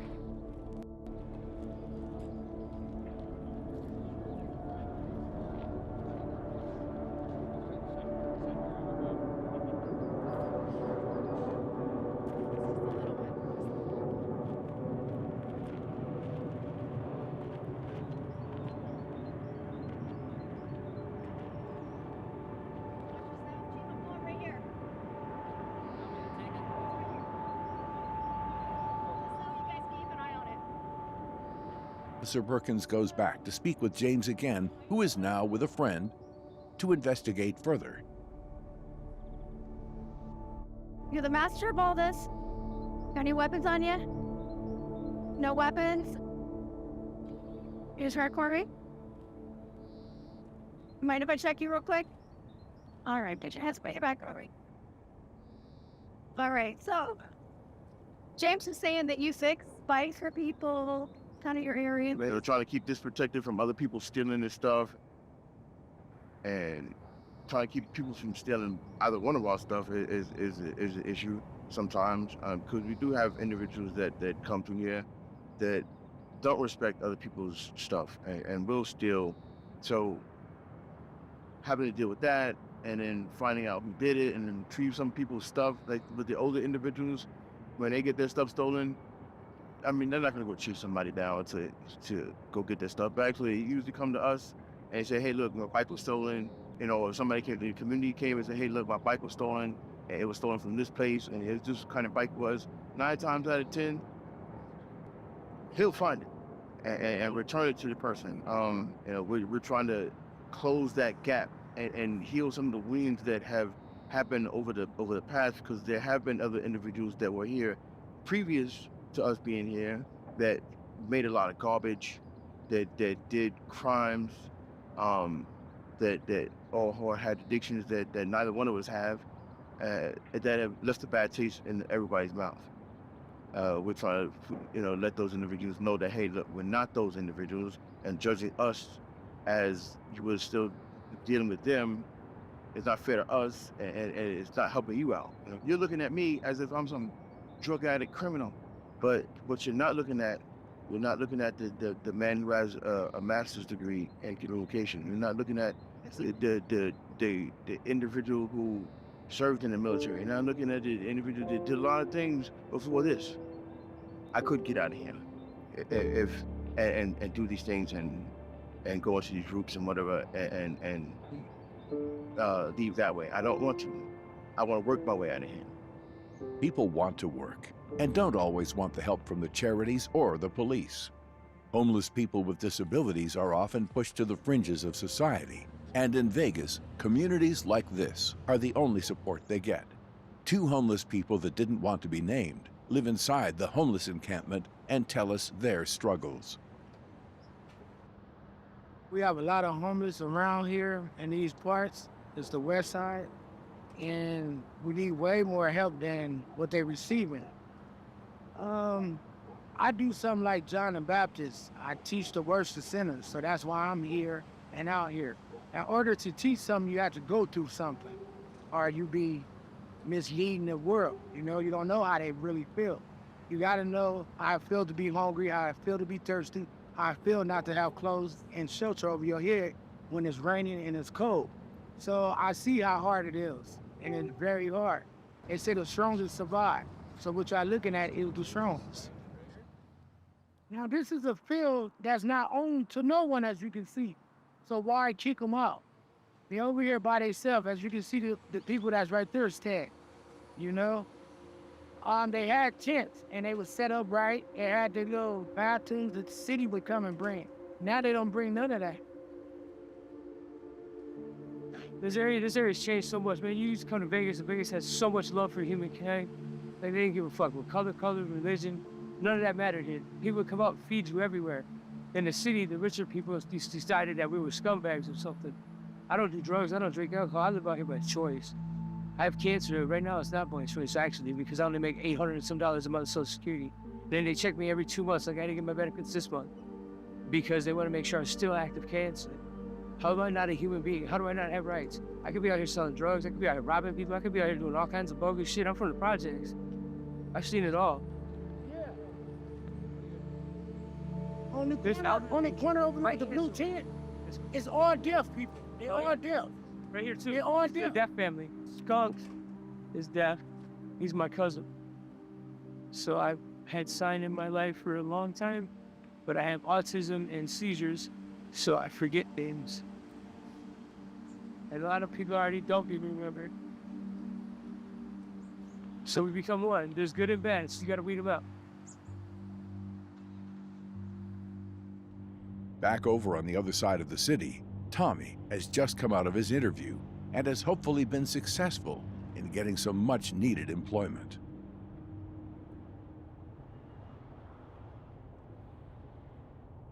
Wow, man, I got a job today, not 1, but 2, and I am so grateful from the Lord that He's answered my prayers today, man. Not 1, but 2 jobs I got today. And what that does for me and my son, you just don't, there's no words can explain how I feel right now. It's awesome. And now, my son, Kalen Pedersen, your dad is now an employed person, and I'm gonna be looking out to make our life even better for me and you, man. Okay, buddy? All right? Cool. Tommy has landed 2 jobs today, which will allow him and his son to get back to society and build a life in Las Vegas. On his way to North Vegas, where homeless people are residing, Jay, the estate agent, is discussing some of the causes of homelessness in the city. We can look at homelessness in the country and in Las Vegas in particular and the causes of it. And there are many, right? Mental health, I put very high on the list, and how this country does not address mental health. We don't worry about it, we pretend it's not there. So then a certain portion of the homeless population are people who are sick and need help and aren't getting it. They get messed with by the cops, they get shoved into different places. Sometimes they get arrested, but they never get help. The way this can work, the story Americans are told, the American dream, you buy a house, you pay it down, and it's actually a way of saving money, right? You pay your mortgage, so you owe less in the house. Eventually you own a house, which you can sell, and then that's your retirement. That's the dream. It's been gaining value the whole time, right? And you're happy. So when you cut people off from that, when there's no access to that, there's no hope. I mean, in some communities, the homeless are living in abandoned buildings, fed up of dealing with the police every day and the other dangers that lay in the back streets of Vegas. They reside here to survive and stay out of trouble. Bobby is one of the homeless people living here alongside his friends who did not want to be named. This house here is open to the public. You know, it's an open door policy. That's why there's a lot of people here. That's why cops don't like us, because when it rains, we have a place to go. When it rains out there, they throw you out for the tunnels, throw you out for the bridges, everything else where you can keep dry. You know, being homeless for 25 years, I've been all over the place. This is about the best place. But the cops just don't care. They give you 5 minutes to pack your shit as DOT takes it. Sorry, hey, I'm sorry. I just getting up. I was just waking up to this world. it's a money town. This is for tourists. They don't care about the people that's suffering right now. So people say don't trust anybody. Somebody speak or whatever to help us like that, we probably be in a situation we would. We're not bad people. We're not here to say, oh, we're gonna rob you or take stuff from you. We're here to help you. You know, I love to help people. You know, I learned that from divining streets, you know what I'm saying? How to conduct yourself better, know how to be respectful to people, you know, and then go up, shake a hand, meet a friend, you know what I mean? Jay arrives at the abandoned house where the small community of homeless people are in constant battle with the authorities. His view, though, is that what they're doing is not only beneficial, but also gives them a sense of purpose. All right, we're at the home that the intrepid filmmakers visited earlier. They're the people trying to squat to establish ownership. Now, in Nevada, you need to live there continuously for 5 years, which my recollection is quite typical. 5 years is a normal time period that you would need to conspicuously occupy a property to gain ownership over it. In Nevada, you also have to establish that you're paying the property taxes, which seems challenging, but this is something homeless people can do. They're so often trapped in a loop. They don't have an address. They can't get a job. They can't improve their situation. So at least trying to enforce squatting rights gives them an action to take. I do think that this is a methodology that's being used by people who advocate for the unhomed, and I think it's a good strategy. I think if you can find these properties that are not being used, they're in disuse, and you can improve them, you're taking all the risk, right? Like, you are working, and you may not end up owning that property, but like I said, at least it gives you an action, it gives you something, it gives you hope, it gives you things. I think this is a great strategy and something that should be employed nationwide. Jay feels strongly about making a change for the homeless people here, but believes it's not just local charities and law enforcement that should rectify the problem. It's a far-reaching governmental problem that needs urgent attention. The stark contrast between the famous Las Vegas Strip and what's beyond is clearly evident. This is what everyone thinks of when they come to Las Vegas. It's the Strip, it's shiny, it's bright, it's neon, it's great, it's relatively clean, and it should stand in incredibly stark contrast to everywhere else you have seen in this film. Because this is where the government cares. This is what they worry about. This is where there's public transportation. This is where cops patrol. Not anywhere else. Not to the same extent. This is where all the money goes. And most of it's going to the people who own those big shiny buildings, the corporations who own everything, and not to the people keeping all of this going. Never to them. And that puts them in the place that we've been talking about. That puts them on that slippery slope where one thing goes wrong and they're on the street suffering like everybody else, desperately trying to find hope anywhere, and just abandoned by their city, their society, their country, right next to all of this. Many of the homeless are also living on the Las Vegas Strip. Jolie used to be one of them, but now works outside the Bellagio Hotel as a photographer. When I first arrived in Vegas, I was homeless. I think a lot of people migrate here because the opportunity is a good opportunity to make some side money on the street. You get what I'm saying? Now, also with the homeless, I think it's like a mental health issue, you know, that, people who went through post-traumatic stress, PTSD, and some got over the hump and some haven't. So I think the homeless is mostly just based off that. They went through a traumatic event in their life at some point, and they just haven't recovered. Most of them are peaceful, but the ones that come through here on this part of the strip, I got a kind heart, so I hold little light conversations with them, this, that, and the fourth.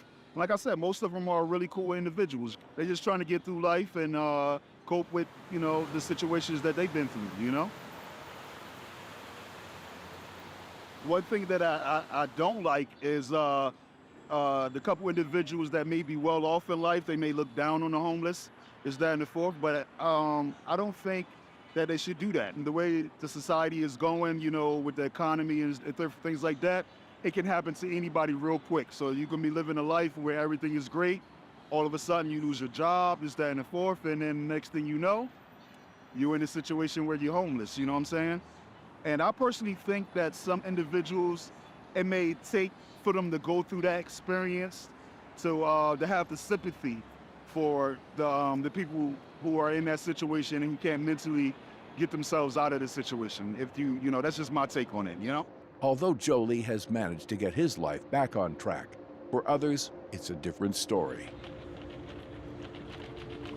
Joel arrived in Las Vegas with big dreams, but like many, got rejected by the big city and became homeless. So at 23, I lost it all. Started doing drugs, lost everything. Walked down to the studio apartment that we had with one backpack in the snow, 3 feet of snow coming down, and I'm walking the 5 miles from the Y to state line in my hometown. I didn't lose everything because of methamphetamine. I lost everything because of the situation that I was in. I have been harassed by the police, by the security guards, by every force of life. I get beat down. I got in a fight a couple weeks ago. A guy hit me for no reason. He blew my right eye apart. I have popped blood vessels in the right eye. I had a broken nose. He hit me across with a right cross and tore me apart and tried to kill me in the parking garage right down the road at the Tex-Mex. Homeless are so extensive in Las Vegas because of the tunnels that they have in Las Vegas. The tunnels, there's 270,000 square miles of tunnels in Las Vegas. Huge. It's not dangerous unless you're down there causing them destruction. If you're down there to tell on anybody, if you're down there to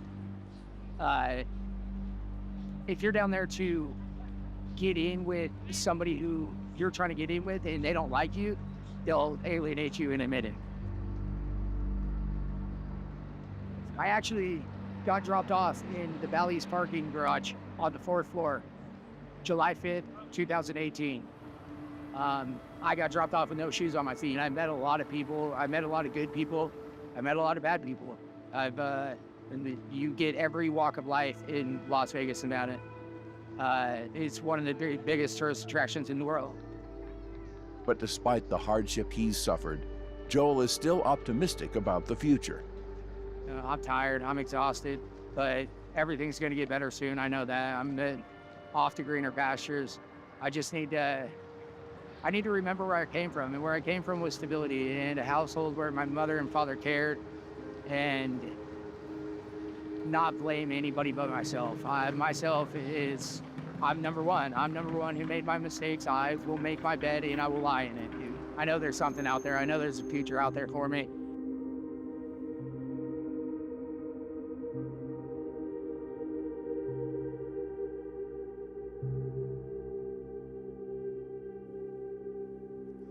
I can't come here.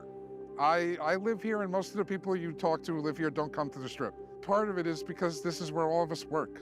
This is where our bosses take advantage of us. This is where we're reminded that this is what everyone with money and power in this city cares about. And it's not any of the neighborhoods we've been in. It's not the middle class ones, it's not the poor ones, it's not anywhere. It's just here. All I see is exploitation. All I see is people being taken advantage of. And I can't be a part of it. Although the homeless try to keep themselves hidden, many are still on the Strip and beyond, trying to earn a few dollars from the high levels of tourists. Hidden amongst the bright lights and exclusive hotels, the flip side of Las Vegas is clear for all to see, having one of the biggest homeless issues in the USA, which continues to grow at an alarming rate. Fortunately, there are stories of hope, from the goodwill of ex-homeless like Giovanni and the charities that attempt to help the homeless of the streets. Jay, who lobbies the authorities to do something about the problem, to Tommy, who finally succeeded in regaining employment and hopefully a home of his own once more.